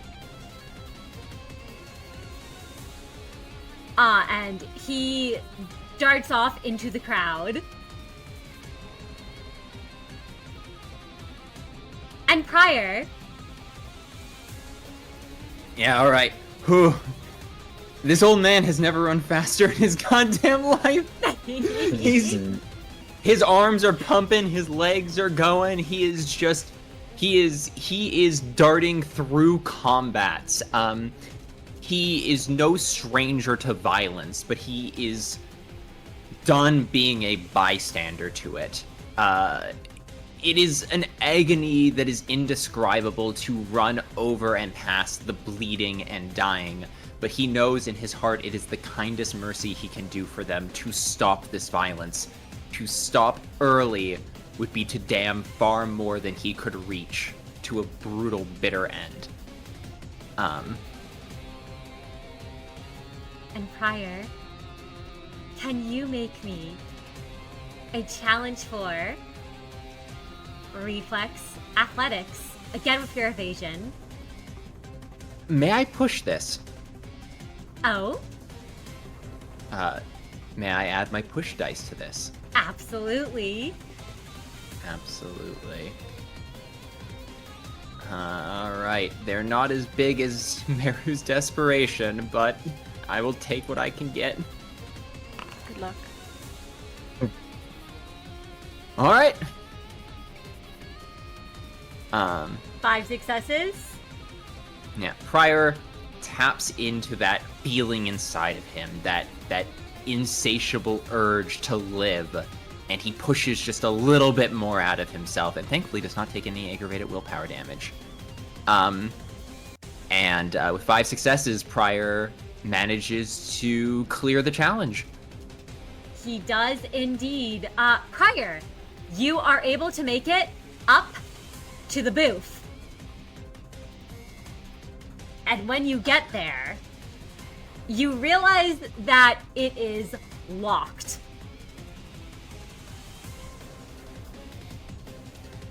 There are what looks like a couple people inside there. You can see a she-fixer with short black hair, who looks to be tending to another's wounds. And you can also see a girl in there whose wounds he's tending to with long brown hair.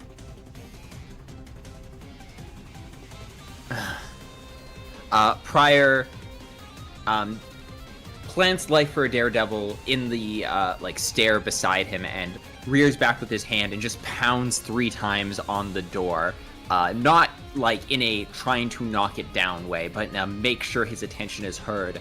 And he's gonna try and yell through the door, "I need to get in there! I need to speak to them!" She tending to the other one kinda jolts at that. And he kinda looks at you, but it's pretty clear he's wavering as he's like, I can't let you in here. You are saving 1 life right now, and by leaving me out here, you're damning 30, 40, 50 more to die out there? I can put an end to this. This chaos, this anarchy. They are looking for a leader. They are violence. They are an unwavering mob because no one is telling them what to do. I can tell them what to do. I can take that hateful violence and direct it towards a purpose that will save lives if you open this goddamn door. Higher. Roll me a presence leadership. 100%.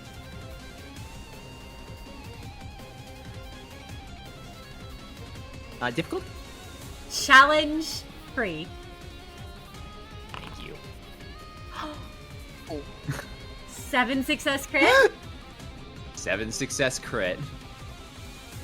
Prior, the door opens, and you see this she here as Winra, holding Dashira, who's leaning against him, open the door for you, and they sort of move back, and with that crit, I'll say that the two Winra at least kind of looks at Dashira, who doesn't look in any shape to fight, but Winra turns to Prior and says, I'll keep an eye out for you at least. Don't kill yourself over it.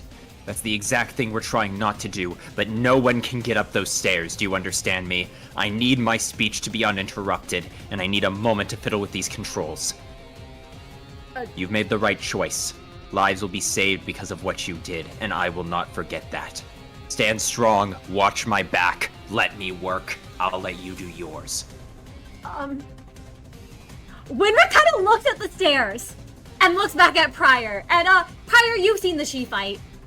You know they're not very good when it comes to being out in an open area and not hitting from stealth. And Winra's just like, okay. Got it. I understand. Don't worry, you're not the only one out of your element right now. But we do what we can with what we have, because it's what we must do, and it's what you must do. I see it in your eyes. You want to save lives just like me. This is your chance. Do not let it pass you by, because a death fought in worthiness is better than a lifetime regretting your cowardice. Stand strong. Winra takes a deep breath, nods, and says, I will. And, he does put Dashira down on the ground gently, if you allow him to leave her in the room, as he runs out to stand at the top of the stairs, shutting the door behind him to let you work.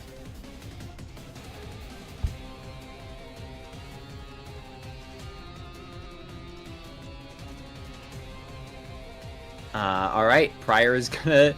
Alright, Mr. DM, how are we gonna run this? Absolutely. You're in the booth. What's gonna happen is you will need to accumulate 20 leadership successes over your rolls. With a crit, I'm gonna give you a little boost. I will say that your first roll, you get an extra 2 dice. Okay, am I making that first roll now, or...? I will let you make it now because you have someone standing guard at the door. Okay, I'll take that. Alright, come on. I get an extra 2 dice on this one. Leadership. Leadership presence, you said? Yep, leadership presence. Alright, 2 bonus dice. I'll let you add rally too. Oh, thank God. Guard bonus. I'll take my rally. Alright, let's do this. I'm just gonna set the DC at 1 to accumulate those I guess I'll set the DC at 20 and just subtract it as I get successes. Yep. I think that's a good way to do it. Well, that's not a great start. I'm gonna spend my sanity. Okay, start with 5. Start with 5. Successes. That's not bad. Let's go. Alright, 15 more to go. Yep. And we'll return to you as things develop, but you have Winra standing guard at the moment. And Kai, we return to you. Meow.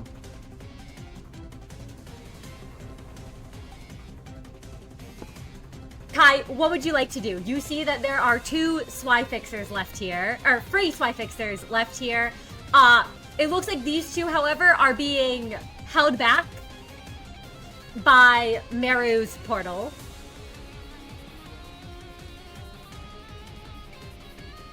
So, just a silly clarifying question. Them being held back means that I could not attack them? If I you were can to still in attack them. You hypothetical. can still attack them. I'm just letting you know that they are currently being held back. Okay. So they I can't just- attack you. Yeah. And they can't get closer, yeah. Yeah. I just recall, Hira, if I remember correctly, being the one that was potentially the most dangerous. Yes! Cass marked Hira as one who's capable of range attacks. Then yeah, I think Kai will go after Hira, Alright. if that's chill with the court. Absolutely. To get to her, you will expose yourself to being attacked by Riv, though. Okie dokie. Yeah. I was like, there's gotta be some cost. I know that that's a kind of far way to travel. Anyway. And Hira is a challenge 5 to hit. Challenge 5, okay. Woof.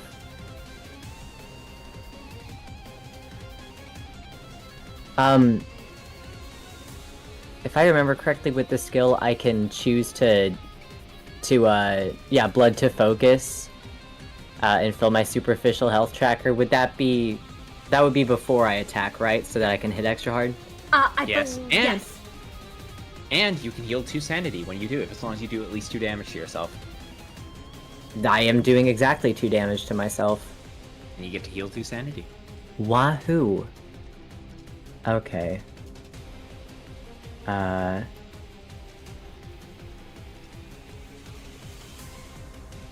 checking off Cobalt Scar and Bloodlust when injured as my modifiers, I think.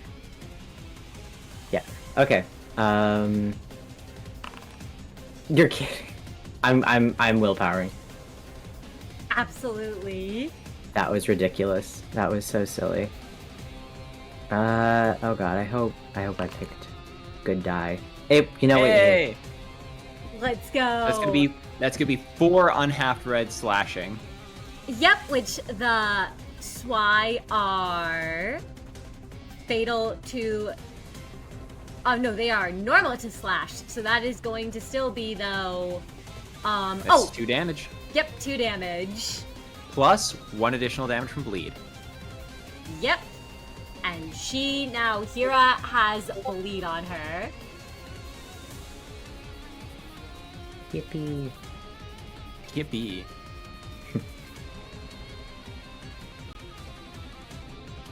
And is that your turn, Kai? I should ask if I mean, I know that it's a minor, what's the word? Like a minor action. I probably should have done it before, but You can do it in any order, anytime on your turn. okie dokie. Could I use discarded watchdog and guard? I'm so sorry. You should not tell me if it wasn't revealed at all. Is Sakura planning on? Did Sakura like openly express a desire to attack a specific person? Sakura has not expressed a desire to attack a specific person yet. Okay, well, You have You a know what? feeling they all I- did see what Miix did, though, so you wouldn't be surprised if they're targeting Miix. okay, sick. I will protect Miix in that case. Or, sorry, guard Miix in that case. Wahoo. Absolutely. And then that will be the end of my turn. It is Faye's turn. Faye looks, very freaked out still, especially after what happened with Miix. And will just be like, there's probably some other way to scare them off. Shouldn't he kind of like gestures at whatever Meru did, which seems to be freaking him out.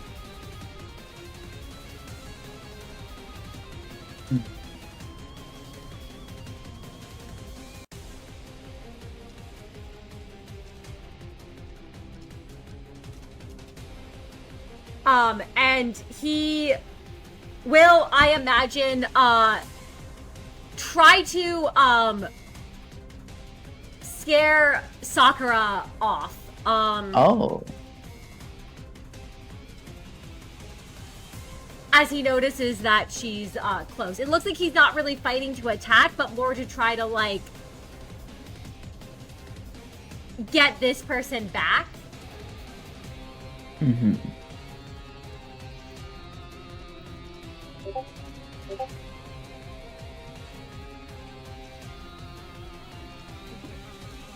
And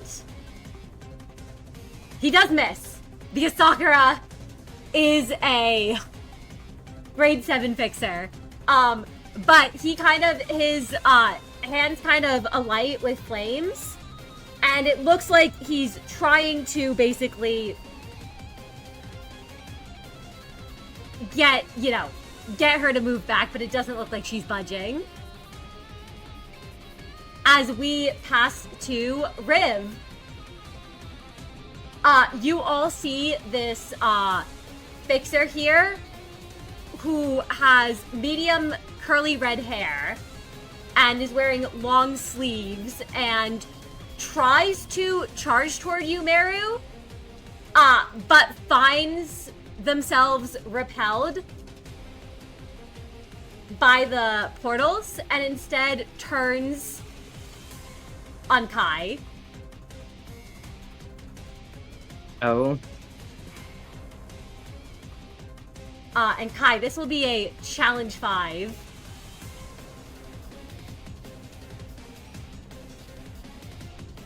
Alrighty.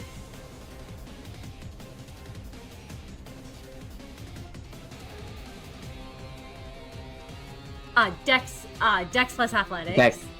Yeah. Or reflex. Oh, sorry. Yes, reflex plus Yeah. athletics. Yeah. No, I was just. I don't think I have any modifiers to this, so I was just making sure of that. Oh my god.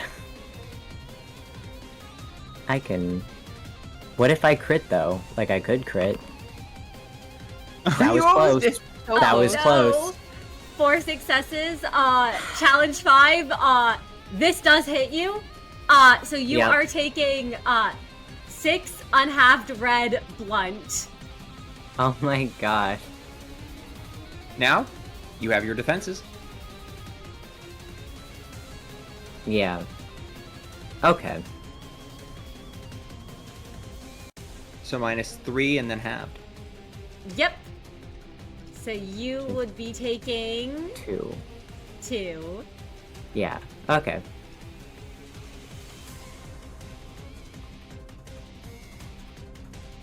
And Miix, it's your turn. Cool. I think I'll just get right to the point, and I'm gonna shoot Sakura.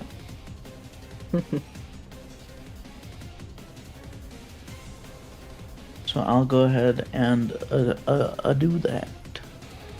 Absolutely.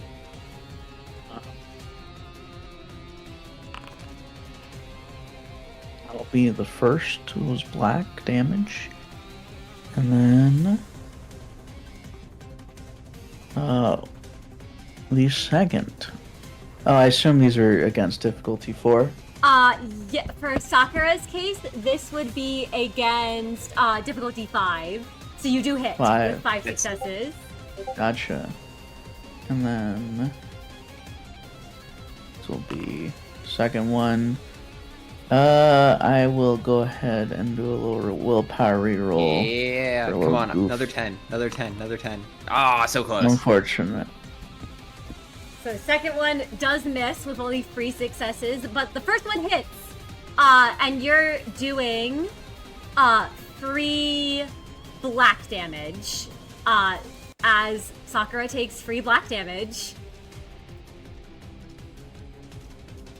Cool.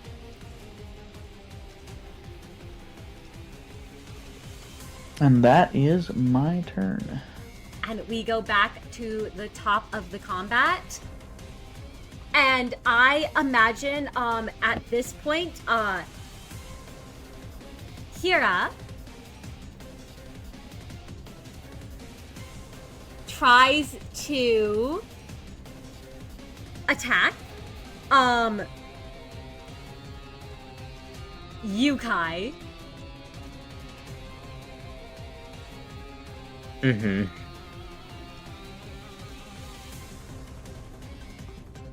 And let me just do that here. I believe you have tremor on you right now, don't you? Because you were just hit.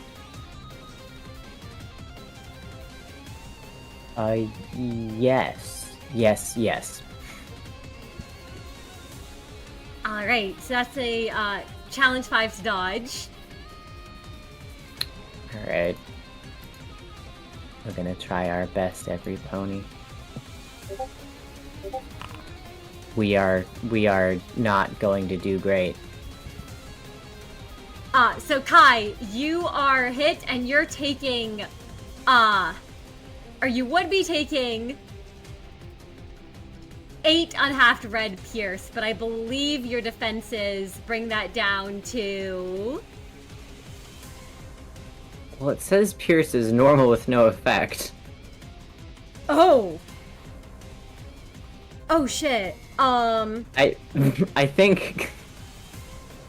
oh, you know what? I will use Scars from a Wolf. You want to use Scars from a Wolf here to 100%, yes. Alright, Absolutely, please do. 100%. So you're Okay. only taking then 3 damage, because that would Yeah. be 8 minus 5 to 3. Yeah. Okay.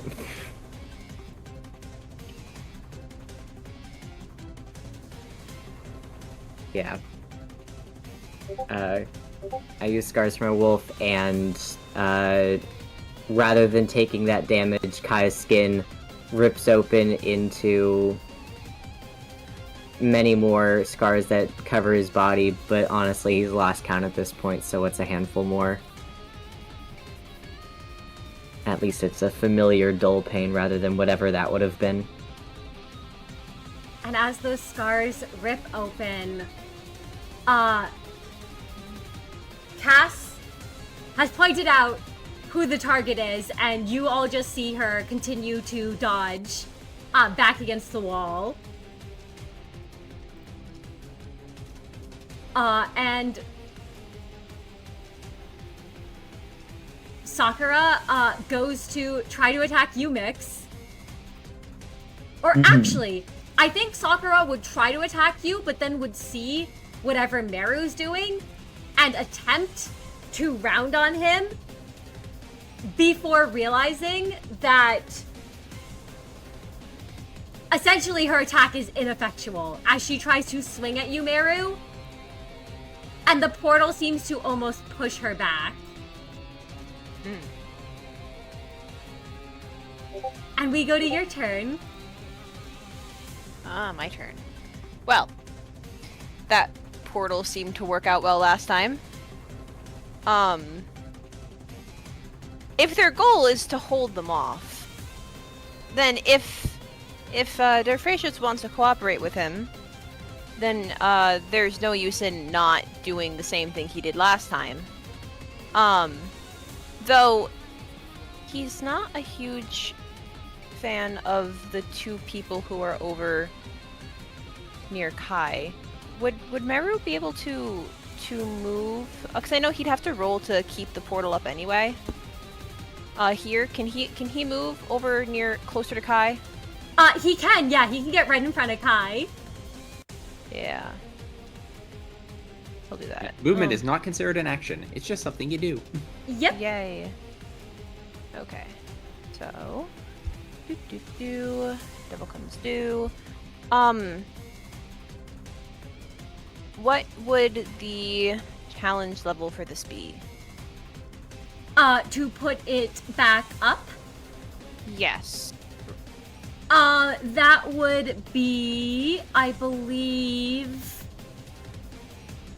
Ooh, that's a good question. So it would be the highest mental challenge rating. So I know this. I know the grade 7 has a physical challenge rating of 5. Do they have a mental challenge rating of 4? Yes, they do. Their physical So is it'll be higher difficulty than their 4. mental. Okay, so it's 4? Yep. Yep. Okay. Well, let's hope I can do this. He at least has to try. You can push if you'd like, or desperation rather in your case. I can for this? Yeah, it's your core ability. You can indeed. Oh. Wait. Okay, hold on. Before I do that then. Just for the habit. Absolutely. Why won't it let me? Let me click the refresh. One moment. It froze on me. Oh no! No, it's all good. It's all good. It just takes me a second to get back in. No worries. There we go. Okay. 1, 2, 3. Challenge 4. Okay. Now. Haha! It worked. Let's go. 5 successes. worked. It flares up, and it looks like these two have decided it's not worth the effort as they back off and they call out to Sakura and say, "Fall back."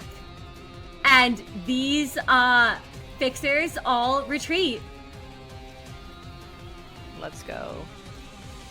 Listen, Meru, he tries to save his own skin, but also Kai especially, he didn't want Kai to get any more hurt. So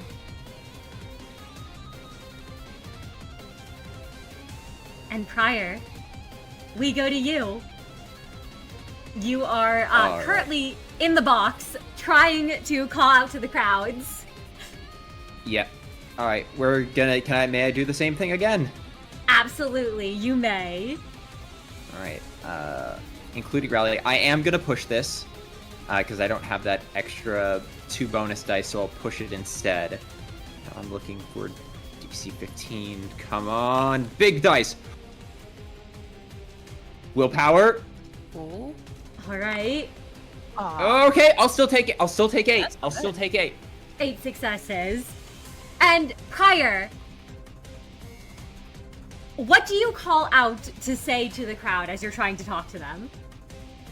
Yeah, Prior is Prior fiddles with the device. They've obviously turned off the way the announcement is supposed to work, but I'm just going to assume with his passive craft, Prior easily surpasses it. He is as old as probably the machine. He's older than the machinery in here by far, and he knows how to work it. Prior, jury rigging it together, his voice begins to boom over the crowd, over the core of violence, and it says, and he begins his speech.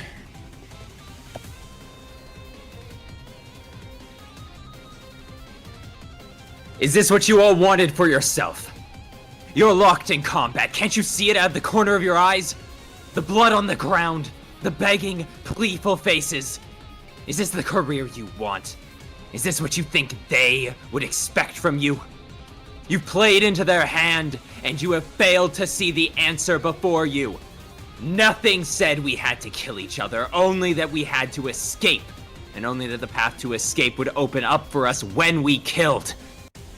There is a better way. Listen, put down your arms, lock eyes with someone, and choose to spare them for but a moment. All I am asking for is a second of truce. All I am asking for is your attention for a moment. Prior continues to speak, his voice carrying, tinny and echoing around the large room. this booming presence. Those who look up at the booth see him leering over the console, the lights playing off of his face, casting a dark shadow with focused, piercing eyes. All 6 of them he has out from his position atop of them, watching them tear and rip at each other and demanding that they yield. Prior. Can you roll me a d10 real quick? Just a d10. I love just rolling a d10. Sure. Don't worry about the reasoning. A 2? 2. You hear this. Goodbye.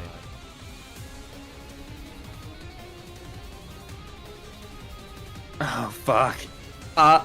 Prior... oh, shit.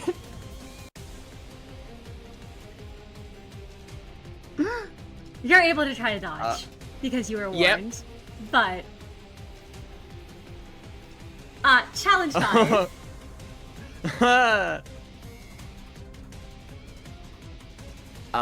The eyes on his face send reverberations through his skulls, and he follows their gaze to the blade that is about to pierce down upon him, and he fucking tries his best to evade.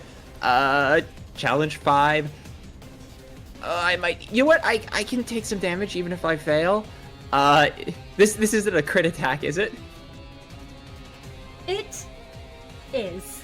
Because you see in her hand Winra's head, and you see Dashira's body slashed apart. Oh, shit. Okay, Prior is pushing his result then, so it's actually difficulty 6 if it's a crit, right? It is difficulty 6. It is challenge 6. Oh my gosh! But you got 9 success crit. Prior turns, and in his moment in this tinny speech, he did not realize that both the other people in the room were dead until he draws a blade, and in seconds he brings it up and just manages to stop the sword coming from above from slicing his head in two. It digs the flat edge of the blade into his palm and almost snaps his spine as he wilts under the sheer force of the blade that would have taken his head. You see this woman looking down at you. There's not many people prior who you have to look up at, but this fixer in front of you, this she-woman, stands about 7 feet tall, and you can see those piercing blue eyes, and there's a smile on her face despite the blood of her comrades on her. Have you no shame? Have you no willingness? They were your comrades! They were traitors to our association. You know, the syndicates are pretty fucking bad, but at least some of us understand what it means to find a family.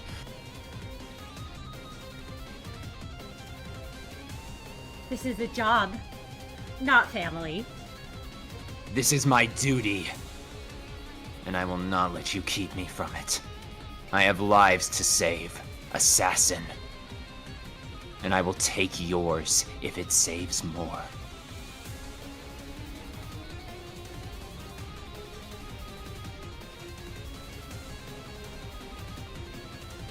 She just seems to grin at you, and as Fuck, she I don't have time goes- for this. I don't have time for this. Okay, let's go. As she goes to attack again, there's the sound of a tape flowing as a familiar face appears. Thank God. John intercepts the attack and says, "Keep doing what you're doing, I'll hold her off," and starts pushing her back toward the door. Prior doesn't even have a moment to turn and say thanks. He simply gives a nod, turns, and leers back over the console, twice as much fire in his throat as he continues to speak. And that is the end of his turn, I suppose. That is. Oh, yeah. And the rest of you.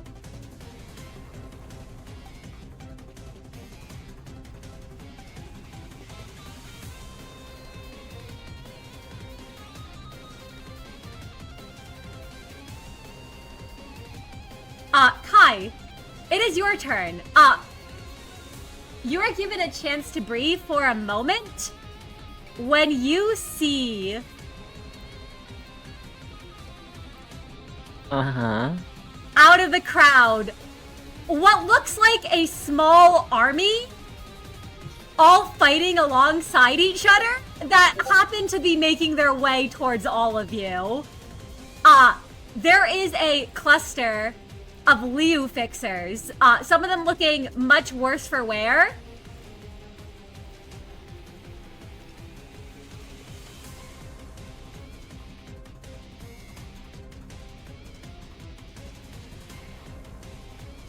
Hey.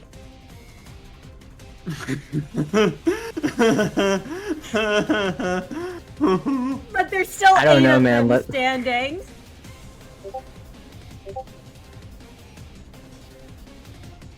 Does Cass have any randomly helpful advice, or is this just like I get to get first initiative on these 8 people that are Cass fighting is in my direction? looking, sees the 8, looks, and just points at Meru and says, "You can just shoot them."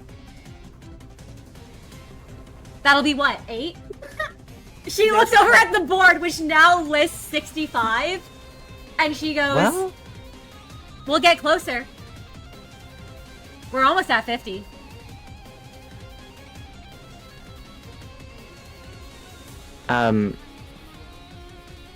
Kai is at a point where his patience has ran thin and he's ready to just start killing people. He will look at Meru, kind of like, with that question in his eyes of like, if that's something he's willing to do.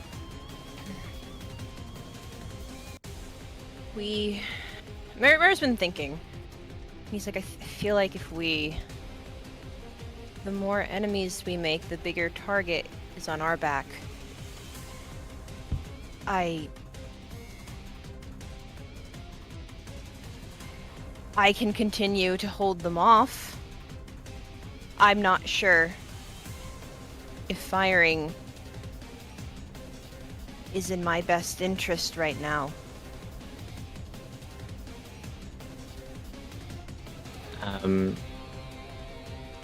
Kai will nod at that. I'm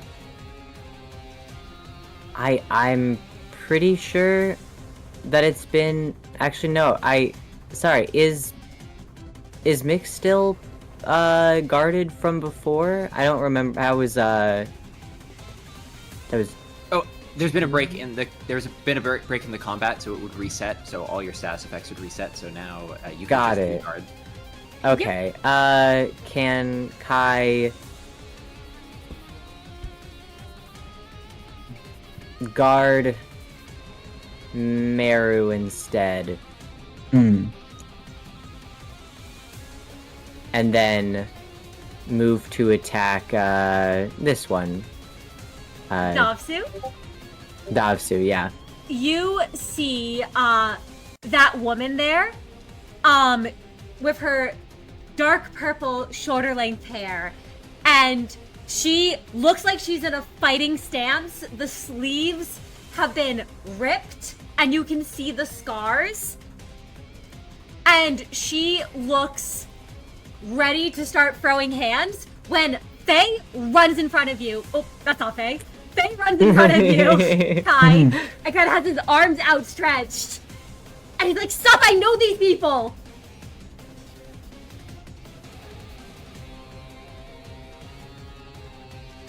Huh. The fits. I genuinely didn't notice until you just had Faye say that.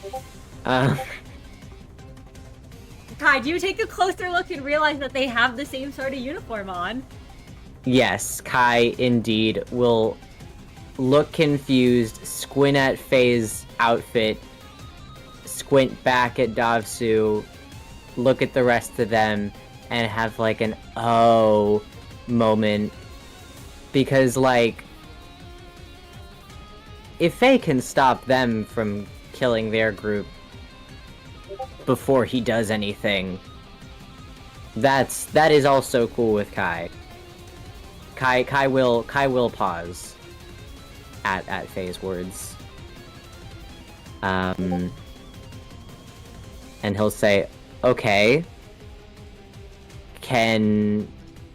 does your knowing them stop them from trying to kill us?" Faye kind of looks, like he's not fully sure, and you all see that one of the women in the back over there with, like, light blue hair, she looks ready to start throwing hands. Like, she looks very ready to start fighting. But Faye's eyes land on, one of them, Sam, who looks to be one of the grade 7s among them, and this black-haired man, he's wearing a blindfold, but you all know that, just because someone has a blindfold on doesn't mean they necessarily aren't aware of their surroundings in other ways, given Meru with Justicia. As Faye says,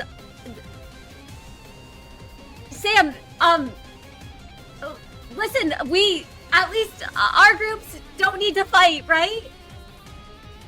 And Sam kind of looks around at the ones around them.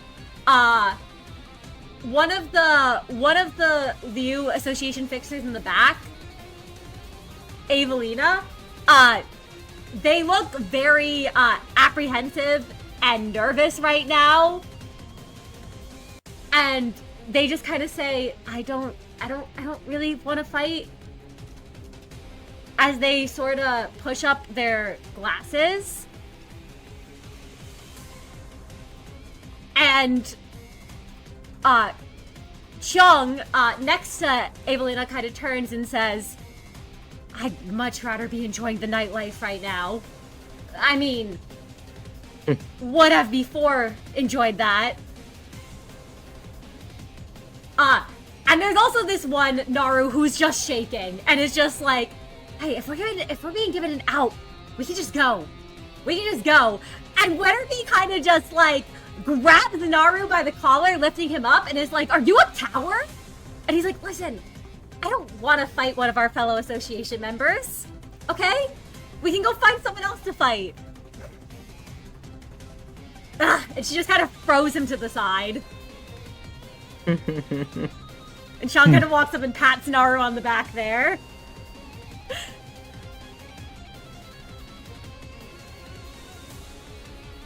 And you can see that at least these three back here look like they very much don't want to fight.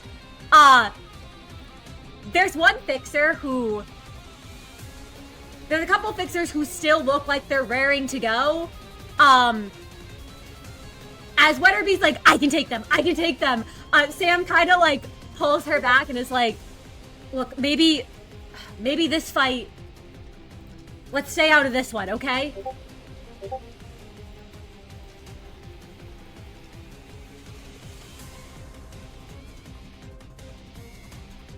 And Davsu just kind of turns around with a smile and is like, right, well, let's keep going then. As these two kind of, both of the other grade 7s kind of drag Weatherby back, who is hurling curses at the group of you.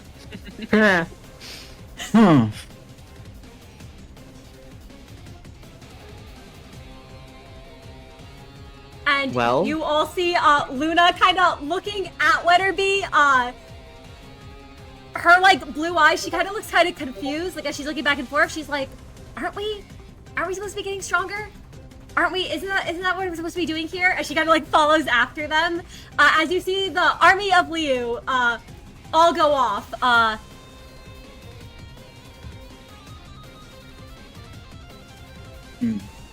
Listening to what Faye said. Faye? That was really impressive. That was really cool of you. You think so? I'm pretty sure Weatherby's gonna kick my ass the next time she sees me. I think that's better than her trying to kill us. You know, that's true. Yeah, I really don't Good want to job. kill my fellow fixers. Alright.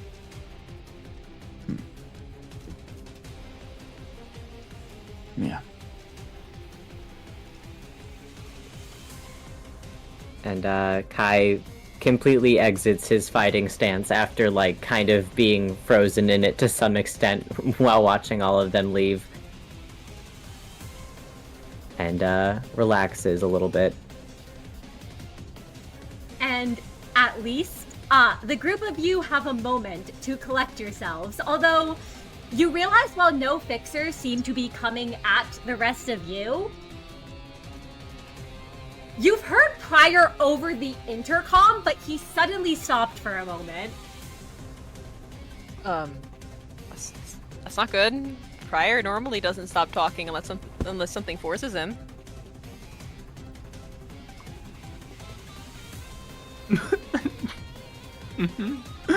Just saying. Not wrong. Kai sighs and nods in agreement.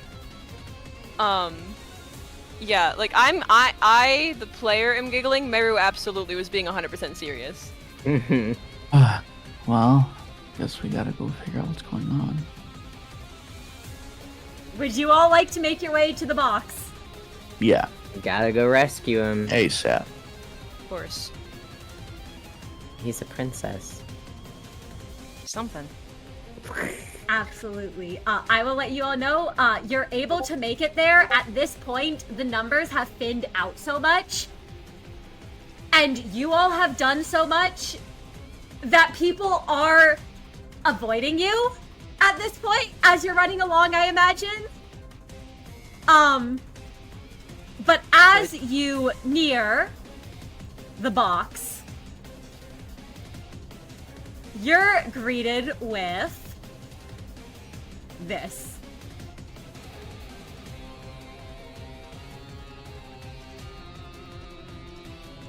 As there are 3 she-fixers.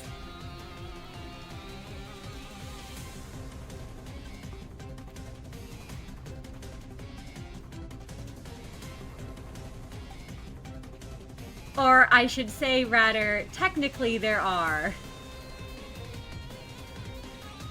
Give me one moment. Oh, Don't worry about it. Don't worry about it. I'm worried about it. Every time you say that. Why are Every you time you so say that. little? And a little baby! It should not be that small. That's how they disappear. They just get tiny. Technically 4. This very familiar one sees you all, however, and nopes out at the sight of you all. That's right. I knew my staring was worth it.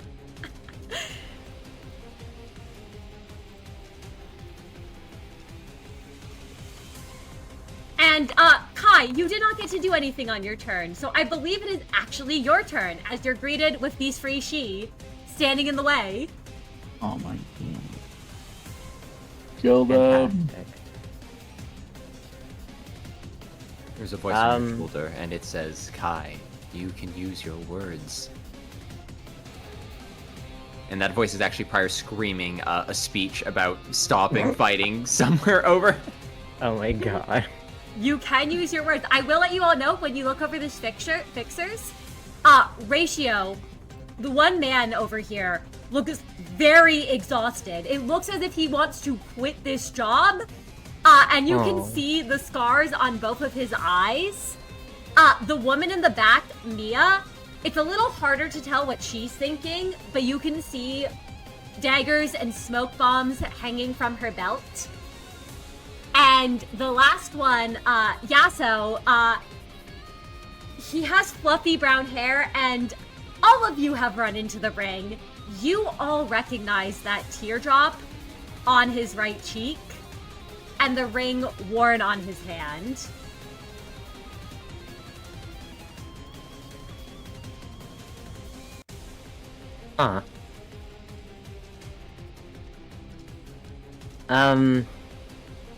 Okay, well, if the voice in my head that is prior screaming says to try using my words, I would like to ask if I were to talk to Ratio, who you said was specifically exhausted, so I feel like my chances are more decent with him than either of the others.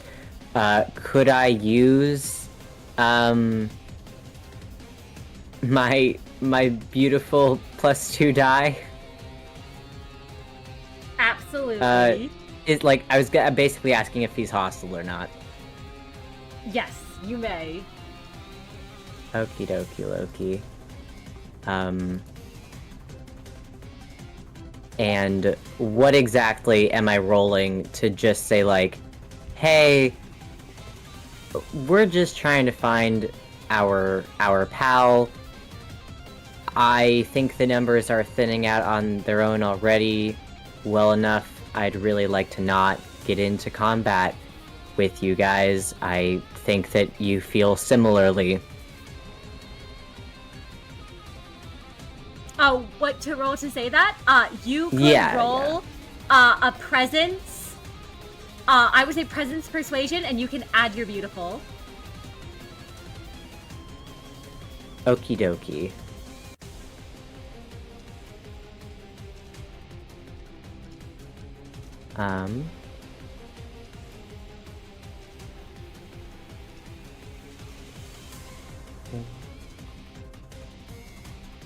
Where's the beautiful? Sorry, I'm just not seeing a like a modifier thing to add anything to. Sorry, it's not a specific hold on, give me 1 second. No, I mean like I can't add a modifier onto this roll for some reason. Oh, weird. Unless, no, it's just not showing up. Like I would just add die, but I cannot. Oh, it's not like you. Oh, you could just that's a boundary issue. That's a boundary issue. You actually have to reload the page. Oh, okay. Hang on just a moment. Lo siento. Meow, meow, meow, meow, meow. Okay, presence persuasion. It's the same thing again. I'm sorry for Scuff's chatters. No, you're good. You can just roll the 2 dice separately. Yeah. Okay, alright. Oh wait! Never mind. What the hell? Okay. It fixed itself. Okay. Great. What's the challenge? Presence persuasion or presence performance. Either works. Yeah, no, sorry. Your calming specialty would apply for your performance. Oh, okay. So instead of presence, persuasion, or presence... Okay. Yep. Sure. But yes, the challenge. Yeah, the challenge.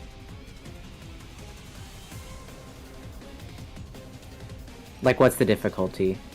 Like, the DC? Challenge 4. 4. I'm gonna use presence persuasion. Hell yeah. Absolutely. Hell yeah. All right, cool. That's enough. 6 successes, difficulty 4. You are able to convince them to back off with that. Do you say anything in particular to them to get them to? My earlier little speech about both of us, or all, both groups of us just being too tired to interact with each other because there is no need to engage in combat. We are not actively enemies. There is a bloodbath happening already. We don't need to be a part of it if we don't want to be. We're just looking for our friend. They look very hesitant, but with 6 successes, they will let you go aside. You have a feeling also one of their members running off at the sight of you all may have also contributed to that as well. And you all run up to the booth. Yes. That's Pookie. I mean... Yeah? Like, my comrade that I care about... Wahoo. In a platonic manner. Absolutely. You all see, on the top of the staircase, blocking your path, are two women who are currently, fighting each other.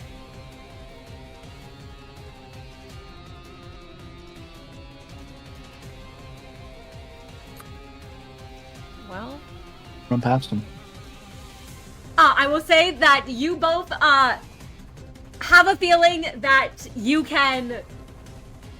It looks like this one woman is protecting whoever is in the booth, and at this point, I will say, because you all have reached the booth, I will skip ahead and let you make your next roll prior, because of the fact that you're all here, so you'll all be able to basically fortify this place. I can't see anyone getting past you all. Okay. Oh, merciful and kind, Mr. DM. Because I have my allies, could I get the 2 dice bonus for having a guarded door again? You absolutely may. You can get that 2 dice bonus. I'm taking every advantage I can get here. I have to make difficulty 7, and I have a lot of dice for this, but it could go wrong still. 11 success crit. That's all you need. Prior. Whoa. What do you say? Prior slams his hand down on the console so hard that the metal dents, and it sends out this static, piercing shriek of feedback that sends several to clutching their ears, and finally breaks through the haze of violence as sparks fly off of the little numerical counter, and he says, 35! 35 lives. Each one to you, I'm sure meaningless, because it wasn't your own. But what if, for a moment, you consider if it was? If you don't have someone in this room that you would sacrifice yourself for, I am sure somewhere, in some place, at some time in the city you did. I understand. In this chaos, you listened to a voice that told you there was but one path forward, and you had to fight and spill blood and spill death. Listen to mine now. I offer you a new road. This building will collapse soon. The sweepers will come, and they are our enemy. Do you think you alone can outrun that which cleans the back street? Do you think alone any more than a handful of us will make it to our destination? There are 65 of us left. 65 fixers against the city and the endless red wave that washes all away. I offer you a path through it. I offer you a chance to survive. Mercy.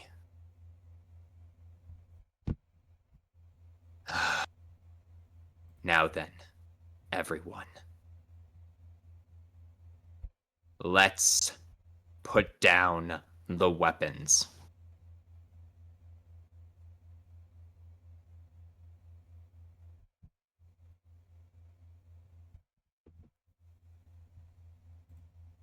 At this, the crowd listens and does so. You see people drop their weapons.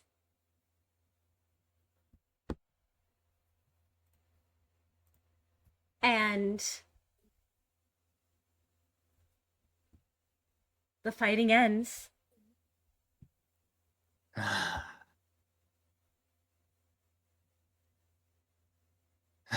Pryor, from his position in the booth above, looks down. There's a sea of blood pools of viscera, the bodies of the dead, the soon-to-be dead, and the dying that might still be saved. And his heart is heavy with those that he could not save. And a sight, yet another one that will never leave his mind. But with his words, not a single drop more is spilled out of malice at this moment. And to one who hopes to change the city, that is enough of a start to be worth a single breath to relax.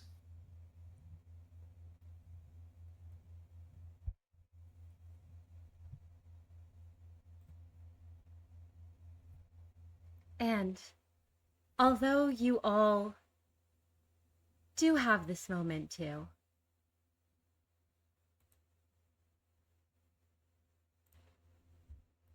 you all see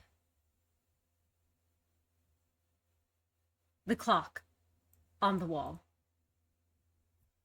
which reads 1:30 a.m. You all know that it is a 2-hour trip from here back to the nest.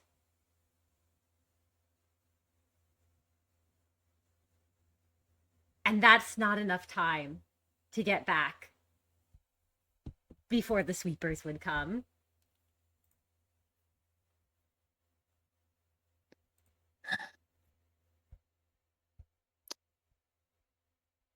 But we're gonna have to make the most of it, because there's simply no other option. Prior turns to the managers. Puts his hand on his hip, sheaths life for a daredevil on his back, and nods. The night's still young.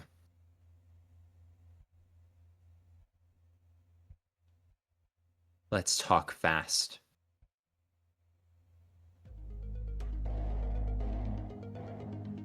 Right.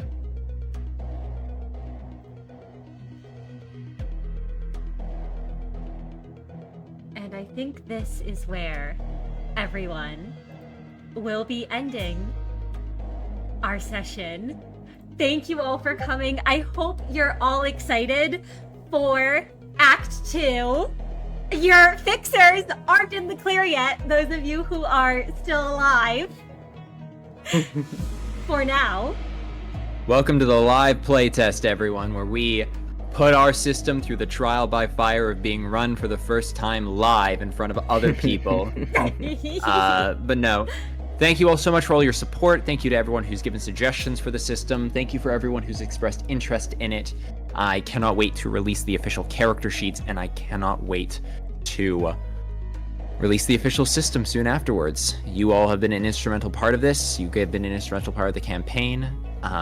This would not be a game without you all, our fans who show up every week to support us. Thank each and every one of you so much. And I can't wait to see you all again next week.